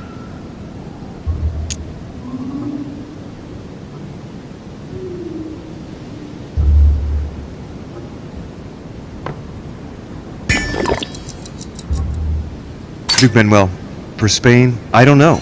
But for you, I'm convinced that Lord Mortimer will thank you generously. You would not be trying to bribe me, would you? Nothing could be further from my mind. It would be an insult to believe that someone such as yourself might have a practical attitude towards its virtue.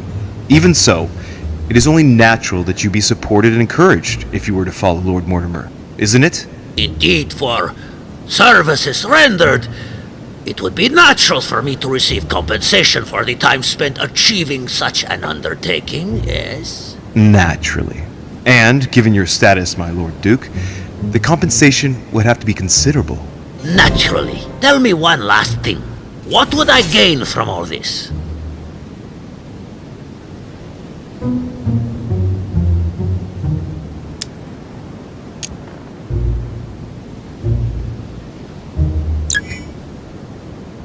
If you continue with home, our two countries will become rivals. It could turn into war.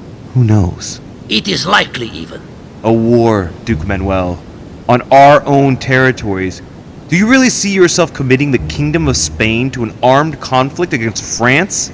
Can you imagine the financial investment required, not to mention the loss of lives and dishonor at the slightest defeat? Do you see yourself being the man responsible for that? No, but you are the one who's pushing me into it, you damned Frenchman!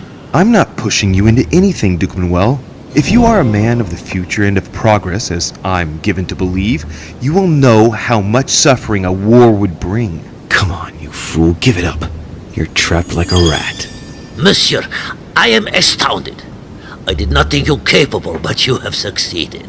I will be more wary of you the next time. Nonetheless, if you can guarantee Lord Mortimer's support, then yes, you can count on my vote when the time comes. However, I expect you to be discreet with regard to my former partners, without which our agreement will become null and void. Of course, my Lord Duke. You can count on me. Lord Mortimer will be delighted to hear the news. I hope you know what you are getting into, Louis. I bid you good luck. Good night, my Lord Duke. See you tomorrow. Well, that's one thing out of the way. Only thing left to do is wait for the conference to resume tomorrow morning.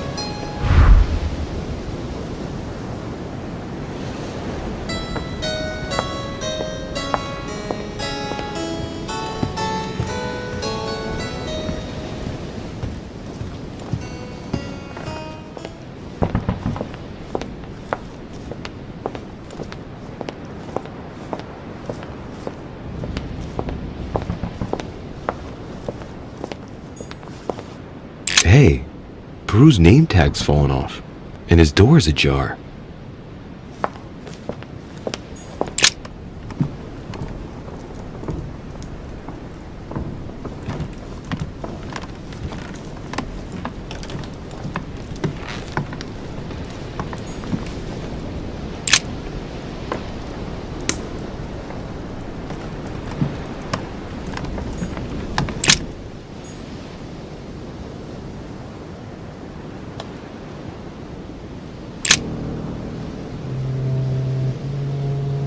Leave me, de Richet. I don't feel like talking. Are you gonna keep sticking to me like glue? Hell's bells, I don't deserve this. There's nothing you can do for me. What's going on? Maybe I can help. Not anymore, you can't. Not against him. But thanks for the offer. Who are you talking about? You know very well. Lord Mortimer? You talk as if you were in danger, monsieur. Has he threatened you in any way? I'm done for, Monsieur de Richet. I played with the devil, and I lost.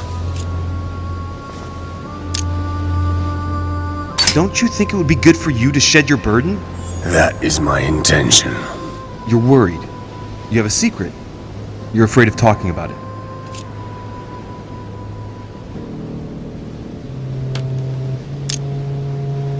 You're protecting someone who's dear to you. And apparently, you're prepared to die for that person. Twice over. Are you afraid for your daughter? What are you? Be careful, de Richet. Be very careful what you're about to say if you don't want to go flying off the balcony! What do you know about her? Nothing apart from the fact that you love her and you're saying goodbye to her. I read your letter on your desk. I ought to get rid of you. Perhaps I can help you. The hero syndrome. You always think you can fix things. She will be safer far away from me. That's it. What's more, no one must find out where or who she is. Is that clear? Perfectly. But why say goodbye to her? She must still need you. The only thing she needs is for him never to find her. Time is short, Louis. Follow my advice. Find your mother if she's still alive, and get out of here. Flee this damned island of doom. Are we in danger? You've been in danger since the minute you set foot on this rock. He wants you. He's sizing you up. He is circling around you. It's blindingly obvious. And you, flattered as you are, will soon be running around for him just to keep your place among his precious few. It feels so good to be accepted by him. You will experience power. wealth, glory. He will give it all to you until one day you will feel so eaten up inside that you will no longer know who you are. You will find yourself void of all conscience, of all freedom, and can no longer look at yourself in the mirror without feeling sick. Refuse, I tell you. From now on, say no. No! You're a good man, Louis. You look after yourself. As for me, I shall take back my freedom tomorrow morning. I'm through with it all. There you go. Back in the saddle. I'm glad to hear it. Come on. It's late. I'd like to get some rest. Very well. I'll leave you then. See you tomorrow, monsieur.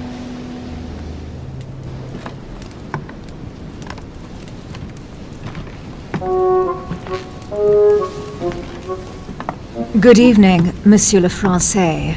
Duchess, you're here. What a charming surprise. I'm beginning to think you can't be without me. You have managed to penetrate my armor, sir. Am I disturbing you, perhaps? That's not what I said. Ah, by the way, you surprised me during the conference. Why's that? Well, you are going to lose. Why stay with Lord Mortimer? I believe he has every chance of winning. My, you are a rash one. However, if ever you want to change sides, please feel free to let me know. But tell me, you didn't come here to try and make me change my mind, did you? That's the last thing on my mind, although you would have everything to gain by it. There's no point trying to persuade me. Don't hold it against me. Of course not, silly. Louis, if you trust me, you ought to ask yourself why I have chosen home. You do trust me, don't you? Of course, Emily. Admit, though, that it does make you think. There's still time, you know. Join us before it's too late. Unfortunately, my word is my bond. I don't want to leave Lord Mortimer in the lurch. Very well, as you wish. It's up to you to decide. Tell me, are these visits to Mortimer's always so intense? Yes and no. My sister doesn't normally disappear like she has. Any news of your mother? Still nothing, no. Very well. Can we change subject, please? I didn't come here to go through all that again. Of course, it's late. You're right.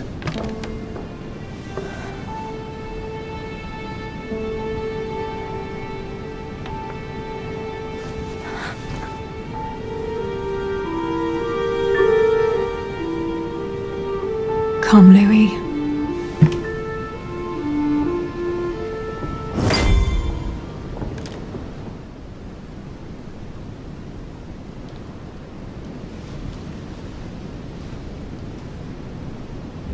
Emily?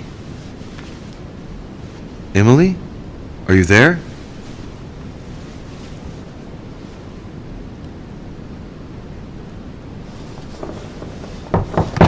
Sir, the conference is about to begin. You are expected in the conference room. Tell them I'm coming. Thank you. Come on, Louis. The game is back on.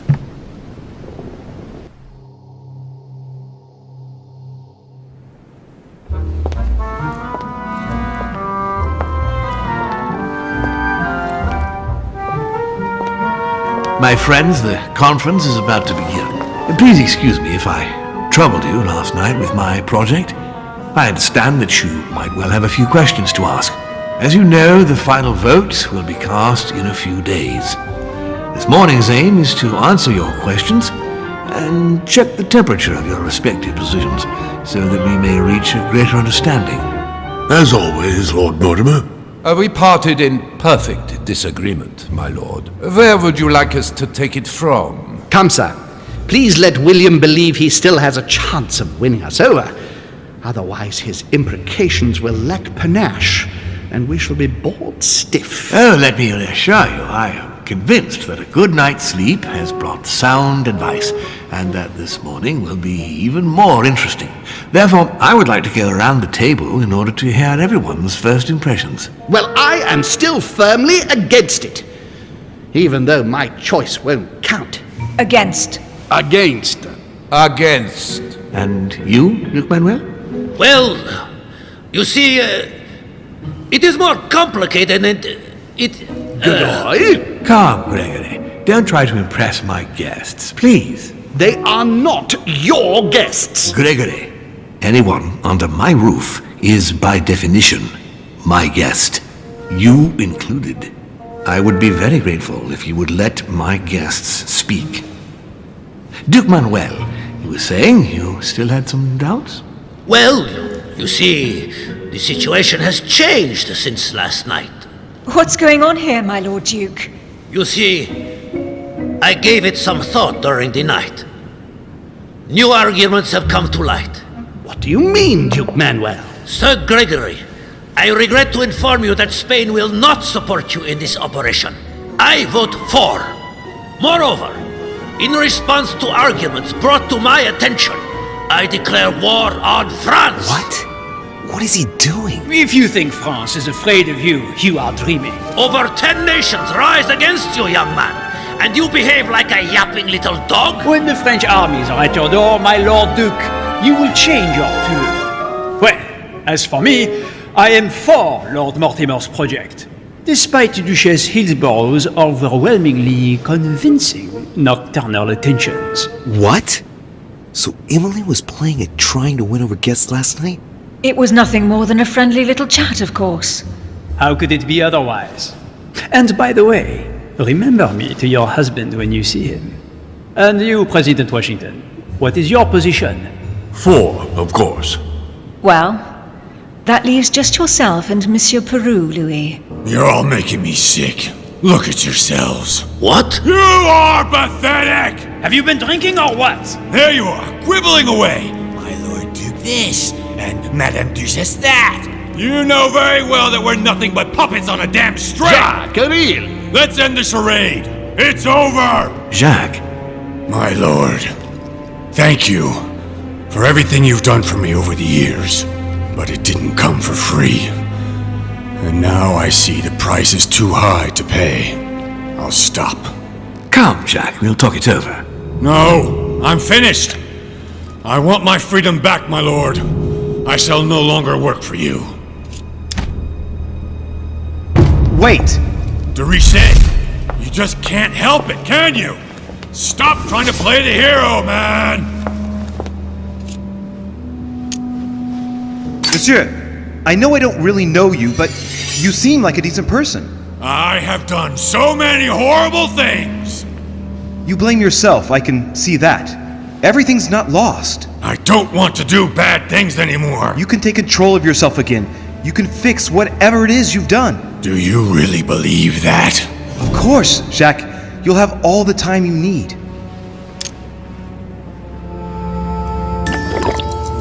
Jacques, you're not alone. There's nothing you can do against him. Of course there is. We've already started. How can you say that, knowing he's already probably gotten rid of your mother, Louis? No, he hasn't. She's still here. She's alive, Jacques. But... Yes, trust me. This is not who you are. You're better than that. You don't know me. Yes, I do. I know you're no coward. So give me your weapon, please. But There's nothing to fear. I'm right here. I don't want him to talk to me. Don't worry. You're safe now, Jacques.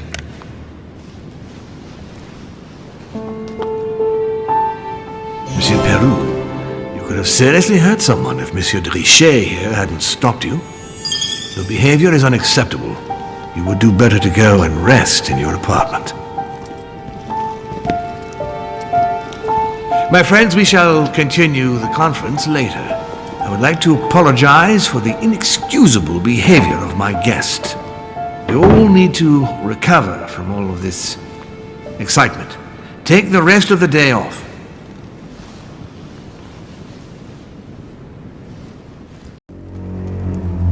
This is like a bad dream.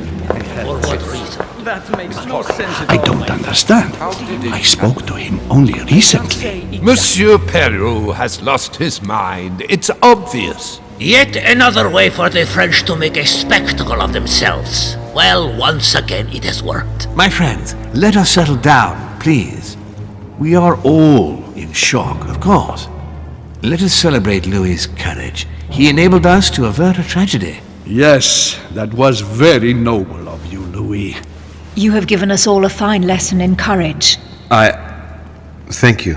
He owes you his life. That's quite something. That madman deserves to die. We are providing Monsieur Peru with care, but rest assured, he is no longer a danger to himself or anyone else. I think everyone needs a little rest. Can you stay a moment? Of course. Louis, I wanted to thank you personally. I admire what you did to save Monsieur Peru's life. You have given us all a wonderful lesson in courage. Don't mention it, my lord. You would have done the same. I was just quicker. Ah, humility is a fine quality, sir. Where is he now? In his room. I've sedated him. I don't want him trying to take his life again. Or, worse yet, attacking one of the guests. When in despair, Monsieur Peru is clearly a dangerous man. Tell me, my lord, what did you expect of him exactly? I found it difficult to understand what his role was here. In fact, I asked him here to speak about our collaboration. His mission was soon to come to an end, and I was hoping to persuade him to slow down. I had a few interesting missions abroad to propose to him. Did you tell him that? I just let him know that perhaps it was time to move on to something else. On that note, my lord, I'll be leaving you. Have we covered everything? Absolutely. Oh, Louis, one more thing, please. I wanted to thank you for your support during the conference. You've made the right choice, and it gives me tremendous satisfaction to have you with me on this project. And much good may it do you, my lord. But look at the voters. It needs to be unanimous. And we just lost Peru. The battle is already lost, if you ask me. Trust me, Louis. We still have a few more cards to play. You'll see. Anything can happen in politics. I'll see you later, my lord. I already mentioned it yesterday. Either to you or to someone else. Impossible to tell with you people. Yes, sir. Your guess is not sufficient. Tell the others, for crying out loud. Remember to close my window once you've done my room. This isn't Corsica, you know. I'm freezing. Of course, sir. I'll see to it straight away. Good. Proceed. Yes, sir. Monsieur Bonaparte. Louis, once again, bravo for what you did. If it weren't for you, Peru would have blown his brains out. You've got courage. I like this. We just lost the vote for the next conference, and we already had fewer votes than Holm. I must absolutely find a solution. Excuse me, sir, but given recent events, I find it somewhat cavalier to return to your political preoccupations so quickly. Yes, I know. You must find me inhumane. But what can I do? We are here to decide upon the fate of our nations, Louis. It is time you realize what is at stake here. I hold nothing against Monsieur Peru personally, but what concerns me most right now is to not lose sight of the objectives of this meeting. In short, we haven't a minute to lose. I'll leave you now. Just a minute. Why did Duchess Hillsborough go and see you last night? Ah, I see that it bothers you not to know. I've half a mind to send you on a wild goose chase. The Duchess simply came to persuade me to change sides. But rest assured, with the most honorable intentions. Now, Louis, time is running short, and as I said, I'm in a hurry. I have to go now. I will see you later. Next time, I'll listen to my mother. Not a day has gone by without something happening to me. What now?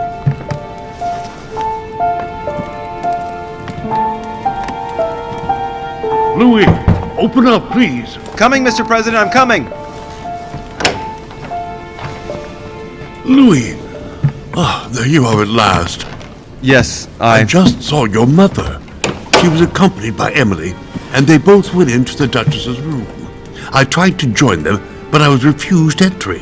Louis, this does not bode well. Oh, shit. Emily might want to avenge her sister. I must act quickly. You're right, Mr. President. Thank you. How could you do that to me? It's as if there are several people inside. Once again, you're the one who's the victim in all this. What are you on about now?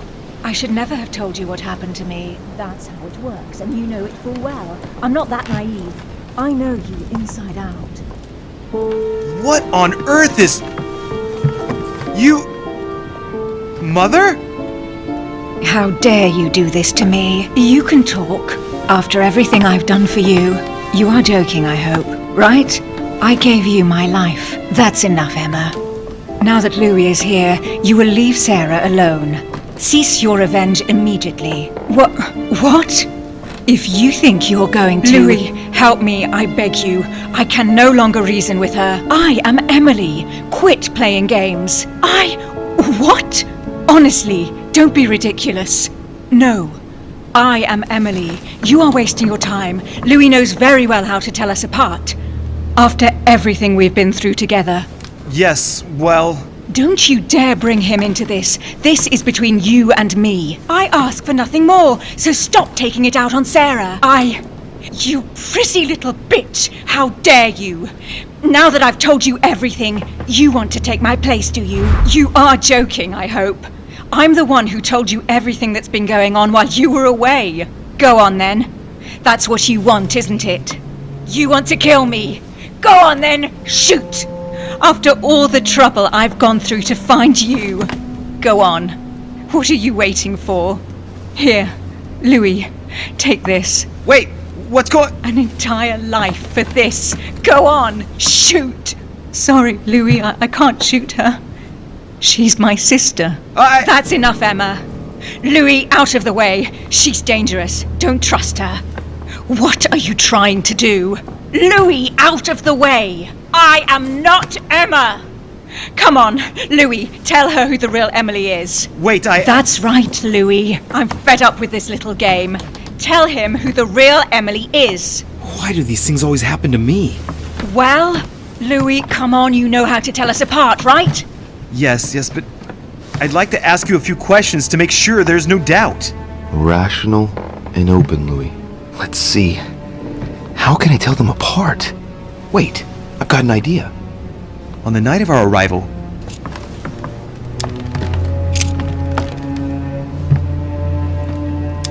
on the wharf, something happened to me. What was it? A malaise. The moment you arrived, you felt ill, and I offered to help while Piaggi went up. And you turned me down flat.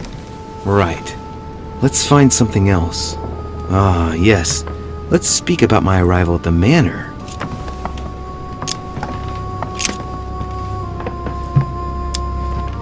When we arrived at the manor, someone was already present in the Great Hall. Who was it? President Washington. She knows about this part as well. I'm warning you. Obviously, I told you! Very well. Let's try something else. On the first night, we went up to bed, but I wasn't tired. I went for a little stroll.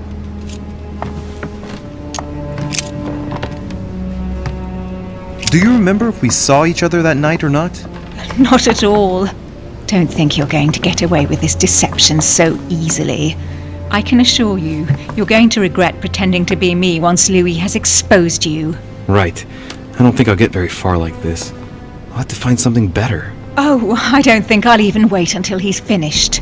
Take it easy now. Are you mad, Louis? Lower your arm. I better act quickly if I don't want things to get out of hand. Come on, she's putting one over on you. Look at yourself, for crying out loud. You were prepared to shoot me down.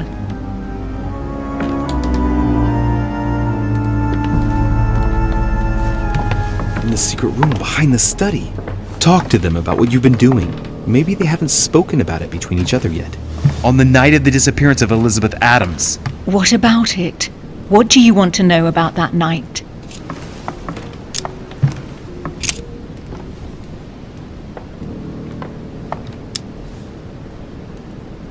Before going to bed, we found ourselves in an odd situation.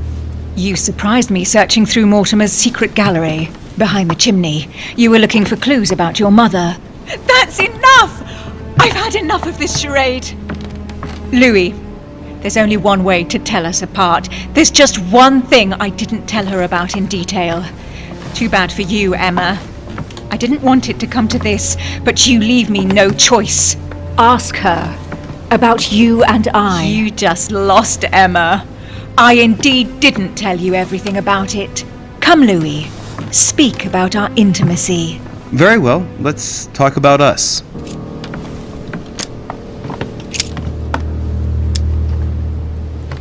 Last night, you came to visit me, and I can't help wondering why.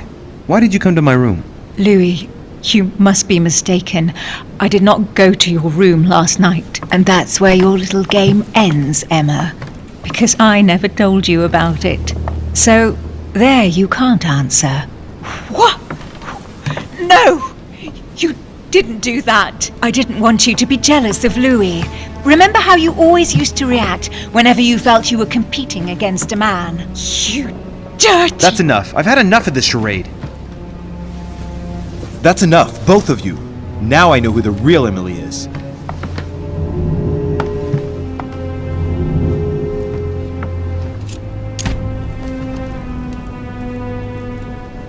It's you, Emily. No, Louis! She is manipulating you! No, Emma. It's her. I know it. Despite all the trouble you've gone to put one over on me, I know it is her. That's enough now, Emma. You little slut! Don't think you are going to get away with this so easily. You are going to stop your little game right now. Never! I am Duchess Hills... No! Emily? I am the Duchess. But... You don't! Dear God, what have I done? See what you've done! See? Louis? Mother! What on earth is... Go away! You must go. Everyone is going to arrive. Louis, what's going on? Duchess? Is everything all right? Come on, Louis! There's nothing more you can do! But I... Leave us. Emily, what's going on? Mother, go to the crypt. I'll meet you there. I'll be waiting for you. Emily. Madam, I am coming in. It was bound to end like this, Louis. Let me stay with her. Please. Go. I'll cover you.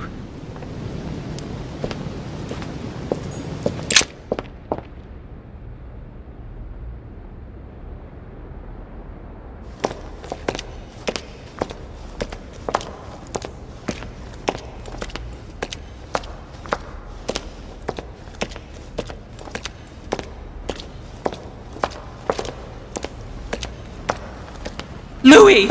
At last, there you are.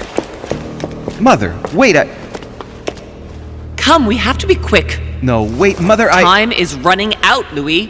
First, we must... No! That's enough. I won't go a step further unless you explain to me what is going on here. I'm begging you. Talk to me. You must trust me, my son. You are not ready yet. You're the one who should trust me. Tell me what's happening. You would never believe me. I came all the way here for you. Now I've found you.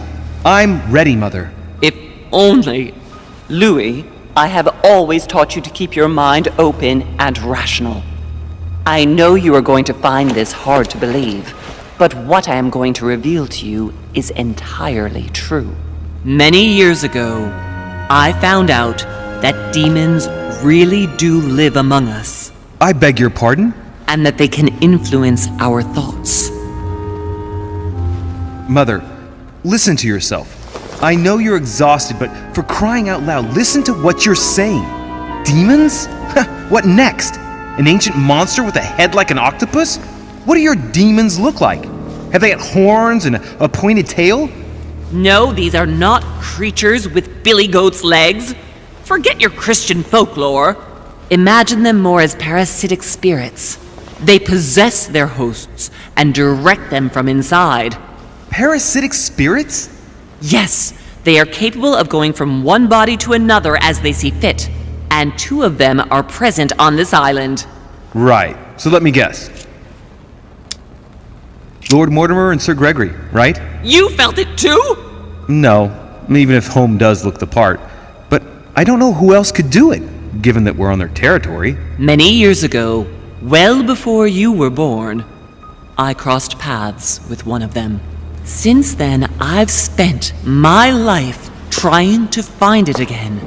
When we recovered the Alizif, I was persuaded that von Burchard was working for this demon in one way or another. But I thought he would hand the book to a middleman during this conference. That's where I made an error that could well turn out to be fatal. The one who Burchard was meant to give the book to was none other than the demon in person, Mortimer. Not to mention that Holm had sent Volner to get it for him. Holm and Mortimer are demons? They both seem to disagree about many things, but I'll admit I never knew exactly why. There are many of them, Louis, not just those two. Mother, have you any proof to support any of this? Of course, but you do too. You had everything laid out in front of you. Didn't you notice anything?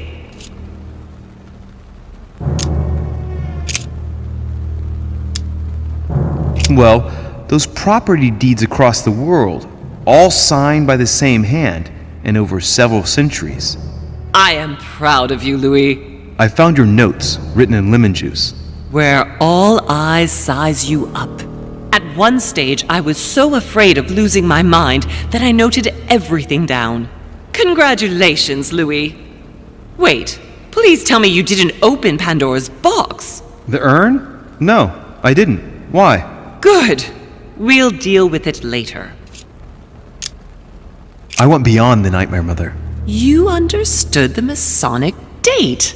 1191.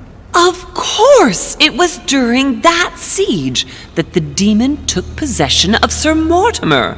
They spent a whole night in conversation until the early hours of the morning. Mortimer had passed the test. He had charmed the demon, and so it chose him to be its host for centuries to come. But tell me, did you find his secret study? I did indeed. Did you see his maps of the world? He has contacts the world over. Yes, I've been developing the Golden Order across the world for many years, and I've never seen anyone with such influence. It's simply inhuman. I must admit, I found it difficult to understand how and why Mortimer didn't have a place in history. On the continent, Mortimer and Holm are mere dandies who organize society balls. History forgets them with a disconcerting facility. No one speaks about them, and yet they whisper in the ears of kings and presidents. You mean the conference? How can you explain that someone manages to bring together so many important figures without anyone knowing? And without any security or personnel. Louis, I am proud of you. You came all this way. You found me. You have surpassed me. You taught me everything I know. Right. How did it all begin? I saw him! What do you mean you saw him? I was 20 years old. I was young and carefree. I traveled the world in search of adventure. In the Persian Gulf, we came across an ancient grimoire that became unlocked.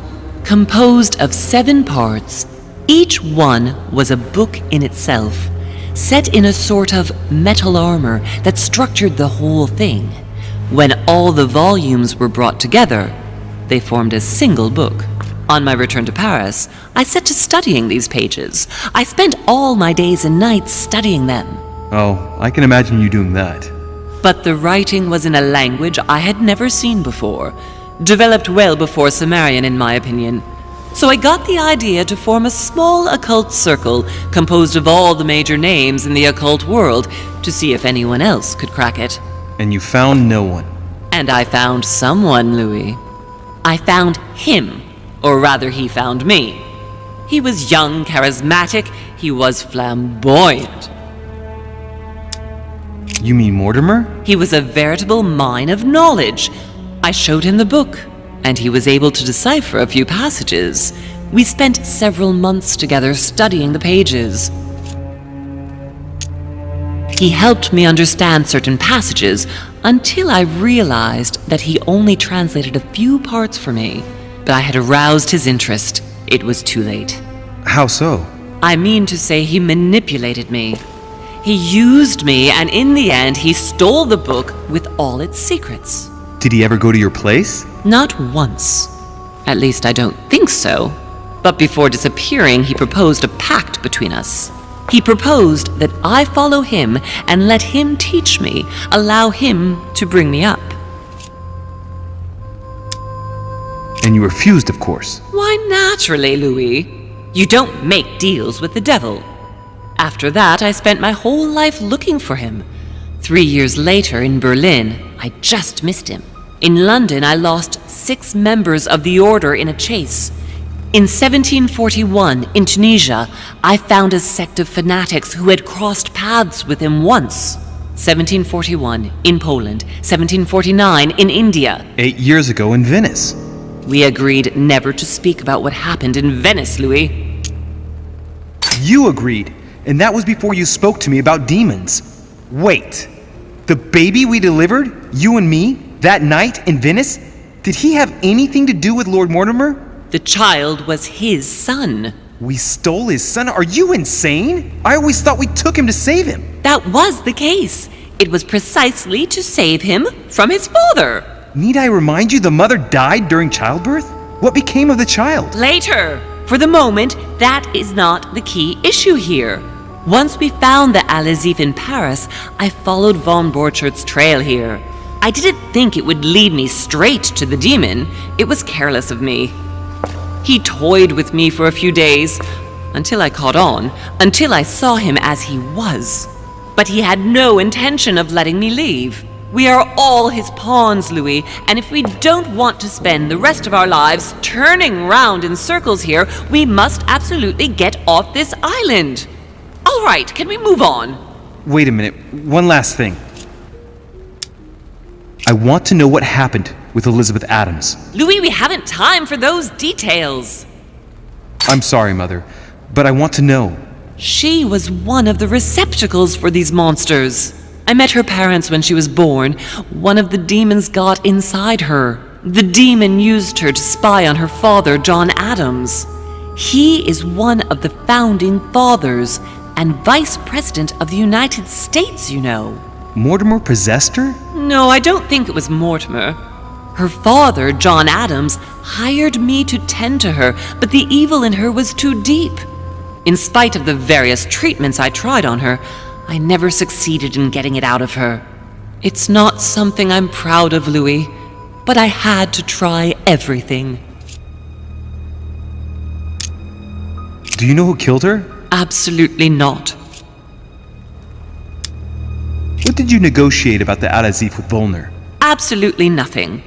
I managed to pull the wool over his eyes until I found a way to flee. What was going on with the cannons in Tuscany? It was nothing. Since when does the Order finance wars? The cannons for that Bonaparte fellow? Listen, once in the lion's den, I did whatever I could to appear legitimate. So yes, I pretended to be interested in Mortimer's project about a young military man who was seeking funding for a foundry in Tuscany. Between you and me, if buying China would have enabled me to escape, I would have signed without hesitation. I want to know what happened between you and Emily's sister. Great responsibility often brings difficult choices, Louis. That's all you need to know. All right, but you're not getting away with it so lightly. Once we get back to Paris, be sure I won't be letting it go. We'll see in Paris then. Good. I think that's about right. We shall speak about it once we get back to France. Great actions for humanity have been decided by demons for centuries, Louis. They are playing with our destiny. We are their slaves. And it's time for it to stop. By the way, what was Mortimer's project at this conference? He wants the United States to occupy all the North American territory.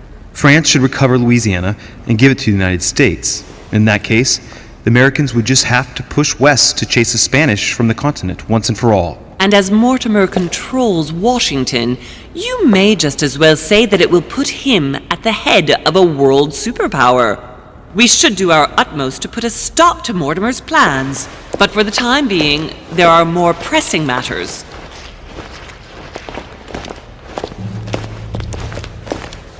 Are you gonna tell me why we're here?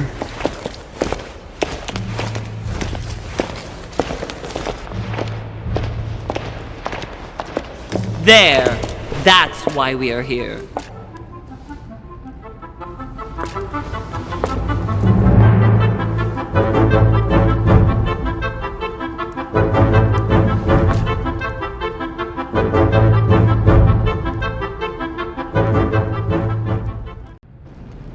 Reassure me, we aren't going to have to force that one, are we? I don't think we're even capable of doing it. You're going to have to find a way to open it. Why, of course. And what's inside? Something to vanquish them with? Perfect. So, how does it open? We'll need several keys. I found a note from the architect who conceived the mechanism in Mortimer's secret study. We have to first gather 5 objects before we try anything. Are the 5 objects the keys? Exactly. We have the Clement III cross, the nails, the Gutenberg Bible, the exegesis of Judas, an armillary sphere, and all we need to match up the dates between the different calendars. Some nails? Don't ask me. I'm not the one who made the mechanism, you know. When I arrived, there were already a few of them inserted, so I didn't have to worry about those. On the other hand, I remember seeing some in Mortimer's secret study, behind his nightmare. In a golden cup? Yes. Yes, I saw them too. Perfect. It will be easy for you to find them then. You need 3 of them. Very well. You remember what to do about the rollers. 1191 to enter, and 6466 to exit. Of course. Why a cross? Well, I haven't the foggiest idea, but it just so happens that's what you are going to use to activate the mechanism. I found the one Mortimer kept. It belonged to Cardinal Guibert, better known by the name of Pope Clement III. Perfect. Where is it? Unfortunately, I've lost it. When I lost my hand, I went dashing out, and it must have fallen from my pocket. Remember, Mother. I'm certain you can remember. Let me think. You were running. I was bleeding to death. You remember the pain. I thought I was going to faint. Yes, I remember. I don't think it can be far, can it? Would you have lost it outside? No, I don't think so. It must be in the area. I don't remember going up with it. Perfect. I'll search the crypt before leaving. An exegesis. Anything else? Did you manage to vanquish the Medusa? To open the chimney? Yes, absolutely. So you've already come across it. It's the Bible of Judas that is exposed in the secret room behind the chimney. Why do they call it an exegesis? Because that's what it is, and not an apocryphal Bible, strictly speaking. It's the study of a text with a summary, not an actual Bible. Anyway, well done for the Gorgon. You did well. You didn't get tricked by the light bouncing back. Thanks. Do you think I can take it safely? We haven't got a choice, Louis. Without it, we won't be able to work out this cursed mechanism.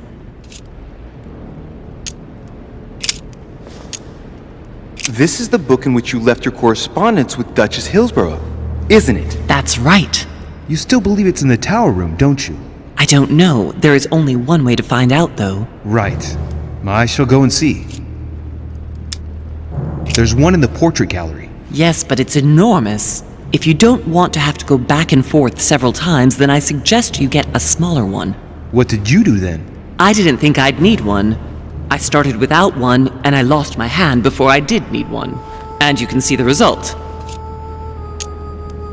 What do you mean by the concordance of dates exactly? Don't worry about that. We already have them. They are written on the back of the message I just gave you. One last thing before you go. Be very careful. If you come across anyone, they can all potentially be spies of Mortimer or Holm. Don't ever confide in anyone because a demon can slip inside them at any moment. Wait, not all of them though. Take Washington. Especially Washington. He's been conditioned by Mortimer for years. Look at them, for crying out loud. How do you explain their behavior otherwise? The most influential politicians in the Western world gather together without the least protection, without a single aid to assist them, to participate in a conference during which the guests start dropping like flies. Me, Adams, Peru, Hillsborough, look at the number of calamities that have happened over the past few days. And not one of them has asked to leave the island? Do you find that normal? You'll see. Go up to the manor to look for the keys, and I wager not one of them will speak to you about my being in Emily's room. Do you think so? Go on, you'll see. And come back with all the objects in one go. Time is against us. And remember, the code to get out of the secret office is 6466.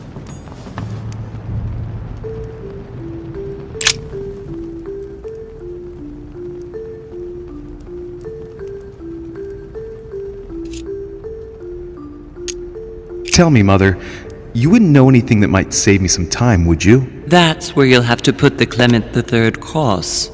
You insert the cross into the slot, and it will open the iris. You ought to go, Louis. If someone finds us here, the situation might well become seriously complicated.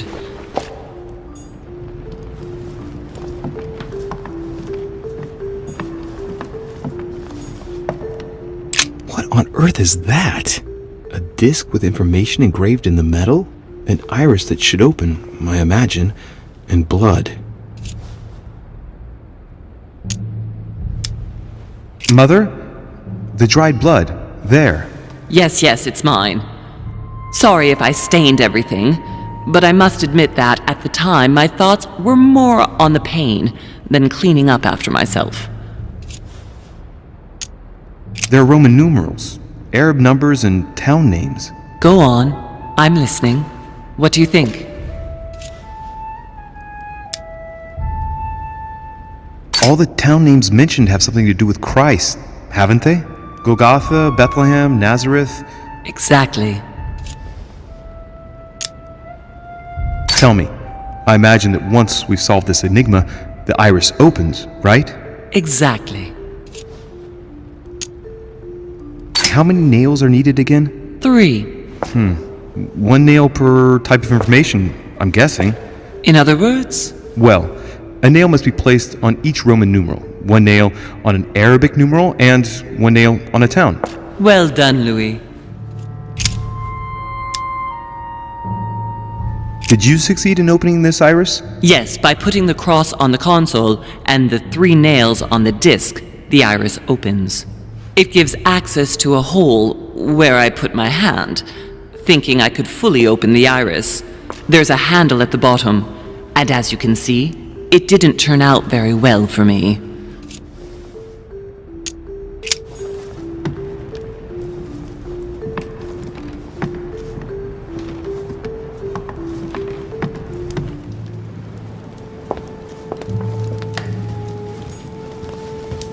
Right.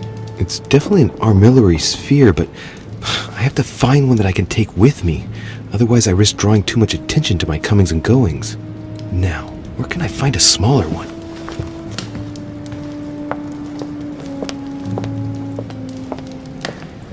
Right. Let's see if the statues are in place yet.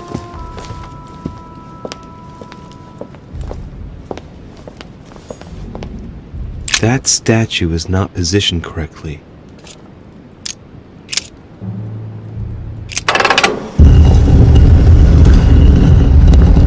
Open sesame.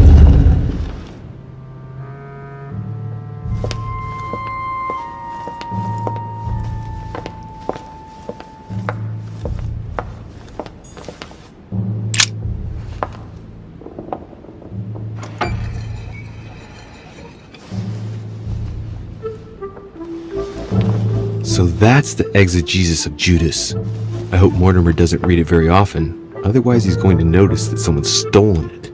But that's just too bad. I need it.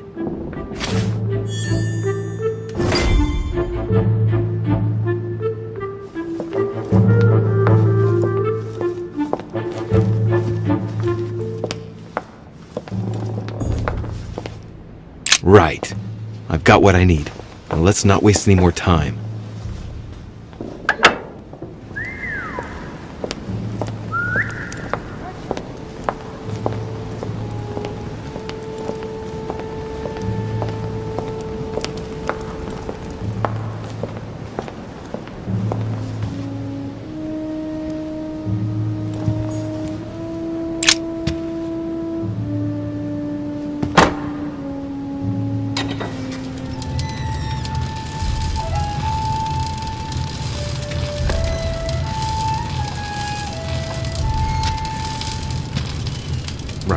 This time, it'll be a lot quicker. If I remember rightly, the code was 1191.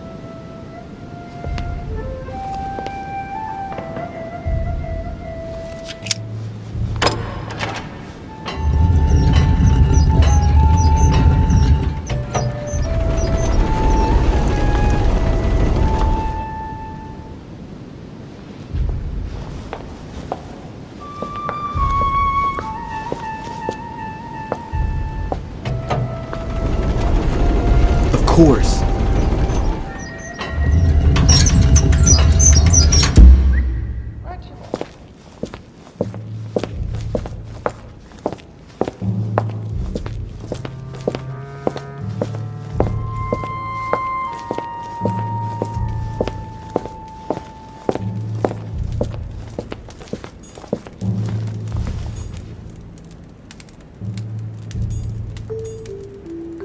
There. Those are the nails I was looking for. I noticed they were old and rusty, but I hadn't noticed these traces of... Could that be blood? Is it really the relic of the Holy Cross? I can hardly believe it.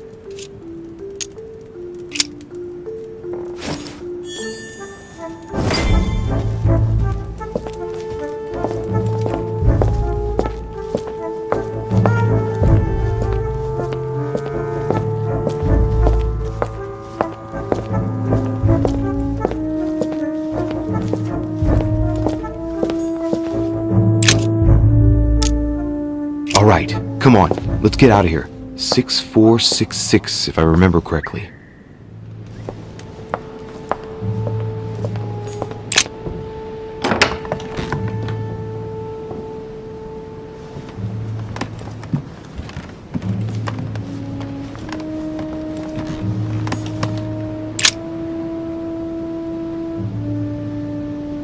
Hey, look, there. No, I don't see anything. Come, Louis, look. Someone's clearly drawn a 4 in the dust. I have a clue. I better take the Bible before he works his way back to it.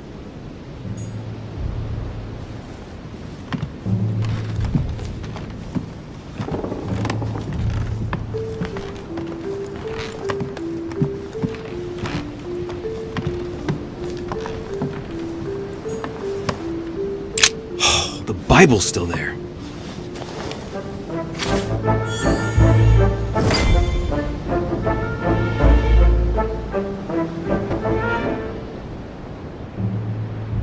Monseigneur, His Eminence Cardinal Piaggi.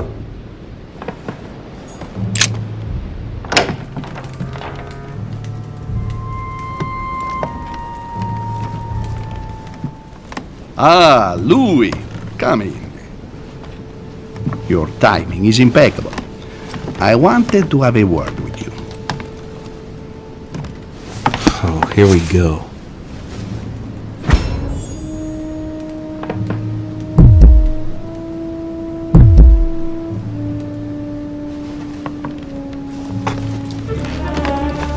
I was wondering how you are getting on in your search for our poor Sarah. You must have made some progress, I should think.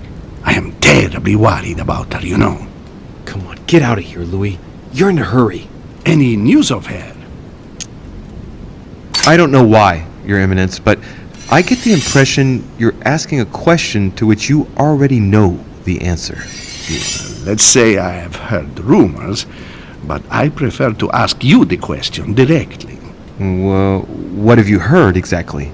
It would appear that your mother is implicated in the death of the Duchess's twin sister, and that as she tried to escape, apparently von Wollner heroically interposed, but after a fierce struggle, Sarah knocked him out. My mother? And Wollner? Fighting like two cats in a bag? You do recall that my mother is an old lady, Your Eminence, and yet you believe such hogwash? I'm surprised at you. I'm only telling you what people are saying, Louis. I never said that I believed it. Oh, what a story, all the same. Twins! I was always wary of the Duchess anyway. I did not appreciate the facility with which she would flaunt her assets. You know, Louis, I don't want to put you on the spot, but I sense you are worried and that you are not telling me everything. What exactly did you come looking for in my room? What do you mean? Louis, I was not born yesterday, you know. When you came in, I saw in your face a hint of disappointment at finding me here. I concluded that you were hoping you wouldn't run into me. You came here for something else. I'm looking for a cross, Your Eminence, so I thought you might be able to help me. You are asking me for a crucifix? You wouldn't want Saint Benedict's, would you? Oh, it's a cross that's commonly used for exorcisms, isn't it? What does he imagine I'm preparing for crying out loud? No, I'm looking for one of the crosses of Clement III. Ah, very well. Well, you are in luck. I do indeed have one. Oh, do you think you could lend it to me for a few hours, please? First, though, you'll have to answer a few questions, my dear fellow. It's win-win. Well, I thought you were more charitable, Father. Charity begins at home, Louis. Actually, it's quite simple. You want my cross, and I want some answers. I think we ought to get on fine, don't you? I need that cross. I must not speak to him about my mother at all costs. What exactly are you involved in, Louis? If only you knew. That's what I've been asking myself every day since I came to this island. And, well, most of the time, I haven't the faintest idea. Louis, I understand that all this may seem unsettling to you, but be patient, my son. I am sure that once you learn the ropes, you will be like a fish in water. Where was I now? Ah, yes. Ever since your arrival, I've seen you rushing about all over the place, apparently trying to find Sarah. We both know how big this island is. Even if Sarah was disguised as a bush, she would not be able to escape our vigilance for long. You must have already found her. She needs help, Louis. We are friends, she and I. Won't you just tell me where she is? Your Eminence, I'm obliged not to answer you. Even if by mistake I revealed to you all the trouble my mother had gotten herself into, I would by the same token be putting you in grave danger. And I just wouldn't want anything to happen to you. To me? I appreciate your concern, my son. But you only give me all the more cause for concern. Louis, tell me at least why you want the Clement III cross. I'm sure that you are aware that this is the cross that Lord Mortimer gave to me when we first met. That was the day I decided to take the cloth. It cannot be a coincidence. Please, I beg you. Why the cross of Pope Clement?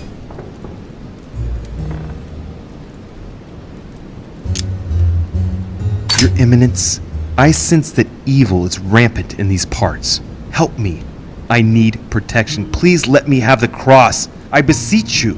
Of course, my son. Do not fear. It will give you protection. Never will I leave a true believer in such depravity.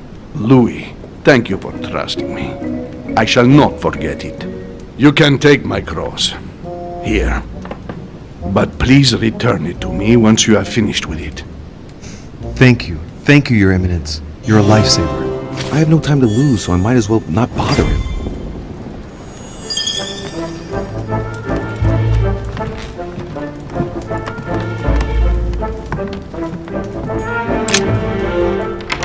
Monsieur Johann van Volner.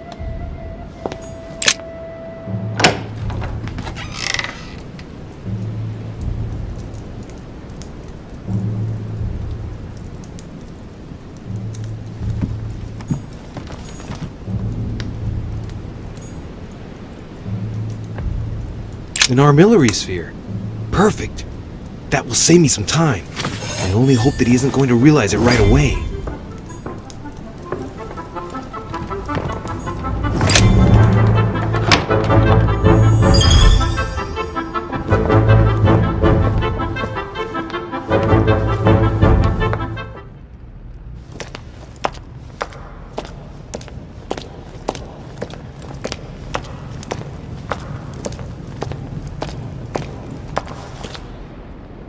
So, good. You've managed to gather all the keys. Yes, that's right. I have everything. What should I start with? Place the Clement III cross on the console. Then you have to put the nails on the disc of the door. What theme did you start with? As the fresco shows the birth of Christ, I placed one nail in Bethlehem, one in chapter 2, and one in verse 6. The iris opened a little. I thought it was normal. Behind the aperture of the iris, there is a duct in which I put my hand. I felt something like a valve at the bottom. I thought by turning it the door would open, or the iris would open completely, or something else would happen. Instead, I felt something like an axe cut off my hand. I really thought it was the end of me. What did you do then? Well, although I had made some unfortunate choices, I was lucky in that Mortimer was well stocked with drugs. I raided his supplies of medicine. What hole should I put the nails in? Well, I can't really advise you there, because I haven't exactly made the best choices myself. All I can say is that you have to insert 1 to choose a town, 1 to choose a chapter, and 1 to choose a verse. All right, my turn now. Go ahead, impress me. I'll shut up and let you concentrate.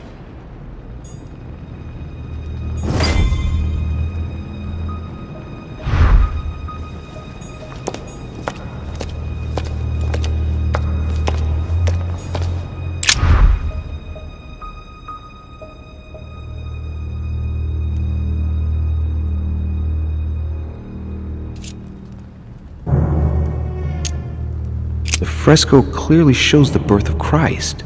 Louis, I can assure you that that is not the solution to this enigma. This fresco's only purpose is to mislead. I know that now. Please, focus on another theme about Christ. I'll have to trust her. Yes, it's definitely a representation of the birth of Christ, but some of the details have flaked away. I can't see any other clues. One thing is for sure, this enigma deals with the life of Jesus, like my mother said. You could see that the paint has come off in parts. Difficult to see what was there, but I can distinguish the letters N-R-I. Nothing more. Why, of course, they're part of the initials I-N-R-I that you can find on the cross of Jesus at his crucifixion.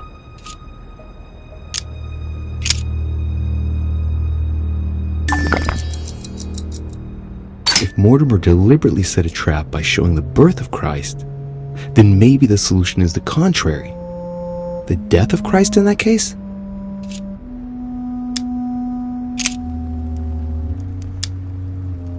It looks like there are 3 types of inscriptions. Clearly, we have names of towns, Arabian numerals, and Roman numerals. There are 3 styles of writing, and I've got 3 nails. There must be a link. I must surely put in 1 nail per category. These towns have one thing in common. They're all related to the life and death of Jesus. For example, Jordan is the place of the baptism of Christ.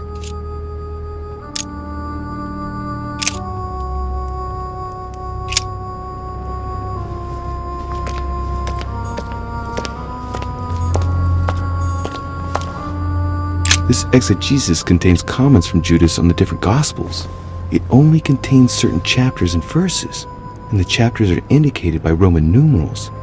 The lexicon refers to different chapters and verses from the exegesis of Judas.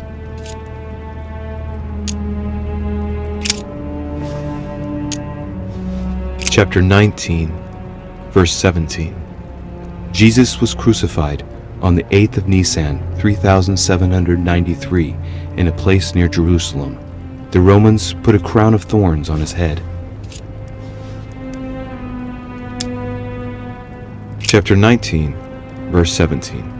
And he, bearing his cross, went forth into a place called the place of a skull, which is called in the Hebrew Golgotha, where they crucified him, and 2 others with him, on either side, and Jesus in the midst.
It works! Well done, Louis. I hadn't seen those other wheels. Try connecting the theme to see if it goes all the way.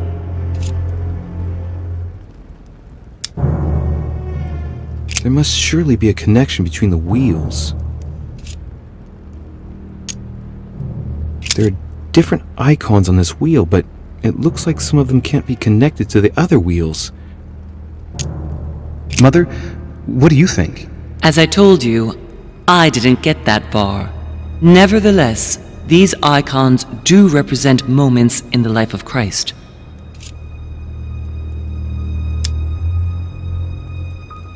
I think I can make out each one of the icons apart from the one covered in blood. Going clockwise from the one I just mentioned, we have the halo that represents the resurrection. The waves represent the baptism of Jesus. It's more difficult to identify the next one. Maybe a crib, and in that case it's surely linked to the birth of Christ. The red herring that my mother followed. Then, the symbol represents the crown of thorns that Jesus wore during his crucifixion. The dove also represents the baptism. Certainly another red herring. Then comes the symbol of the Trinity. And finally, the candle that must stand for the Last Supper. Now, given the difference between the number of icons and the number of towns, I think that only one path connects all the wheels with one another. Let's try to connect the theme I've chosen with the rest.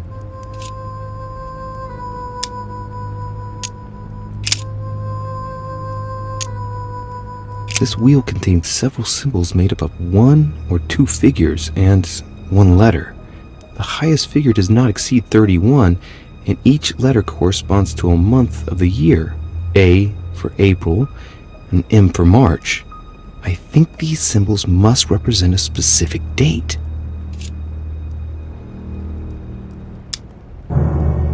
This wheel represents the different moons. The totally black moon corresponds to the new moon, so, going clockwise, we have the waning crescent, the last quarter, the waning gibbous, the full moon, the waxing gibbous, the first quarter, and lastly, the waxing crescent. In the occult sciences, we represent the full moon by an X. As for the dark moon, called the new moon, in cults, it's often associated with something harmful.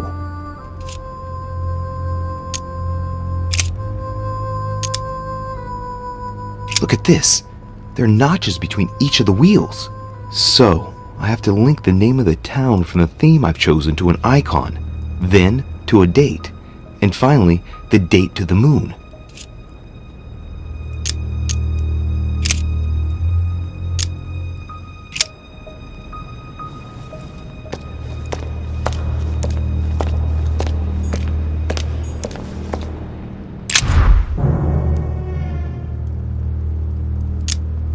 Let's see what combination corresponds to the chosen theme.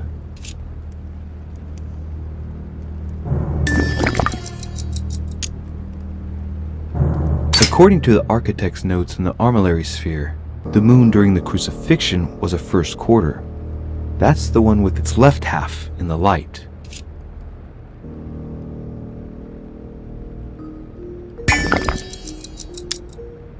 To follow the crucifixion theme, I should select the crown of thorns.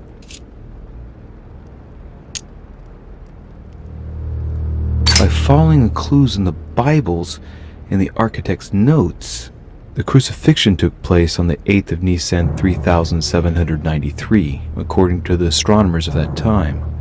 That would correspond to March 26th in the year 33 on a modern calendar.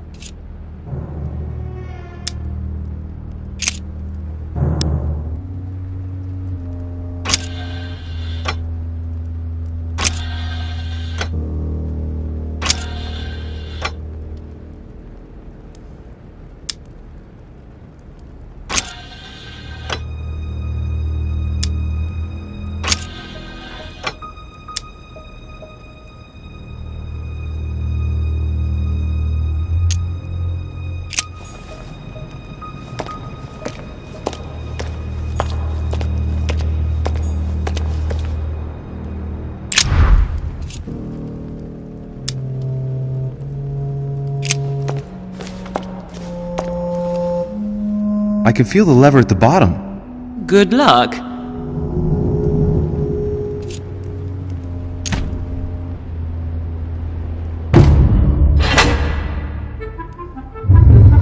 I never doubted you, my son.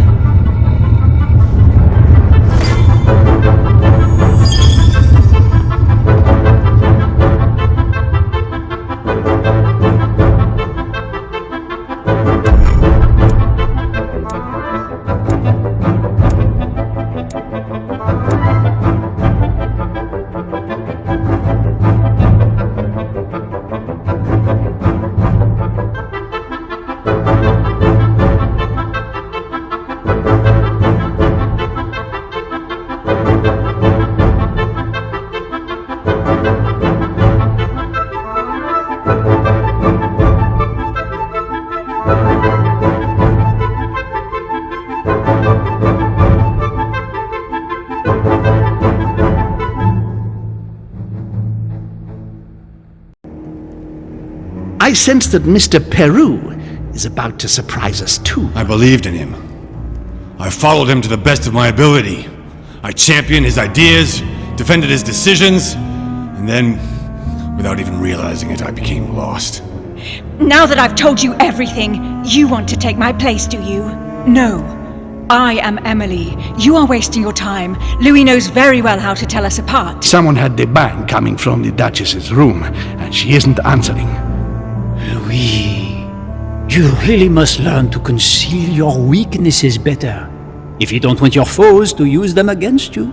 Our desire is to steer the destiny of our respective countries for the good of all, and to no longer suffer the random hazards of history. It is the natural order of things, Monsieur de Richet. There have always been men who govern other men. That is simply the way it is.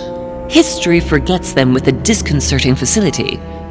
No one speaks about them, and yet they whisper in the ears of kings and presidents.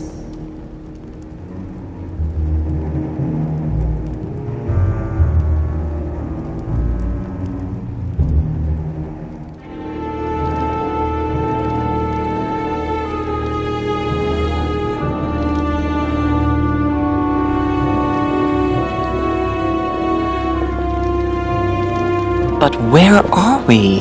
I don't know, but we better not hang around. Be careful, Mother. As if me saying that will make any difference. Knowing Mortimer, I wouldn't be surprised if he rigged his crypt with traps. So you think the door is not enough? Do you want to wager your other hand? You've got a point there. We have to find that weapon. What do you know about the Holy Lance, Louis? The what? The Lance of Longinus the Centurion.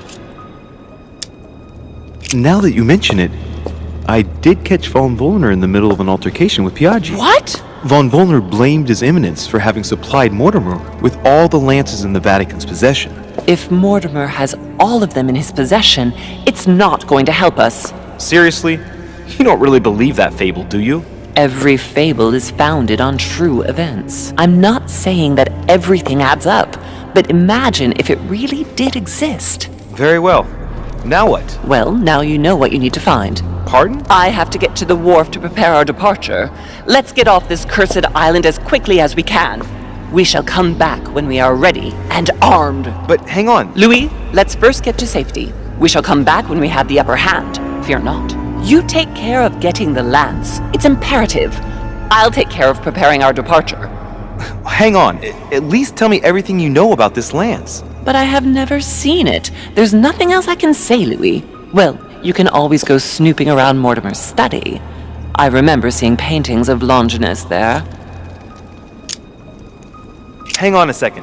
What's the matter? Why did you shoot Emily's sister? Do you really think now is the right time for this? I want to know, Mother. Why did you betray her? Listen, Louis. I don't think you've really understood my interest in the Al-Azif. It's not just simple curiosity about some old relic. You tried to kill her. And I had no choice, for crying out loud. It must not fall into the hands of the demons, or we are all doomed, don't you see? Listen, I don't know exactly what it contains, but I prefer to be one step ahead. If they want it, there must be a reason. And even if I don't know what it is, I want to stop them for safety's sake, no matter what. Nothing will stop you if I understand correctly. Enough, Louis. If you could see the extent of their power as I do, then you would understand what I'm saying. All right, we'll do it your way. One more thing.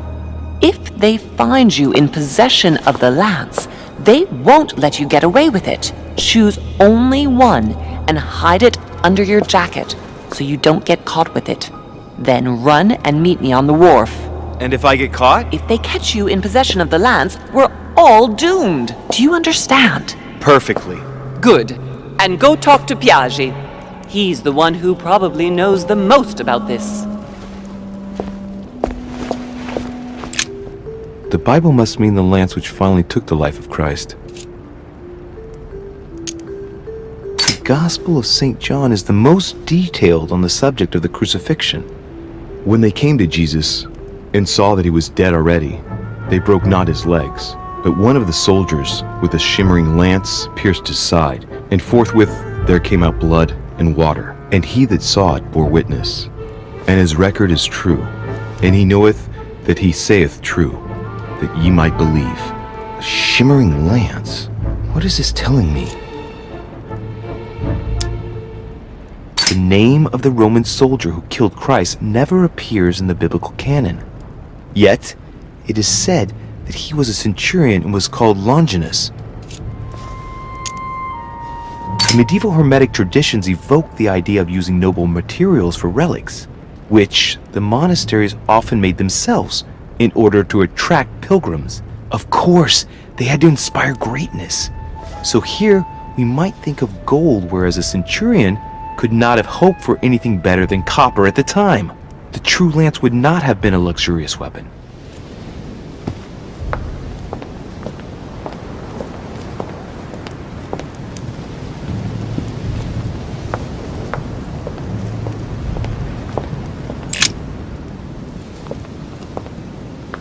Your Eminence, would you have a moment to spare? Not now, Louis.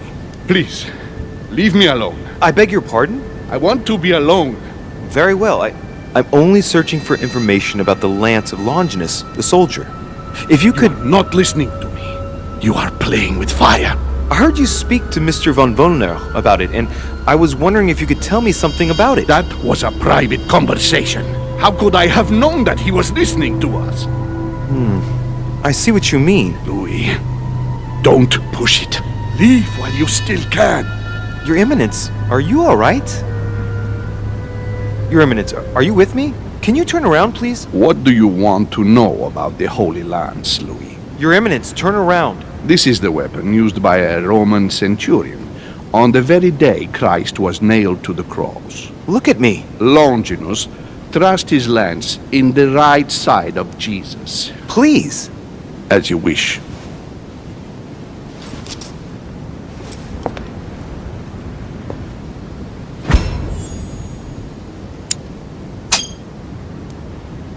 His nose is bleeding. So you are looking for the Holy Lance of Longinus, are you? Exactly. Frank and direct. I like that. Thank you for not trying to be sly. You are looking for the lance. You should know, you are not the only one. Lord Mortimer has spent a good part of his life and his fortune trying to find it. Never will he let you have it. But tell me, before going any further, have you spoken to anyone else about this? Yes, my mother knows about it. Of course, Sarah. Who else? No one else. What are you going to use the lance for, exactly? If I told you why I needed this lance, you would never believe it. Trust me, you can tell me anything. It's our only chance to vanquish the demons. Oh, my dear God, Louis. You sound just like Sarah. Do you realize you are following the same path, step by step? Sarah also started by imagining things. She too spoke of demons, I am told. She could no longer speak to anyone, and saw a hidden monster in every guest, lurking in the shadows, ready to devour her. You must let us help you. Louis, I thank you for your sincerity. I shall answer you about Longinus. You deserve to be told. His spear-headed lance did indeed pierce the side of the Messiah. His blood gushed out, covering the head of the lance. It was covered in the blood of Christ. Thank you. Thank you, Your Eminence. You are welcome. Be careful, Louis. You are on a perilous path. Don't follow Sarah's demons, my boy. Don't delve too deeply into her delusions, or you won't be able to come back. The demons that she is frantically trying to drive away are in her own mind. Take good care of yourself. God keep you.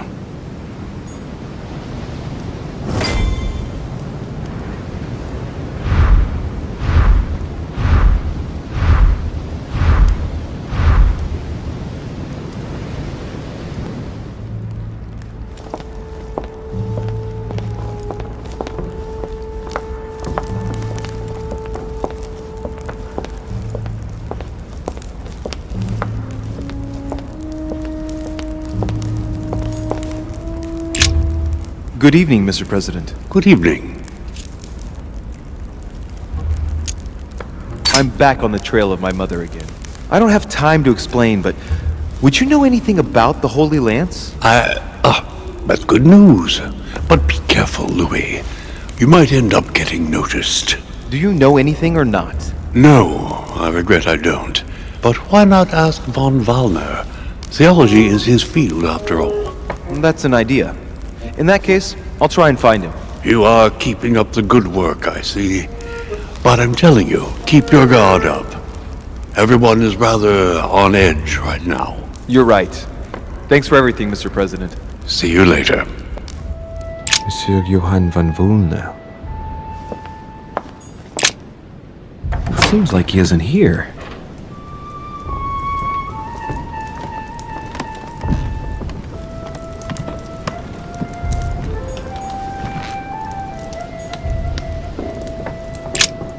What a mess. Looks like Wallner was interrupted.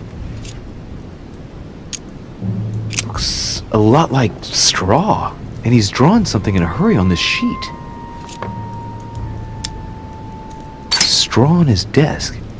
As if to protect something fragile. Yes, Someone must have packed something away here. I get the feeling that I've seen that somewhere before.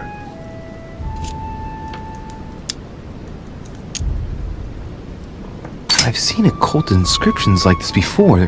They're not very common. As a matter of fact, I've only seen them once before, around the Lock of Al-Azif.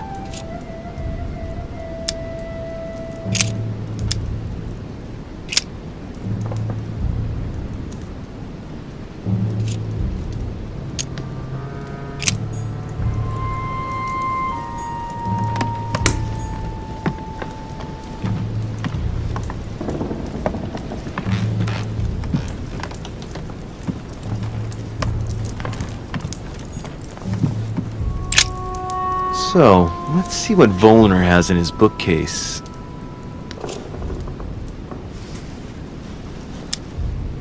Ah, damn it. Most of these works are in German. I don't understand a thing. Well, except for this one. It looks like Latin. Longini militis fabulum. Longini? Ah, what have we here? It looks like a kind of biography on Longinus the Centurion. Truly, Volner has done everything he can to get information about that lance. I'd better keep this one, though. De Richet? Damn, that's all I need. Maybe he knows something about the lance. What are you doing in my room? Sir, perfect timing. I was looking for you. You were looking for me? Well, here I am. What can I do for you? I was wondering if you might help me. You're the one looking for the lance. No, Don't take me for a fool. You are looking for the holy lances. What's the matter? You seem completely panicked at the idea I might be interested in this relic. No, that's not true. What are you so afraid of? I'm not afraid. You know Mortimer's got it, so you're not worried that I'd give it back to him. What are you? Why are you so terrified of me being able to find it? You have no idea what it is you're looking for. What are you playing at, Richet? Mortimer's the one who has that cursed lance. How long have you been looking for it? Ah, I see. You want it, and so you plan to steal it from Mortimer. For a long time. Isn't that right? Why, you little swine! You're planning to give it to Sir Gregory. You're looking to double-cross me and Piaggi too. What on earth is he talking about? But calm yourself, goddammit. You're the one I'm trying to help. What? I heard you talking with His Eminence, and it seemed to me that this story about the lances had put you in a tight spot. I was only trying to be helpful. But why didn't you tell me straight away? Seeing as I hadn't found it, I didn't want to commit myself too quickly. If I'd failed, I would have looked like a beginner. I understand, Louis. I thought you were trying to manipulate me. But please, excuse me. I got a little bit carried away. But you can't get ahead by staying in the shadows on a case like this. There are already several of us searching for the lance of Longinus. And it would be smarter to pool our information. Unfortunately, I've barely made any progress. I'm still trying to find out what the original lance really looked like. Let me reassure you, we've all been there, given the number of copies there are in existence. It also took us quite some time to discover its true shape. Many believe the central part of the head of the lance to be covered in gold, whereas, in truth, its center is made of an alloy of copper and iron. That does make sense. In those times, a centurion wouldn't have any chance of possessing a lance made of gold. That is the perversion of Christian idolatry. A copper lance could not have been noble enough to pierce the side of Christ. Anyway, thank you, sir. You're welcome, Louis. Keep me posted as to your research. We're bound to end up recovering it. I'm counting on it. See you later. I managed to get the biography of Longinus the Centurion. Let's see what it can teach me. An interesting passage here tells me that the lance is engraved with the symbol of the first Christians, the fish.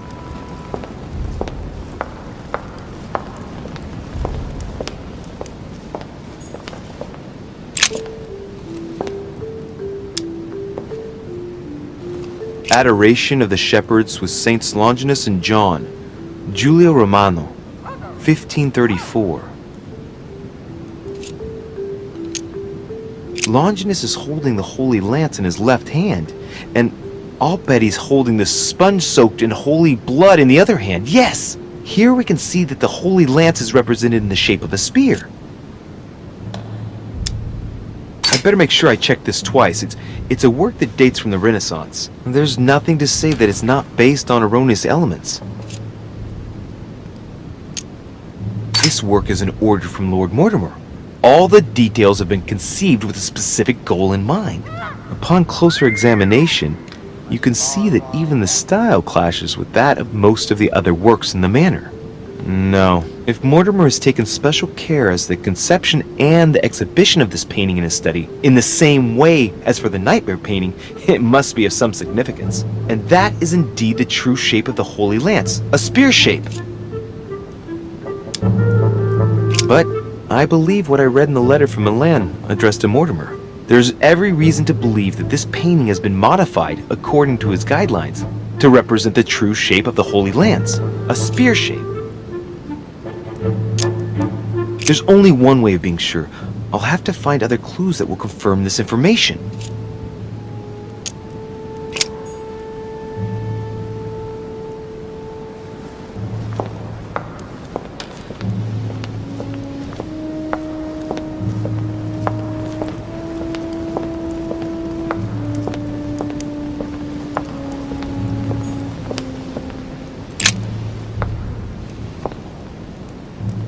St. Longinus. Let's take a closer look at his lance. It is shaped like a leaf, like the real lance maybe. How can I be sure? No, this is too easy. Mortimer's trying to throw me off the track again. It seems too visible to be true. Impossible not to see the statue on first glance, given its size. And Mortimer has no interest in making the shape of the true lance so easy to see.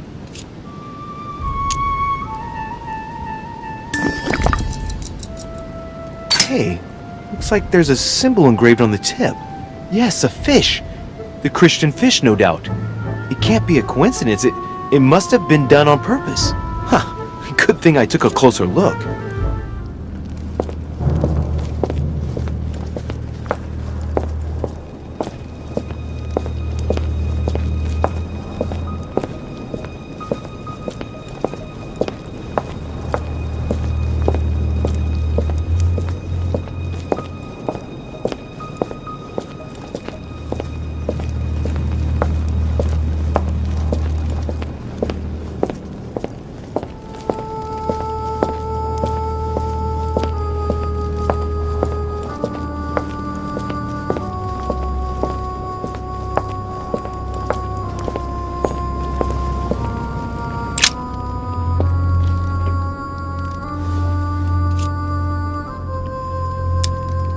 I can see this lance has a spear shape, it is copper rimmed, and it has been engraved with the symbol of the Christian fish on the tip. I must be sure of my choice. I cannot get it wrong. Am I absolutely sure this is the one to take?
I'm already pressed for time as it is.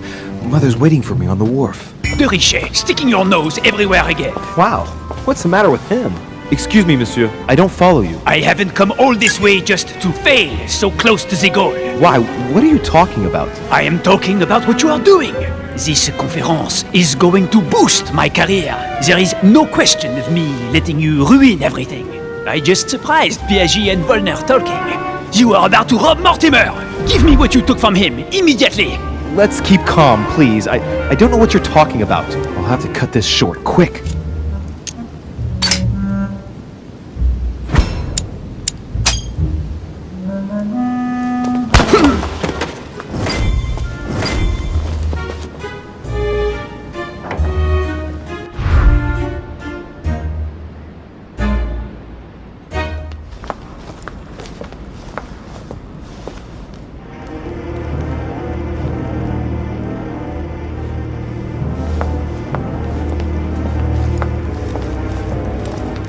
Ah, Louis. Perfect timing. As luck would have it. Come, my boy. I would like to have a word with you. Come closer, please. It's time we had a little chat. What's wrong, my lord? Tell me. What's with all the bodyguards? Louis, it's time you found out the truth. I've been observing you since you arrived. I see you running all over the grounds in search of Sarah. I would like to prevent her from leading you even further down the wrong road.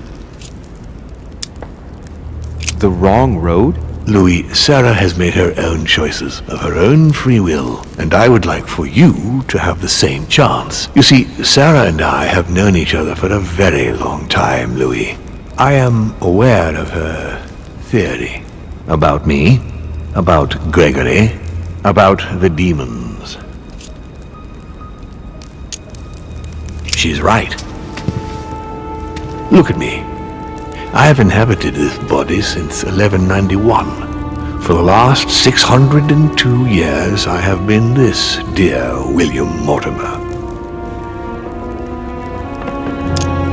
You've been Mortimer for 600 years?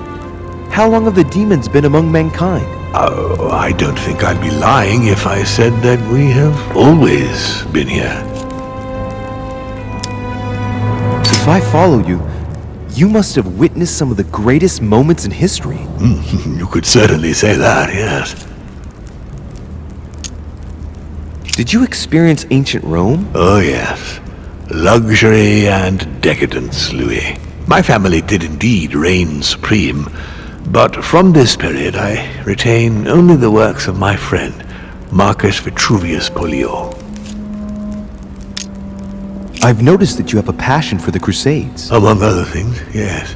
Mainly the third. It was during the siege of St. Joan of Arc that I took possession of Lord Mortimer. And you've never changed skins or bodies since? I have used other envelopes, but only to carry out very short tasks. Apart from that, indeed, I have been able to retain the identity of William Alexander Mortimer throughout the centuries. Did you know ancient Egypt? Oh, yes, yes. We were gods on earth in those days. What did men call you then? Amenhotep IV. The 10th pharaoh of the 18th dynasty? Ooh, I see you're a connoisseur, Louis. Impressive. You seem to be fascinated by Christ. You weren't him, were you? Oh, no, not at all. He was my father, though. Strange as it seems. I beg your pardon?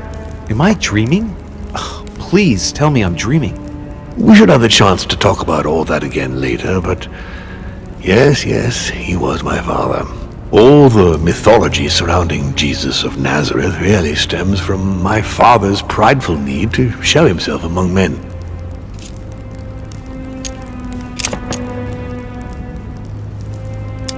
Lucifer, the fallen archangel, left heaven accompanied by 133,306,668 angels. Is it true that there are that many of you? No, I assure you, Louis. Forget your Bible class. It's ridiculous. We are not angels. We don't have wings. There is certainly nowhere near 1,000,000 of us. And for that matter, no sacred human text represents us correctly. There are several families, And the family to which I belong has 8 siblings, including Gregory and myself. Sir Gregory is your brother? Yes, what can I say? You can't choose your family. But it is very difficult to know exactly how many of us there are because a large number of our kind remain hidden or never reveal themselves even to us. What has my mother got to do with all this? She embarked on a crusade many years ago to kill all the demons. That must have upset you. I imagine you retaliated. No, I'm afraid she never forgave me. Forgave what? We met when she was still just a young woman. I appeared to her in a different form because I didn't want to reveal the identity of Lord Mortimer at that time. She was looking for someone interested in the occult to decipher an ancient book. We spent many years together until I revealed my true nature to her. The old book was Al-Azif, wasn't it? Did she speak about it? Not so long ago, yes. Indeed, it was already Al-Azif. She wanted to unlock the secrets. It's time you opened your eyes. Come, you'll soon see. After you.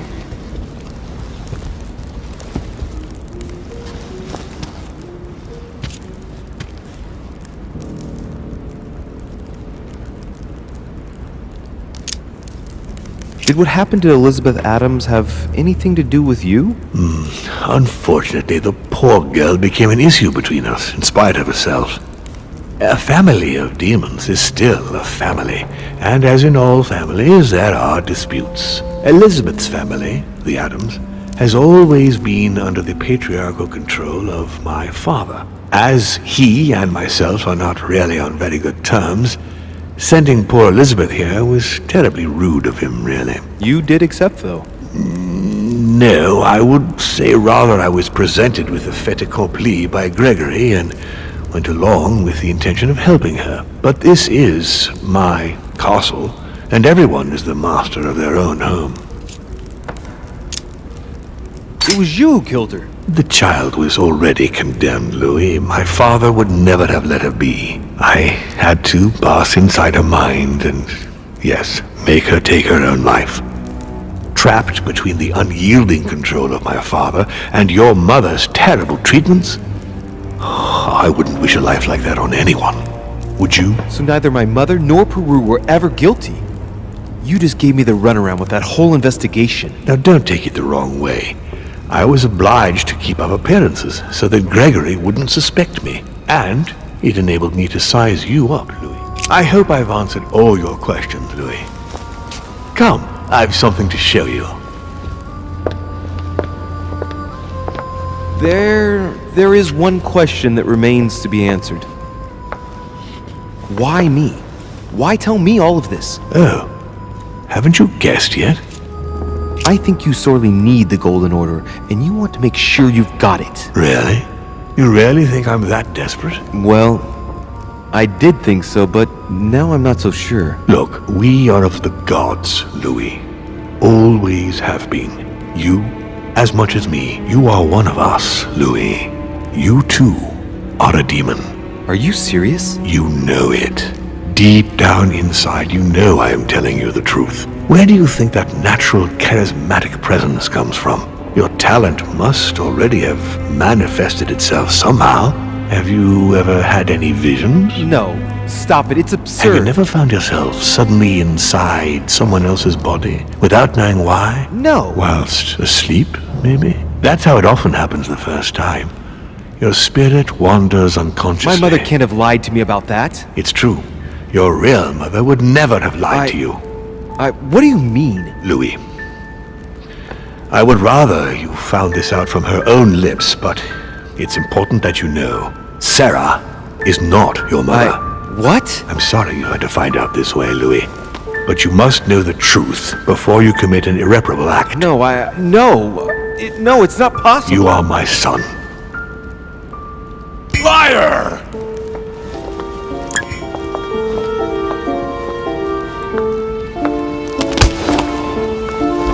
Well. So now you're his bastard.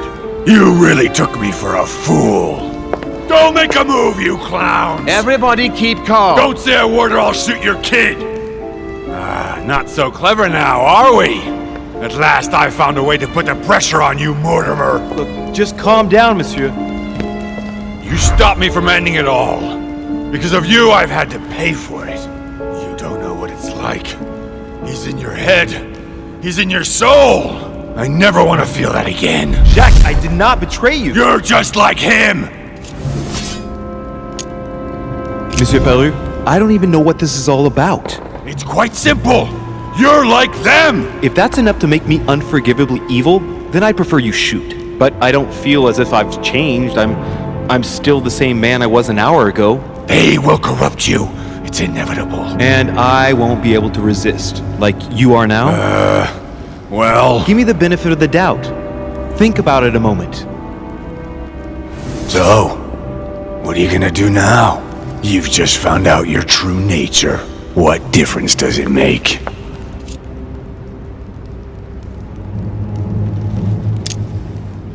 Wait, Jack! If it weren't for me, you'd be dead by now. You've seen who I am, and this so-called revelation makes no difference. I'm not a slave to my birth, and I refuse to pretend to be a victim.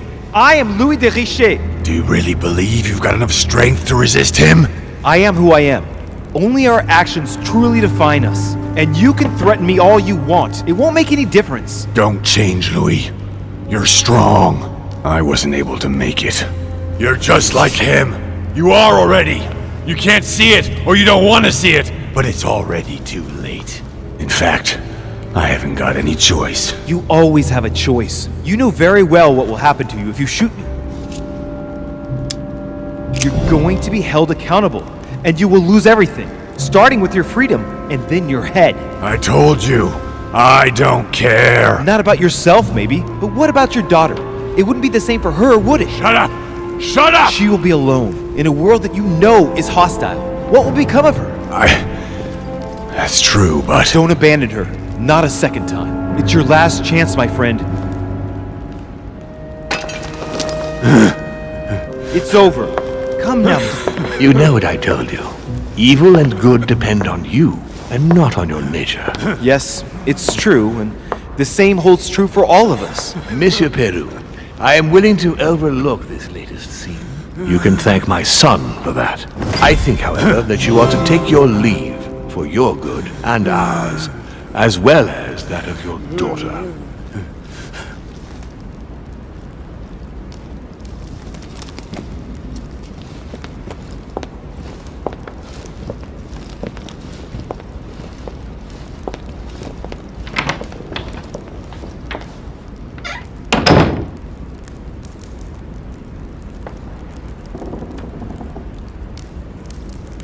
Not too shaken up. You've experienced many significant events since your arrival.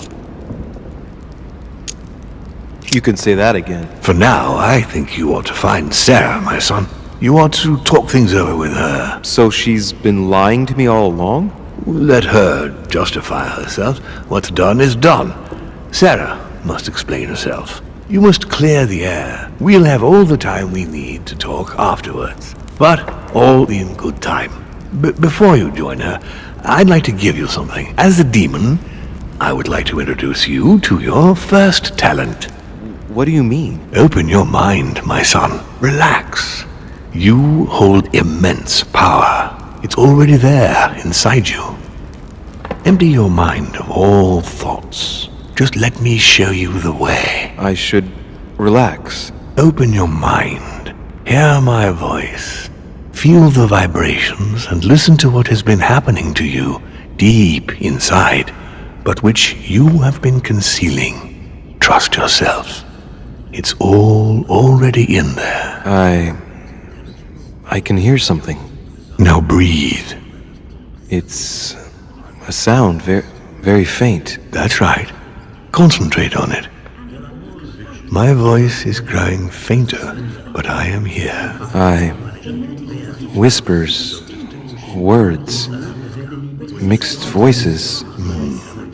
Focus on one of them. Don't be afraid. I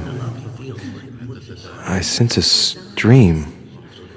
Some words are clear, but Not all of them. Let them enter into your mind. Hear them. Now I can hear a clear voice. Well done, Louis. Congratulations. What was it? You are now able to read people's minds. What? You heard me. From now on, whenever a human speaks to you, you will be able to read their current thoughts. So, if you need to know something in particular from someone, all you have to do is make them think about it. Hang on. You mean to say that if someone lies to me that I will know? Exactly. But that's just incredible. You still need to practice, though. There are also a few rules you need to know that govern this talent when used between ourselves. You can read the thoughts of demons as well as of humans. But be careful. A demon more experienced than yourself will know that you are spying and will often react quite violently. It's considered bad form to play around the psyche of another demon. It's a question of courtesy. But let's be clear. What is most considered bad form is getting caught. So I would advise against trying to read the thoughts of Gregory, for example. Home? Yes, the old grump is touchy and rather a stickler about the conventions. On that note, go and see Sarah, Louis. Otherwise, she might leave without you. You're right. I need to go now. See you later, Lord Mortimer. One more thing. If you want to know the truth about your birth, ask her about Paris, 1763, at 12 Rue des Martyrs. That's where she disemboweled your mother to steal you from me.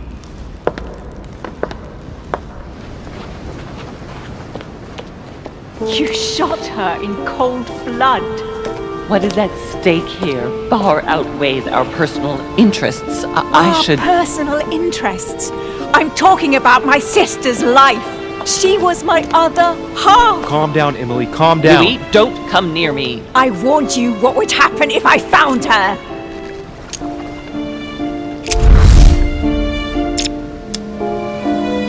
Emily, put the weapon down. She has to pay for all the harm she's done to me. Well, to be fair, we've all made mistakes. And look at her, Emily. She's paid for hers. I'm all alone now. Duchess, I am sorry for what happened. I didn't have any choice. Ah, you! Shut your mouth! You had the choice, all right. You use people according to your own desires, without any scruples. Excuse me, Duchess, but we're in the same line of business. Shut it! And as for Emma, she knew only too well. No, Emily. Look at me, Emily. What did you say?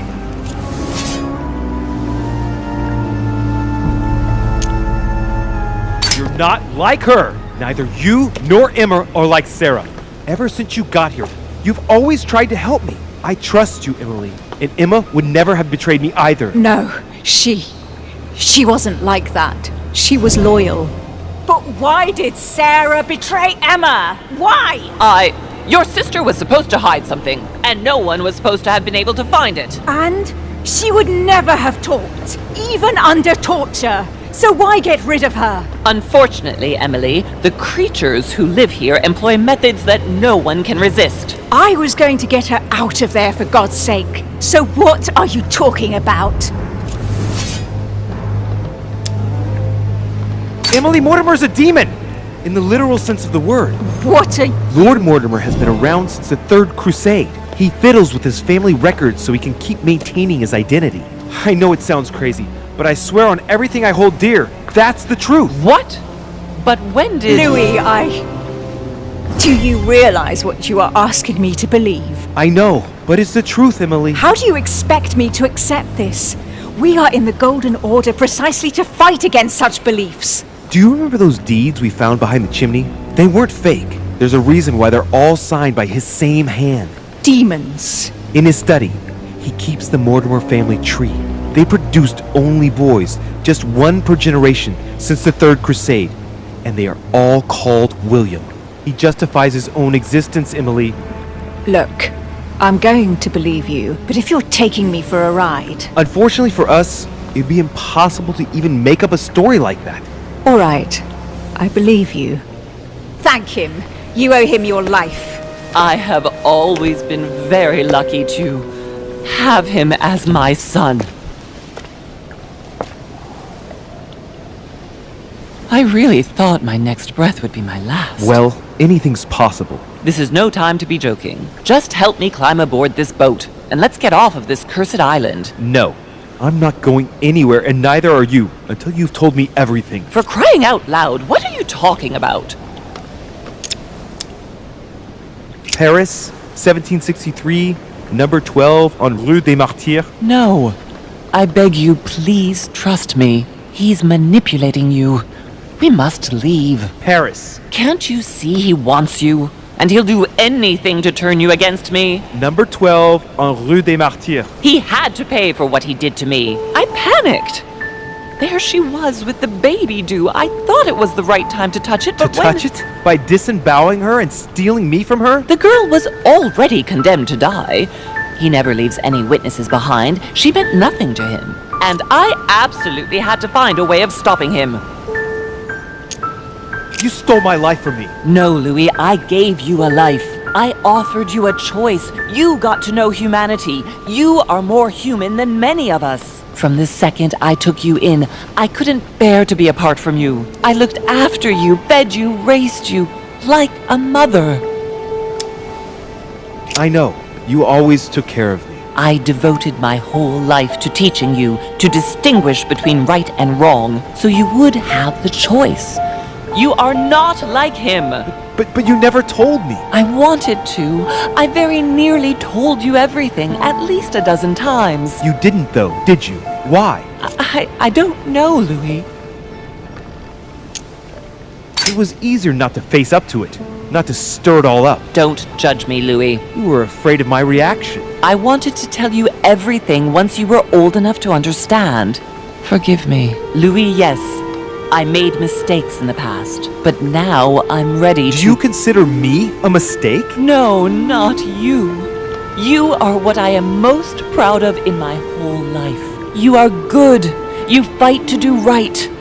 You are not like him. Still, he is my father. Why did you steal me? You don't want to know, believe me. For once in your life, be honest. Why all this mess? Why do you have it in for him so much? Why? Because I'm his daughter. I know what he's doing. I see he has his eye on you.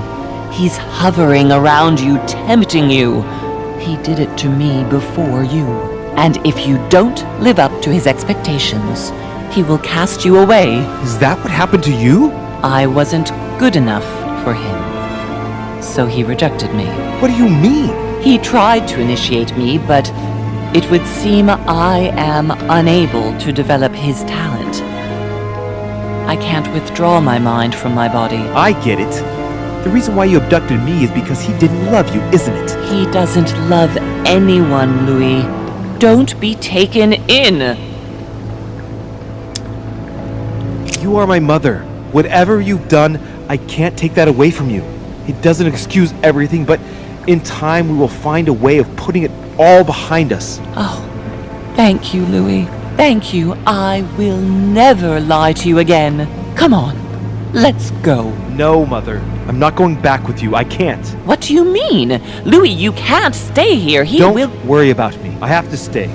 I still have a lot to learn. But you go. Louis! I'll see you in Paris. Don't worry. Here. This is yours.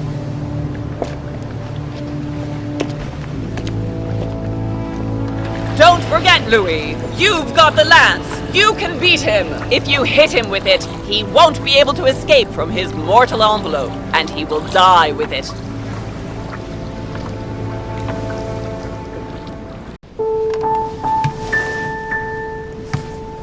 Rational and open. I spent my whole life swimming in lies.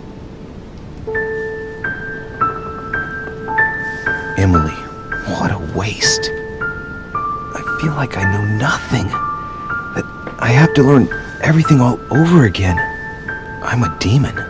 I age more slowly. I can mentally manipulate people. I don't even know if it's a good thing or a curse. Frankly, I feel like I'm cursed. I hope I'll be able to control this new skill, otherwise my life will be hell. Damn it, what a mess. Come on, man up, Louis. I'm still the same old me. Demon or not, I'm still in charge of my actions. And this father, I know nothing about. Yes, I've still got a lot to learn. It's enough to drive you crazy. Everything I believed in, nothing holds true anymore. Pull yourself together, man. I need to find some answers. There's no way of being alone for a minute.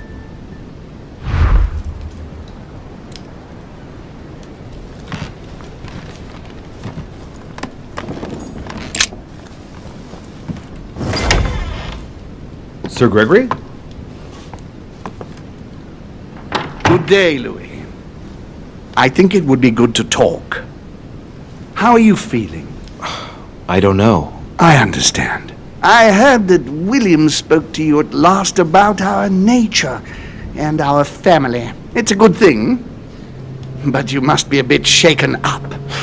That's the least you can say. I bid you welcome among us, Louis. Knowing William, he probably didn't go into any detail about our family, so if you have any questions, don't hesitate to ask.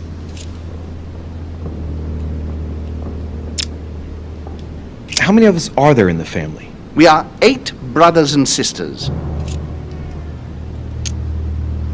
What do you mean by brothers and sisters if we can change bodies? You reason with logic.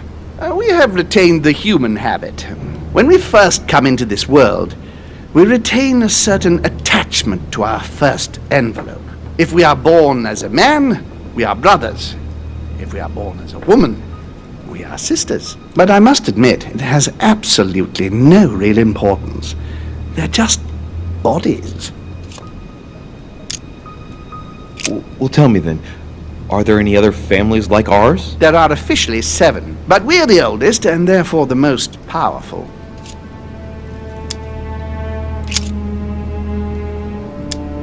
Is there a head of the family? You'll see. You'll meet them all, of course, when you are ready. They created us and set out the rules, especially our father. As for our mother, she retired from the political stage. We don't see her much anymore. I think that all these questions simply bore her. What's Lord Mortimer's problem? I think he allows himself to be devoured by a need for recognition. Has he always been like that? More or less, but thinking about it, I believe that the birth of our latest sibling greatly accentuated his discomfort. Do you think he's jealous? I didn't realize you were so good at behavioral analysis. Indeed, William certainly is prone to jealousy. Finding one's place, notably in the eyes of our father, is not easy.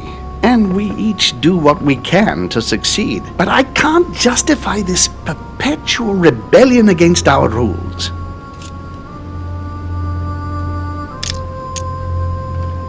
I see. There is still much to learn. Yes, it's true. You've got some catching up to do, my boy. One thing you must understand, regarding any disagreements that might arise between William and myself, is his position with regard to mankind. What do you mean? Well, for centuries we've been trying to help, and therefore preserve humanity. Monarchies are simple and practical. They enable us to inspire humanity efficiently, and I can't understand why William wants to replace them with democracy. But if your intention is not to dominate the human race, why not let them be master of their own destinies? I perfectly understand this type of reaction from you, less from William. The main thing you're lacking is time. Man is transient, and one of his particularities is that he does not learn from the errors of his peers. He uses up an incredible amount of energy building and destroying whatever he himself has put into place. If we weren't here to help them, guide them, I sincerely believe that humanity would have become extinct by now. We are eternal, Louis. When we plan ahead, we do it for the long term. Yes, I understand, but that's more like tyranny, isn't it? Well, it's all a question of your point of view. From man's point of view, I can understand how he would have that impression, if ever he found out. But don't forget your true nature. From the demon's point of view, in other words, ours, letting man do as he thinks fit would equate to letting him race to his own demise. But what about man's freedom to choose? That is man's worst enemy, Louis. Imagine a creature that dies without reaching the age of adulthood. It remains a child. We have to help him, otherwise he will put himself in danger. It has taken centuries for our family to establish relative peace between demons. Thanks to this policy, we have been able to decide everything by confining the other families to subordinate roles. And now William is obsessed with disrupting everything. Peace between demons? What do you mean? I'm not talking about conflicts within our family. If that was all there was, everything would be fine. But several other families, younger but nonetheless powerful, are trying to upset the balance. At present, we dominate most of the major countries around the globe. But some families are pushing, via less influential countries, to gain ground. Do you understand? As best I can, yes. When the time comes, you must take up a position on the political chessboard. I only hope your father doesn't take you down with him. Are you offering me an alliance? Louis, I do not believe that just because your father is mistaken, all is lost for you. You owe William nothing, so there's nothing obliging you to support him. I want you to make an informed choice. Now go and see your father, see what he has to say, and then think it over very carefully. That's exactly what I intended to do. Thank you, Uncle. Don't mention it. If I've been able to help you in any way, go now.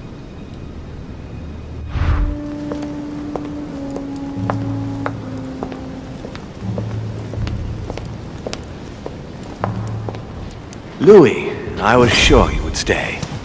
I'm proud of you. You have made the right choice. It took great maturity to forgive your sister as you did. She brought me up. I realized I owed her a lot. We all make mistakes, as Sarah well knows.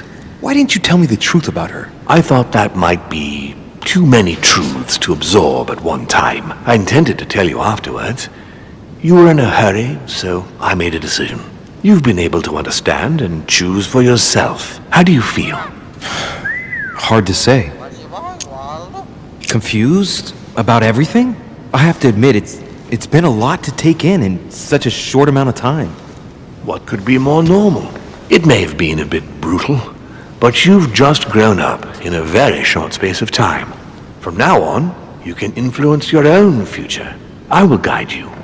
We've all the time we need. You're not the first to make me that offer. What do you mean by that? Your brother, Sir Gregory. Gregory. Why am I not even surprised? What did he say? I've been given to understand that you have a difficult relationship with your father. Isn't that right? Let's just say we don't see things the same way. I ended up finding out that there's a world outside the rules he has imposed on us. It seems you find yourself in the same position that you've placed men. You were told what to do, what to think, and you found it unbearable. Imagine if humanity finds out you secretly direct them. How do you think they'd react? Your analogy is not without substance. But that's where it ends. Man's main flaw is his willingness to forget and to make the same errors time and again. He can't help it. He is mortal. I don't impose anything on anyone. I'm just following my own path. But where does it lead?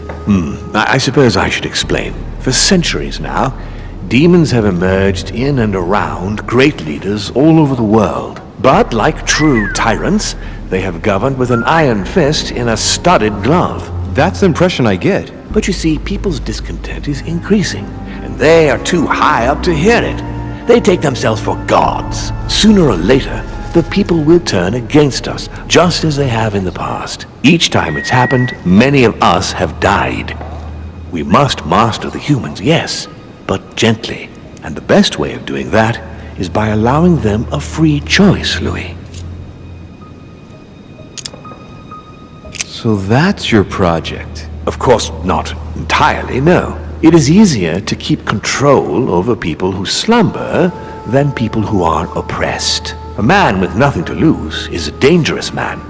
Whereas, if you give him a roof, food, and entertainment, he will do whatever you want. The best way of getting them to achieve something is to make them think it was their idea. For that, they have to feel as if they are free. Hang on. What do you mean? Look at the United States. From the start, I introduced an idea that will change everything. The idea that everything is possible. Everyone can become someone. Is there anything more beautiful? You mean it's not true? Man can move mountains when he believes it is in his own interest. And what nobler cause is there than his own freedom? Do you have any more examples? Of course. Talk to me about slavery. Well, take the slave trade, for example. It's an archaic practice that simply has to stop. Today, black slaves of America work for free and in unbearable conditions. Tomorrow, if you free the blacks and offer them work along with a salary, they will bless you for it. Then, they will be integrated into the system. They will be taxable. Once they are free, they will have to work for a roof, pay taxes, and feed their families. Maybe we could take away the civil rights of prisoners, for example. In this way, we'll keep control of all those who respect the system and benefit from the others as workforce. What obscurantism! By harping on this concept of good and evil, guilt and redemption, look where men are now, locked up in beliefs that should no longer exist. It's time for men to rediscover themselves and to take control of their lives as they really are, without any moral judgment. And what would you propose for women? They must be given the right to work and to vote. Look, at the moment they don't work. They take care of raising children. What a mistake. We have to get them out of the house. Make them work. In this way, not only will they become consumers, but they will also delegate the job of education to the system. We could guide humanity from a young age, Louis, don't you see? Today we are wasting too much time. Tell me what you think about progress. Progress is essential, Louis. It's the future. What else? Progress must liberate humanity from burdensome chores. Progress must replace man wherever his presence is not obligatory. It creates both the desire and the need. It will liberate women as soon as the machines are able to do all the chores in the home automatically. It will bring men together by bringing a faster means of locomotion. Look at the Cultural Revolution that printing brought about. But the most important of all has already been laid. The foundation stone. Freedom of speech. The First Amendment of the Constitution. There must be opponents to every project. So, above all, don't develop a one-track approach, otherwise man won't have enough room for expression to feel free. If man sees his chains, he will only want to break them. If we give men the feeling that they are free, I am convinced that they will exceed their limits, and it is only from that condition that humanity shall rise up. But do you want to dominate or raise humanity higher? I want it to advance. I want it to progress. Man is our vessel. If he progresses, then so do we. Wouldn't you like to know what we really are? Who do you mean? Demons? Yes, us. Our species. I've been searching for centuries, trying to find a way to explain the reason of our existence. But humanity has not yet evolved enough to make any progress on the subject. I am convinced that the sciences will bring that knowledge someday. So, that's your objective, is it? To understand who we are. I understand your goal, but the change you propose is not really a significant one. It is merely more smoke and mirrors. You must understand that we directly depend on men. Consequently, we have to do our utmost to help them progress and to prevent them from killing each other. And you think that's been a success? Humanity? It's almost always at war. And it's been this way forever. Look, I'm not saying that the task is easy. We've all had failures. And at times we have even suffered from conflicts on our own side. I'm doing my best to improve the situation. Our family clings to its privileges and to the past. And that's how they are putting us in danger. The time has come for change. Now that you know your true nature, there are still a few things I need to teach you. What do you mean exactly? A new skill, and not the least, Louis. It's about taking control of a person. How do you do it? It's an animal resonance. How it works is still a bit unclear even to us. Like a wave or a sound? That seems the most likely, yes. In my opinion, demons are capable of tuning their psychic frequency to that of others. That is why, for example, I tend to surround myself with deaf and dumb servants. The servants dressed in black. I infiltrated them. I opened a channel between them and me, and then I deprived them of speech and hearing. This way, no other demon can turn them against me. I don't see how I could do that. I shall help you the first time. Okay, let's not waste any more time. I deduce that you're impatient to master what's in store for you. That is good. I thought I'd mix business with pleasure for this first time. What do you mean by that? The conference will come to a close shortly, as you know. Not that I'm fed up with archaic diplomacy, but it's time to ensure the success of this project. To make this happen, I would like Piaggi to inform the Pope he has changed sides. You're going to use your powers to alter the votes? The real game is about to begin, Louis. Up till now, the guests have been sizing each other up. From now on, it's time for Gregory and myself to play, as well as you yourself. Now, here is my plan. I would like you to join His Eminence in his room. Just play along. We'll see when the time comes. Very well. And then? You're going to have to trust me. What we're going to do is painless for the human you are going to invade. Invade? Yes. You're going to enter his mind and take control. You're going to influence his actions and his psyche. Make him speak, then concentrate. You must focus on him in order to feel his thoughts.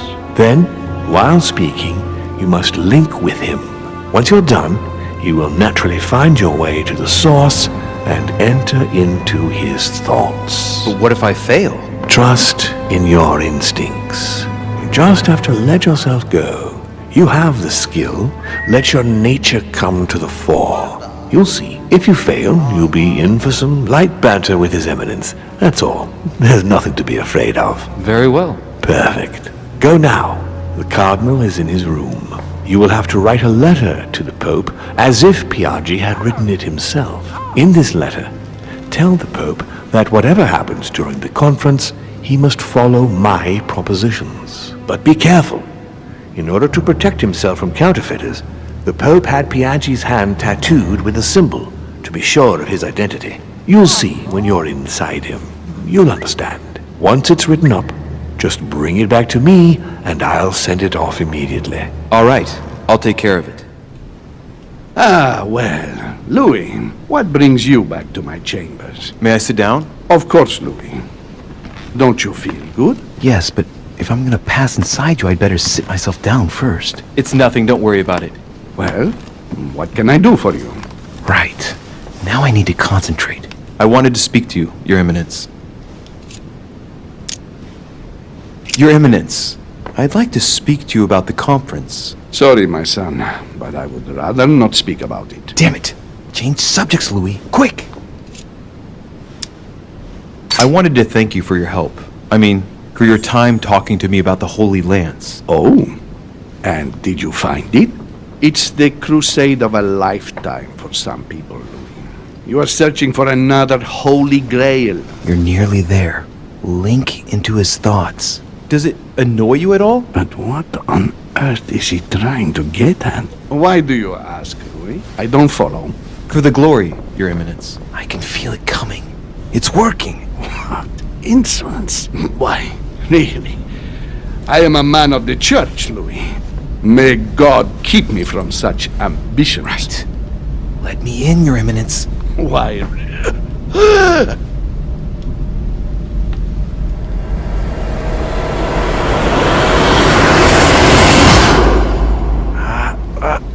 I've done it. I've done it, damn it. He was right. This is just crazy. I can't believe it. Look at yourself, Louis. You better not get caught. Whoa. I still need to get used to this body. So, let's see about what Mortimer asked me. Right. Well, it's time I got started. Let's see what I can find here to help me write that letter. I have no means to validate my forgery, so I better take my time with it and not make any mistakes. There are 2 letters from the Pope on the desk. I should be able to get a clue or 2 by checking how well they correspond to each other. And here are 3 stamps. All are different.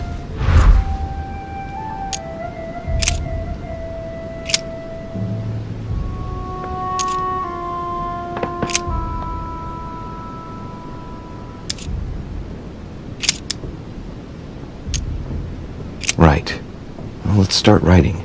Lord Mortimer asked me to discredit Sir Gregory and to announce Piaggi's final vote in his favor. As an introduction, Your Holiness, thank you for your trust. It even appears that Lord Mortimer and Sir Gregory both have access to obscure, superior forces to help them reach their ends.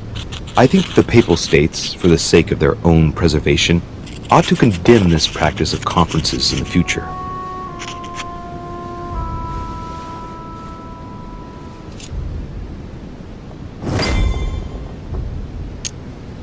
There's a kind of code composed of 6 letters that they always write under the dates of their correspondence. According to Mortimer, it's got something to do with Piaggi's tattoo. I guess I'll have to write one for today's date. Now, ideally, it'd be better to do without it, but I'm going to need to be extremely clever here. Today the date is 24/01/1793. In the letters from the Pope, there are 6 letters just below the date, 2 just below the month, 4 others below the year. Piaggi's tattoo. It must be used to establish a connection between the letter of the concentric circle and the number shown in the middle. Some figures are the same in both codes, yet they correspond to different letters. The day is not translated. That must be the key to the code. Today is the 24/01/1793.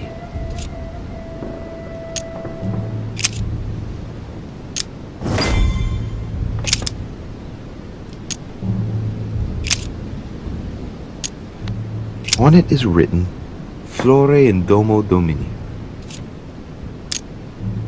Latin, it blooms in the house of God.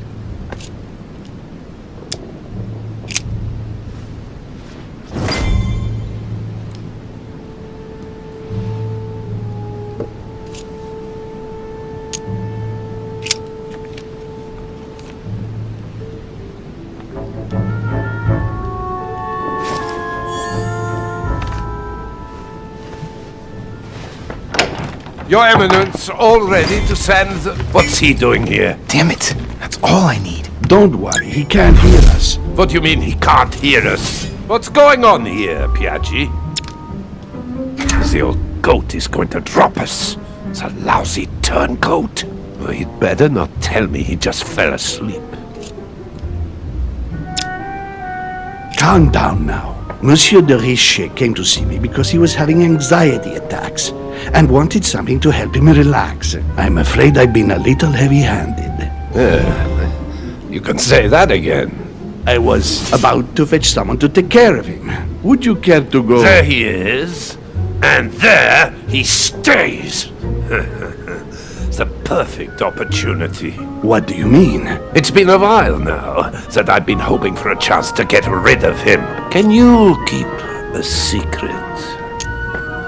Of course, my son. Would you like to tell me under the confidentiality of confession? Ah, don't talk rubbish. I don't trust the little runt because he is Mortimer's son. Would you believe it? How does he know? Dear God, how is that possible? I am flabbergasted. We've wasted enough time. What if he wakes up? If you don't want to get your hands dirty, just turn away and leave everything to me. This is not a decision to be taken lightly. You're defending him now. What are you talking about? Of course not. He's made you change sides, hasn't he? The slime bag. He works for Mortimer. Good thing I already tried to warn Gregory. Committing a crime in my room is out of the question. Think, it will all be on our heads. No doubt about it. I refuse to run the risk. Right. Monsieur von Von, I always act in the best interest of all. I assure you. Everyone's entitled to an opinion. You must have lost your mind to want to take such an extreme course of action. No one's asking you to help me do it. He is capable of reporting me to Sir Gregory. I'm really risking my neck here. If you lay a finger on him, I'll denounce you to Sir Gregory. I'm warning you. You old weasel! Very well, Piaggi, you win. I refuse to let you do the first thing that comes into your head. I don't know what the two of you are up to, but I'll find out sooner or later. Right. Time for me to get back into my body.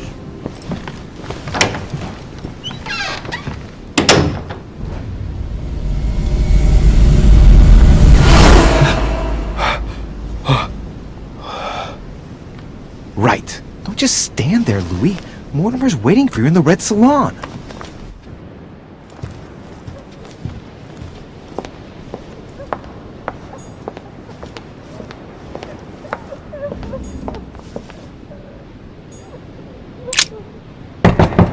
Emily, can I come in? No, it's not a good time. Not right now. Leave me alone. I can tell from your voice that there's something wrong. Let me in. We have to talk, Emily. I said no, goddamn you.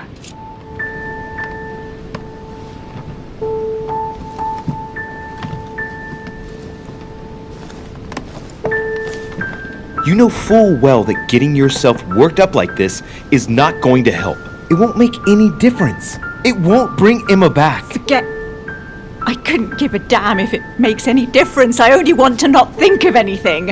And then get out of here. I told you not to come in. Emily, I only want to talk.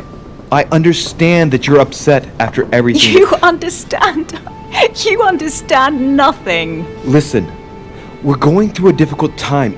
Even I'm dumbfounded and Dumbfounded. Dumbfounded. Do you want to know how I feel? Yes, I would like to. My whole life has just gone up in smoke. Everything I believed in gone, blown apart. I have killed a part of myself. Yes, I know how you feel. No, I don't think so. I found out that my mother has been lying to me all my life. That she's not my real mother. I told her to go far, far away. Why, Louis? What have we done to deserve this? I don't think that's the question. We haven't done anything. Only made choices for which we must accept responsibility. And what if I no longer have the strength to do so? But you do. It's just too early for you to feel it. But believe me, we've all lost something here.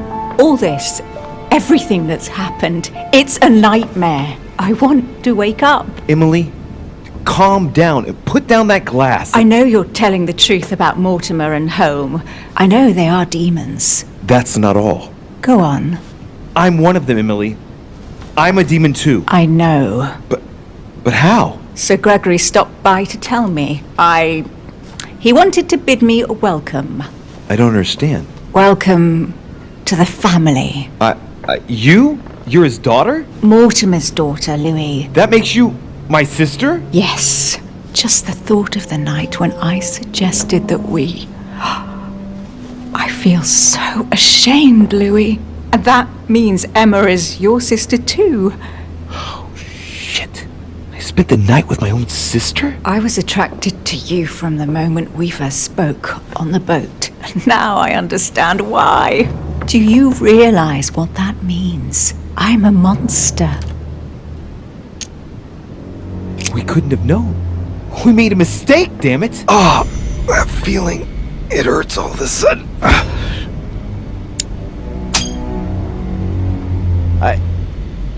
She's there. I can feel her inside me. She's trying to read my thoughts.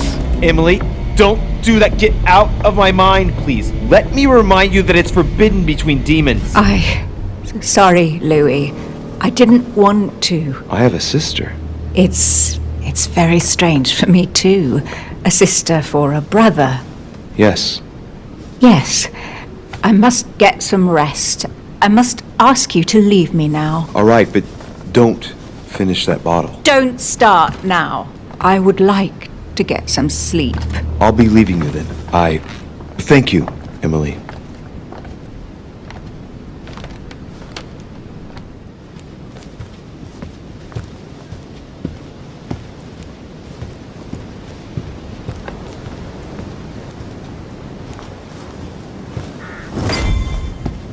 So, Louis, what was your first time like? Bewildering, isn't it? Here's your letter. I have to admit that the experience was utterly amazing. Come, tell me more. To tell you the truth, I didn't make it through the first time. Well, that's quite normal on the first try. But you did it.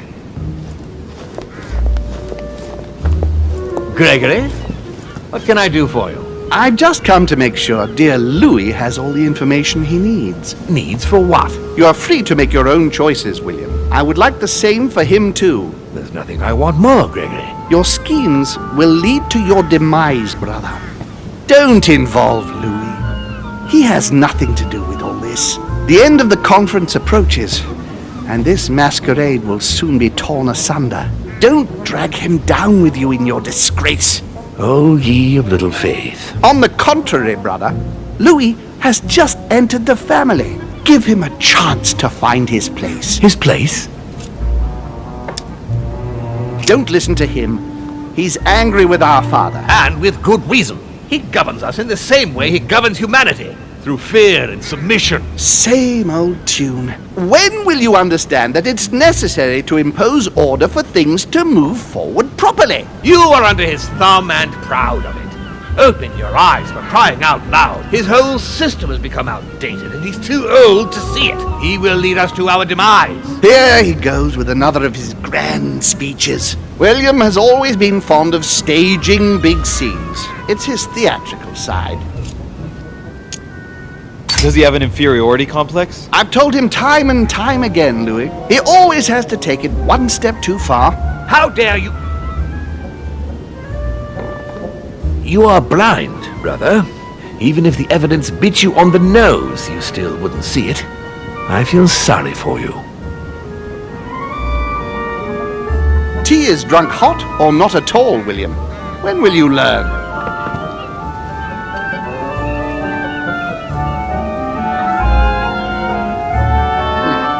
It's too bitter.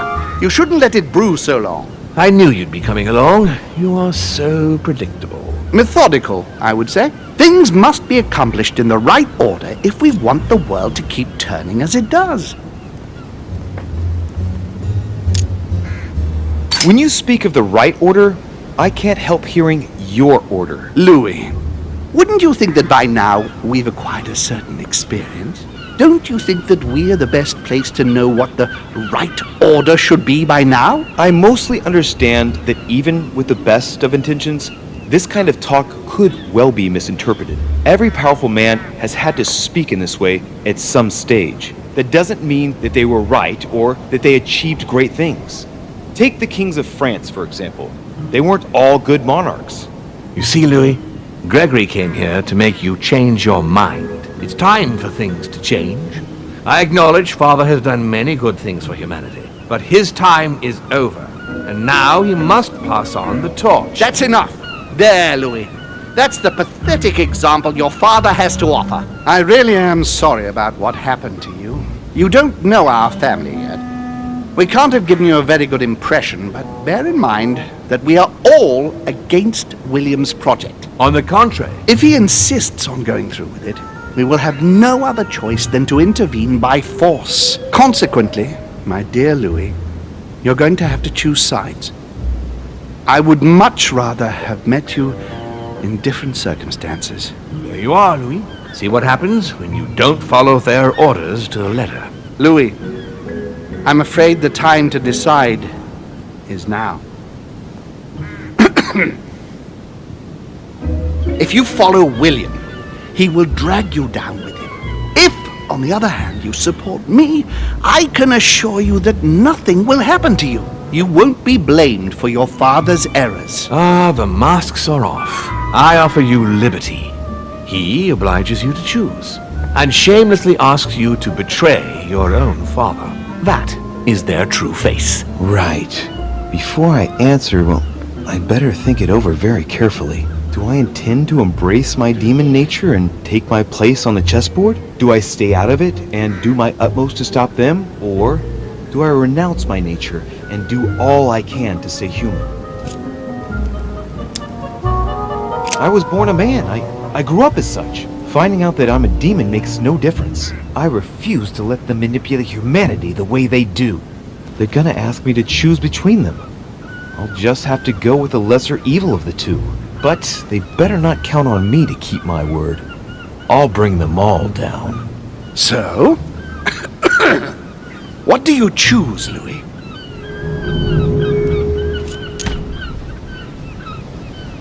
I shall follow my father, Sir Gregory. Very well. But don't say I didn't warn you. Please, don't take offense, but I just can't turn my back on him. That said, if he turns his back on me, I won't be slow in sticking a dagger between his shoulder blades.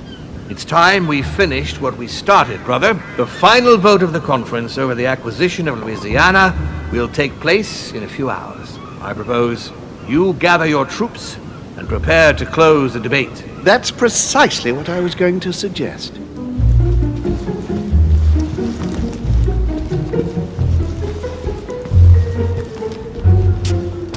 Do you really think we have a chance of winning? A chance? You don't know me very well, Louis. We are going to win. But it only takes one person to vote against us, and we'll have lost. That's true. That's why none of them will. Why? Because I have an asset that they do not. Which is? You. My friends, prepare yourselves. The conference is about to resume. The time has come to lay down all our cards.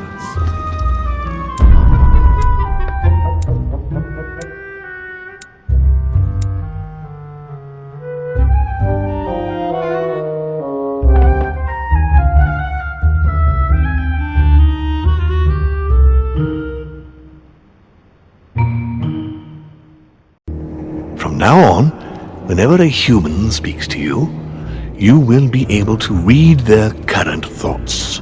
You take care of getting the lance. It's imperative. I'll take care of preparing our departure. She has to pay for all the harm she's done to me. Meanwhile, let us remain on our guard against any last-minute surprises. I know my brother well. He never prepares for war if he has no chance of winning. Finding out that I'm a demon makes no difference. I haven't come all this way just to fail so close to the goal. If I'm asking you all these things, it's for your own good, you know. You are keeping up the good work, I see. But I'm telling you, keep your guard up. Everyone is rather on edge right now. Don't make me your competition, de Richet. You are no match.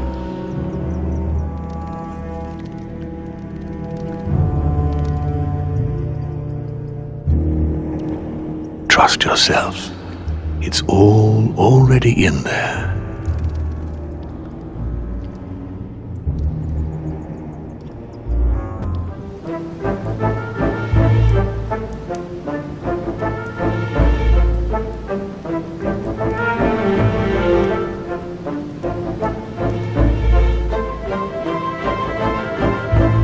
Dear friends, I'd like to thank you for your continued trust and confidence.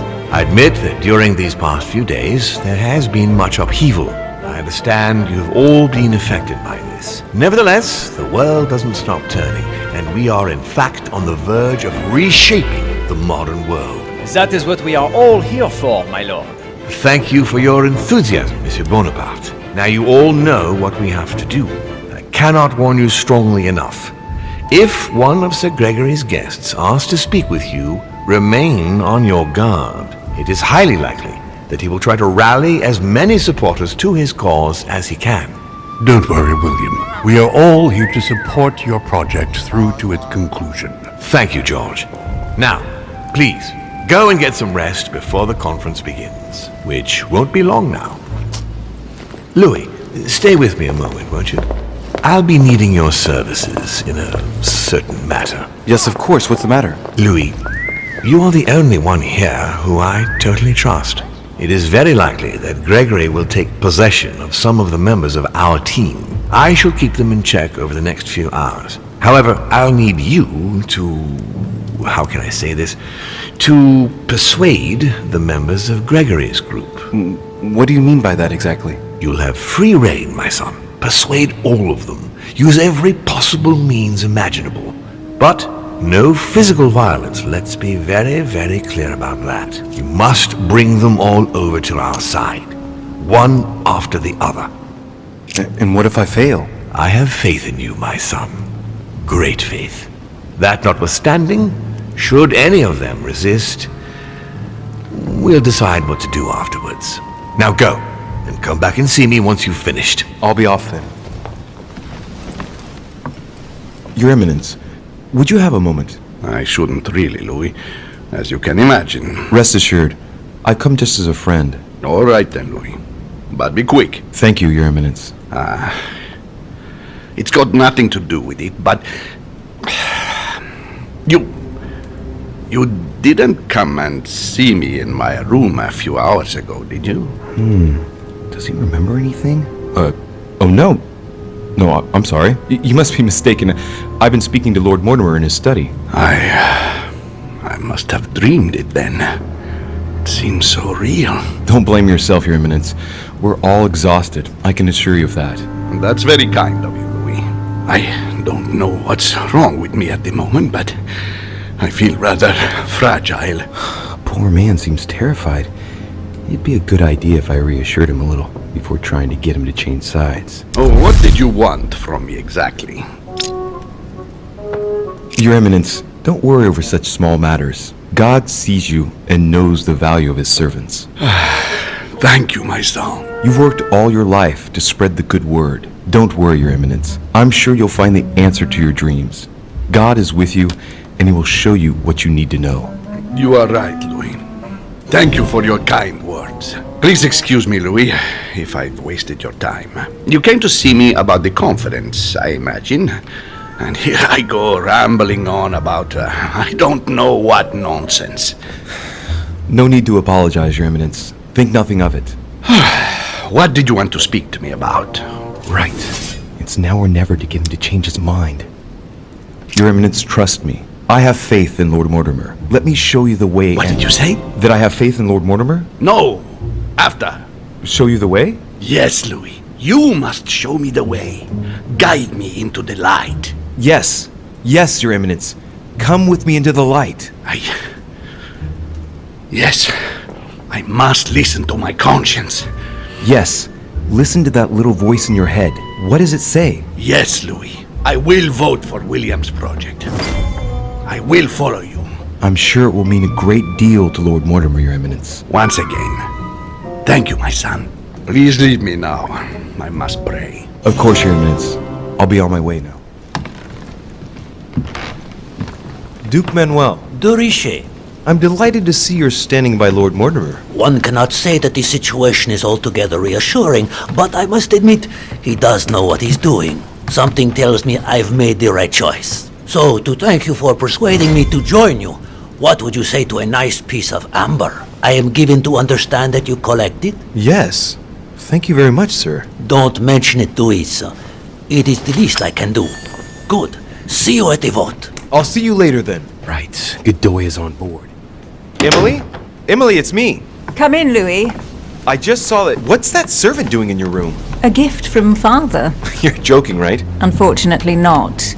He's worried about my health. Ah, typical. Of course, I understand this is in no way an overreaction on his part. Anyway, I've come to see if you're better. That's very nice of you. Thank you. I'd appreciate it if we kept our last discussion to ourselves, Louis. I'm not very proud of the state I was in. Don't worry. Thank you. And did you manage to speak to Mortimer? One moment. I'd rather continue our discussion away from any curious eyes. Follow me next door, please.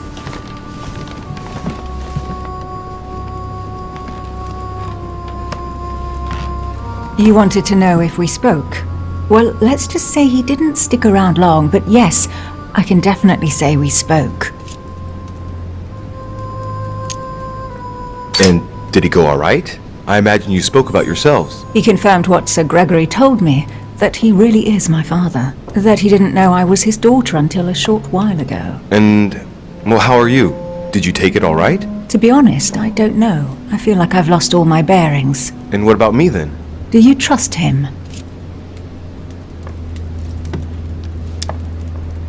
Listen, Emily, I don't know if I should tell you this, but... You know, whatever you might say, I can assure you you have nothing to fear from me. I will never trust him. Never. He's a liar and a born manipulator. I don't believe a single word he says. He systematically presents the facts to his advantage. I'm persuaded he'd be capable of getting rid of anyone, just as soon as they're no longer of any use to him. His vision of human management is simply sickening. Anyway, I don't know what he's preparing, but one thing is sure.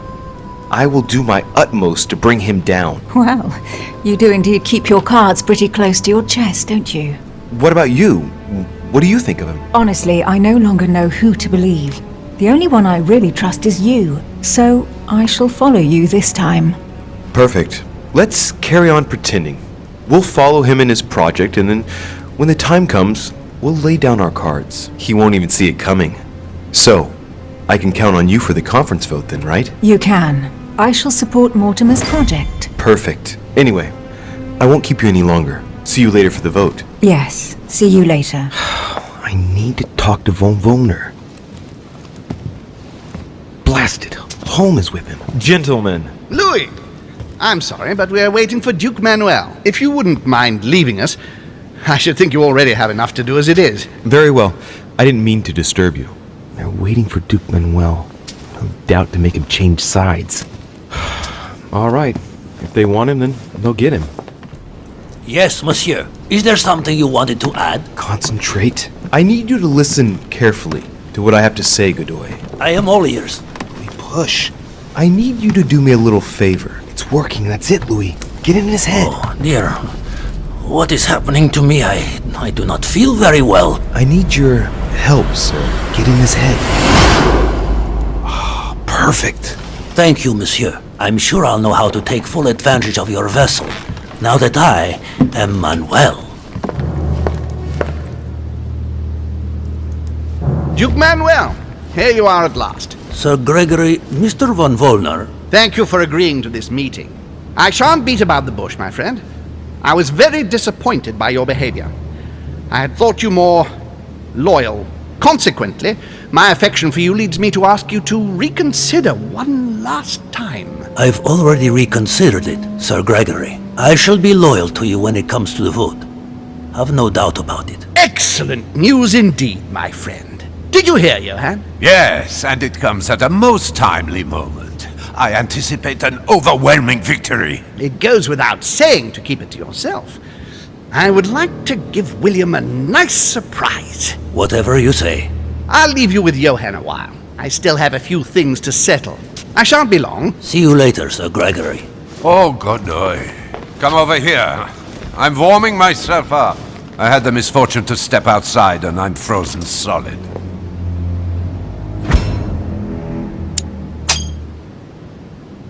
I wonder what he was doing outside. Something to do with what Holm asked him for, maybe. Mr. von Wollner, I wanted to speak to you. I'd like to make you an offer you can't refuse. I'm all ears. Now, we don't have much time, so here it is. You will vote for Mortimer. What a strange idea, Godoy. You are being ridiculous. Tell me now, why would I do that? Damn traitor is about to drop us. Sir Gregory has been taking us for a ride right from the start. When it comes to this operation, he isn't championing the interests of our respective nations. All he cares about is beating Lord Mortimer at his own game. Oh, come, Manuel. Where are you getting this from? Name me even one decision by Sir Gregory that was in favor of Prussia. My God, man. I didn't know you were so excessive. You don't want to answer? I will. Just let me think. You're pinned down. You will only get mere crumbs out of Poland. It will go to Russia. And I hope you're ready for a global war, because I doubt France will agree to our coalition. True, said like that. I don't know. I'm not criticizing. I'm in the same boat as you. Spain will docilely follow home without getting anything in return. You are wasting your time, Duke Manuel. You know nothing about me, and your attempts to manipulate me have no effect. You behave as though we were close. Yet ever since you arrived, you've only been interested in your own little self. Don't say that, Johann. We may not be friends, but we are allies. Is that so? And what do you know about me, exactly? If he knew I was Gregory's son, he wouldn't try it on like this.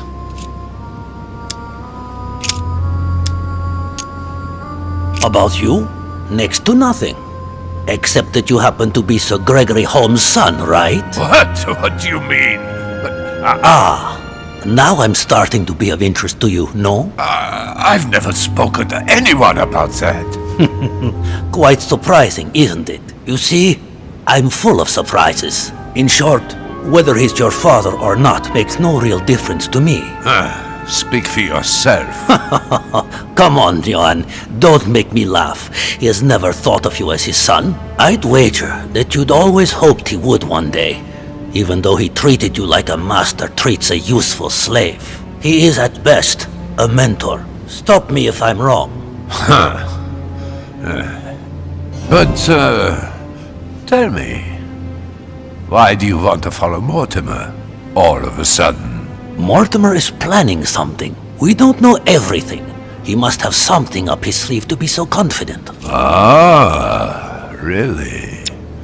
And what do you think that might be?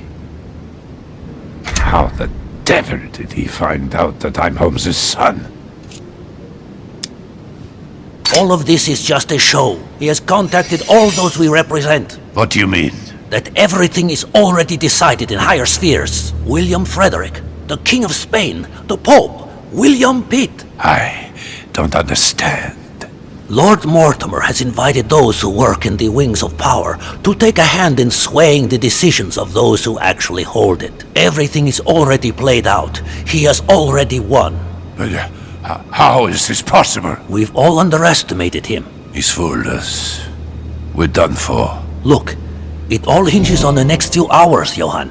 Look, I hear everything you're saying, but there is no chance that Mortimer can make us all change sides. That is why Sir Gregory can but win. You understand? Think again. It's already too late. I'm getting a bad feeling. That clever de Richet turned them all against... What the... All of them. One by one, he somehow persuaded them to join Mortimer. But... No, that's impossible. It looks like all of us have seriously underestimated him. While we all thought he was running around after his poor mother, he was actually accomplishing the tour de force of winning us all over, one after the other. You're the only one left, Johann. I dare not imagine what Mortimer will do if he finds out you are against him, because from now on, you're on your own. Good luck. No, wait. I hear you. Honestly, betraying Gregory is... Well, it's unthinkable. Unless I simply don't have any choice. Yes, he's finally cracked. Thank you for warning me. You're welcome. There is nothing more natural between allies. I did what I could. Now, it's up to you. As for me, I'll vote for Mortimer. Good luck to you. Good luck. Good. I mustn't lose too much time.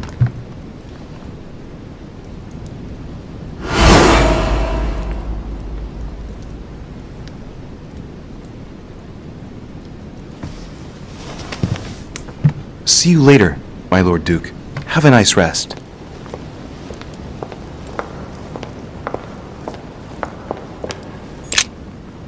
Louis, there you are. Well, tell me, how did it go? I did my best. Whom did you manage to persuade? Well, there's no point in wasting any time. I'm proud to report they've all come over to our side. Ha ha, Louis, I'm impressed. I was sure you'd succeed. I'm proud of you, my son. Even Johann? How did you manage to do it? I possessed Godoy. You possessed Godoy, of course. Very ingenious of you, I must say. Son, you've accomplished a veritable tour de force. I couldn't have done better myself. Now we are ready. The conference may begin. Assemble everyone in the conference room. Meet me there and let's get it over with. My friends, here we are at last, gathered together to close this conference. I would first of all like to thank you all for making the time to be here and lend your services. Gregory, I believe I may speak for both of us when I say that we are honored by your presence here. You are perfectly right to do so, William. Thank you for putting your faith in us and for coming here to participate in this conference. Thank you for helping us to make the best decisions. And I especially want to thank you, William, for perfectly hosting us at your home during these past several days. I'm not sure all the guests would agree to that. In any case, Holm doesn't seem to be himself. Good. I think we can begin. You will vote in turn on the question that interests us today. Are you for or against the transfer of ownership of Louisiana from Spain to France? Monsieur de Richet?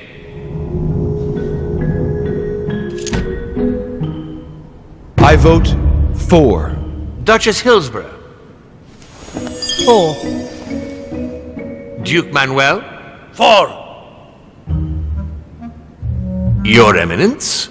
For. But Gregory, please. Monsieur Napoleon? For. Mr. von Vollmer? For. What?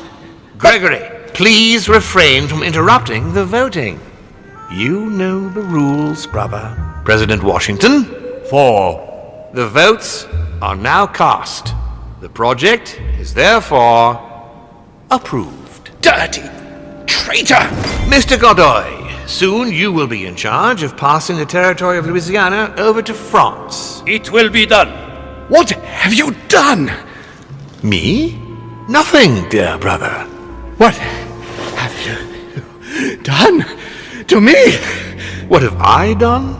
Nothing, Gregory. You did it yourself. A word of advice. In the future, that is, if you have one, don't drink someone else's cup of tea without checking what's in it. Father, what happened? Sir Gregory, what's the matter? William, what have you done? Not now.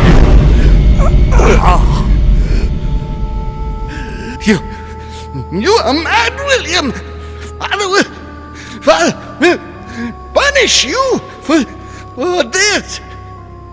He will probably try, unless I get to him first. But I cannot die! No, you cannot die. You are, however, losing all sense of reason, as well as all your special abilities. What did I drink? Can't you guess? There are but few things that can have such an effect on such as we. You would know that if you ever ventured even a little way off of Father's beaten track. Revenge! Oh, no, my dear Gregory. You will not be taking any revenge. You will die stupidly, alone, enclosed in that rather withered body. Help me! After several centuries of near absolute power, here you find yourself on your hands and knees, hoping in vain that someone is going to help you. Tell me, what does that feel like? Never happened to me. Can't be good. You cannot leave your body, you cannot project yourself elsewhere, you cannot even contact Father. Go ahead, try. But you are my brother. So I ask you to remember that all this is your own fault. And I want you to understand I get absolutely no pleasure out of it. Well, very little. Swine! A new order is born today, brother. Enough of father's hegemony. After all these years of servitude, I can finally stand up and oppose it. You chose to serve him, whatever his excesses. Now it's up to you to face the consequences of that choice. Matt, I am stronger than you! What? But...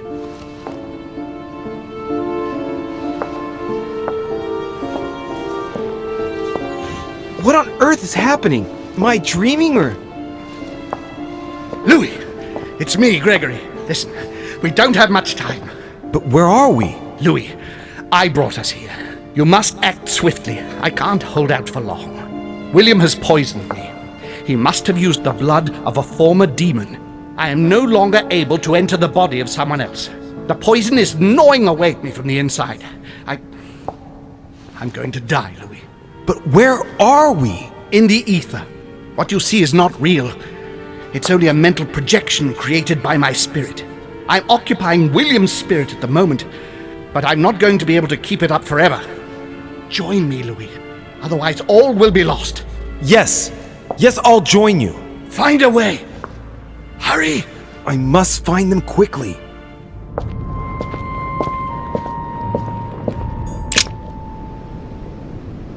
Who's there?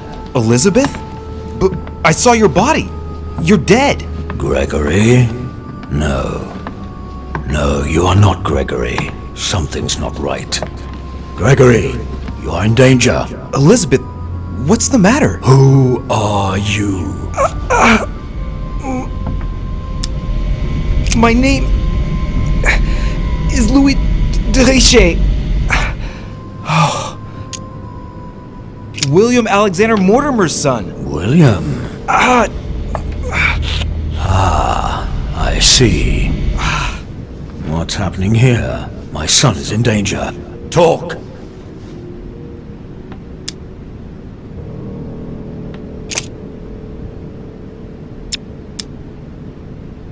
I thought you were dead! I am not Elizabeth Adams. She was killed. Brutally. Who killed her? Tell me.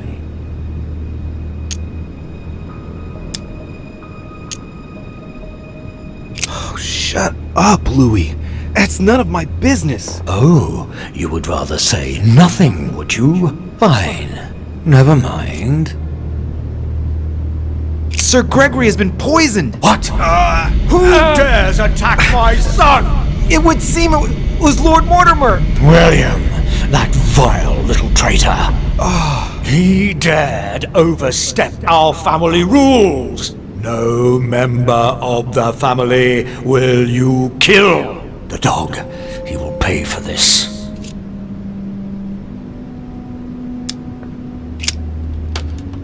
No, Louis, no. The longer you remain in his presence, the more danger you're in. Just get out of here. Wait! I have a proposal to make to you. I'm listening. William has to pay for what he did. He had no right. No one must ever attack a member of one's own family. That is the law. If you don't want to be involved in all this, let me enter your mind. When the time comes, I will just step in. You mean like with Elizabeth? Elizabeth was not part of our family. She didn't get any choice. But you can't say it worked out well for her. What's to say that once inside he won't stay there? If I ask my children to respect the rules, then I must do so as well. So, do you accept my proposal? Very well. I accept.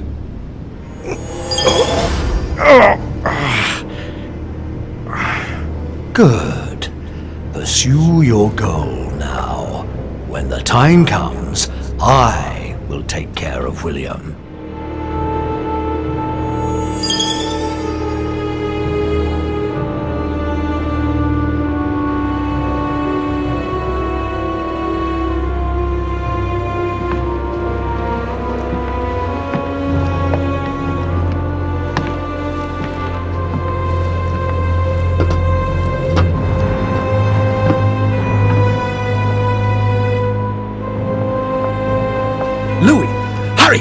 He's coming!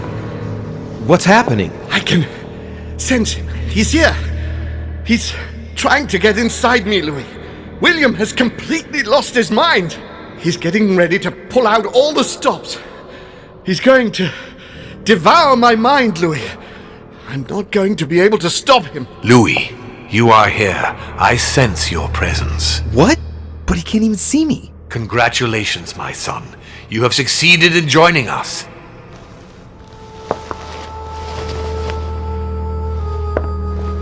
Louis, don't let him draw you in there. You are signing your death warrant if you decide to follow him.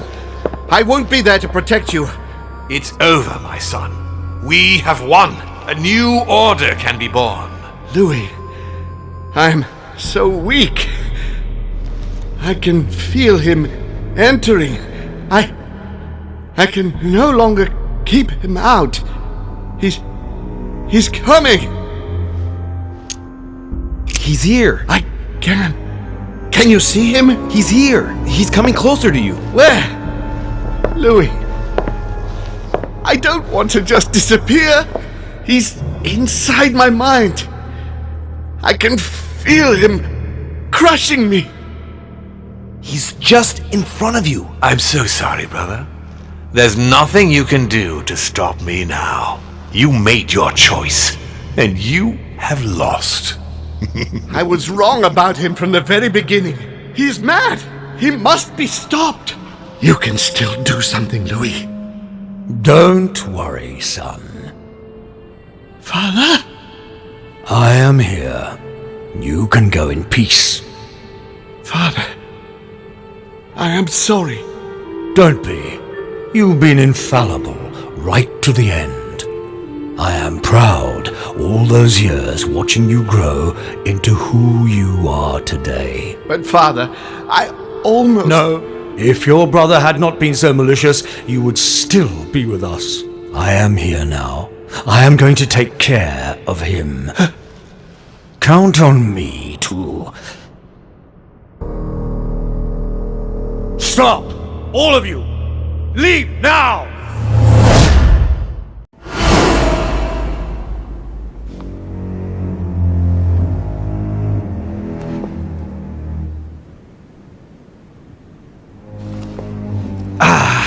William! Calm down, Louis. How dare you? Louis? Your own brother. Father? Gregory should have never trusted you. I knew he shouldn't have come here. No, not now. It's pointless trying to run.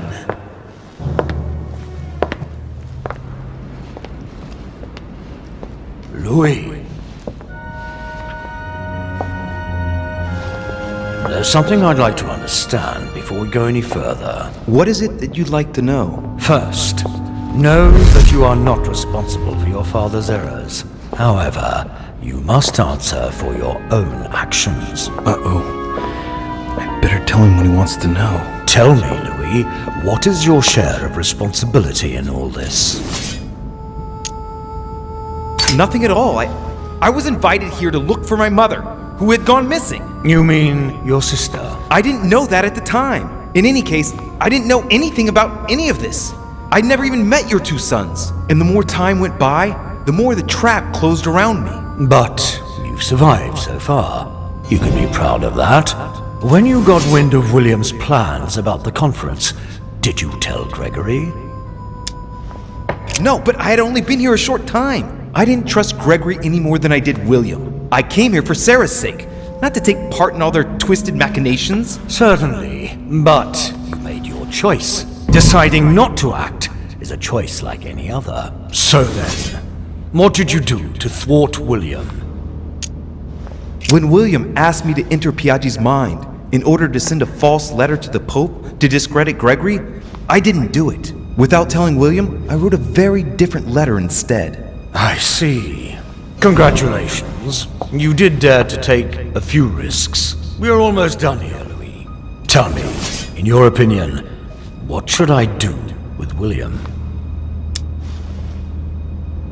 I know what he wants to hear. According to the family rules, we're not allowed to kill a family member. I congratulate you, Louis. You have understood. I believe you have earned a place in our family. I cannot wait to introduce you to the others.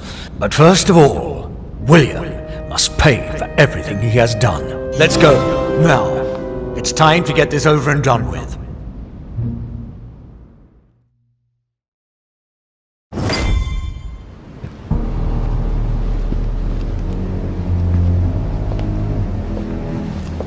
William! Gregory should never have trusted you. I knew he shouldn't have come here. You evil little cockroach. No, Father, wait. It's over, my son. You've gone too far this time. Oh, Father, by the way, I have a little surprise for you.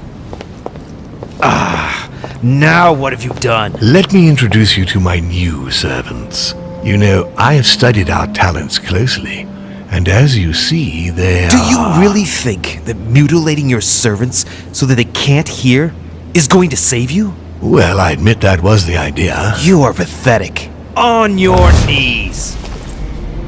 I can feel you entering. Your ego has always been your weakness, my son. You are your worst enemy. When will you understand that no lock is impenetrable? No! If you're the only one who can master them, all I need to do is master you. Stop! No! You gambled. You lost. Look, Louis. Look at him. You broke the most important of our family rules, William. The one that gives meaning to all the others. Thou shalt not kill. Never, ever kill a member of our family. What's going to happen to him? He will be buried alive. But don't worry about that. It is over. Everything that belonged to him is yours now. And I am proud to welcome you among us. Thank you. You deserve to join us, Louis. You have great potential and many things to learn. Come to me. I'm coming.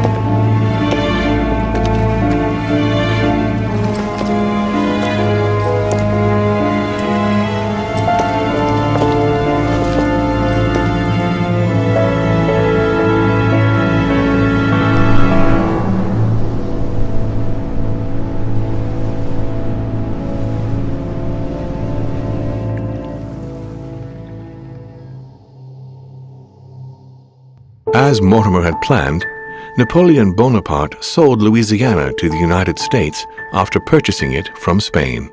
Bonaparte continued his political and military ascension until he proclaimed himself emperor. He went on to invade a large part of Central Europe.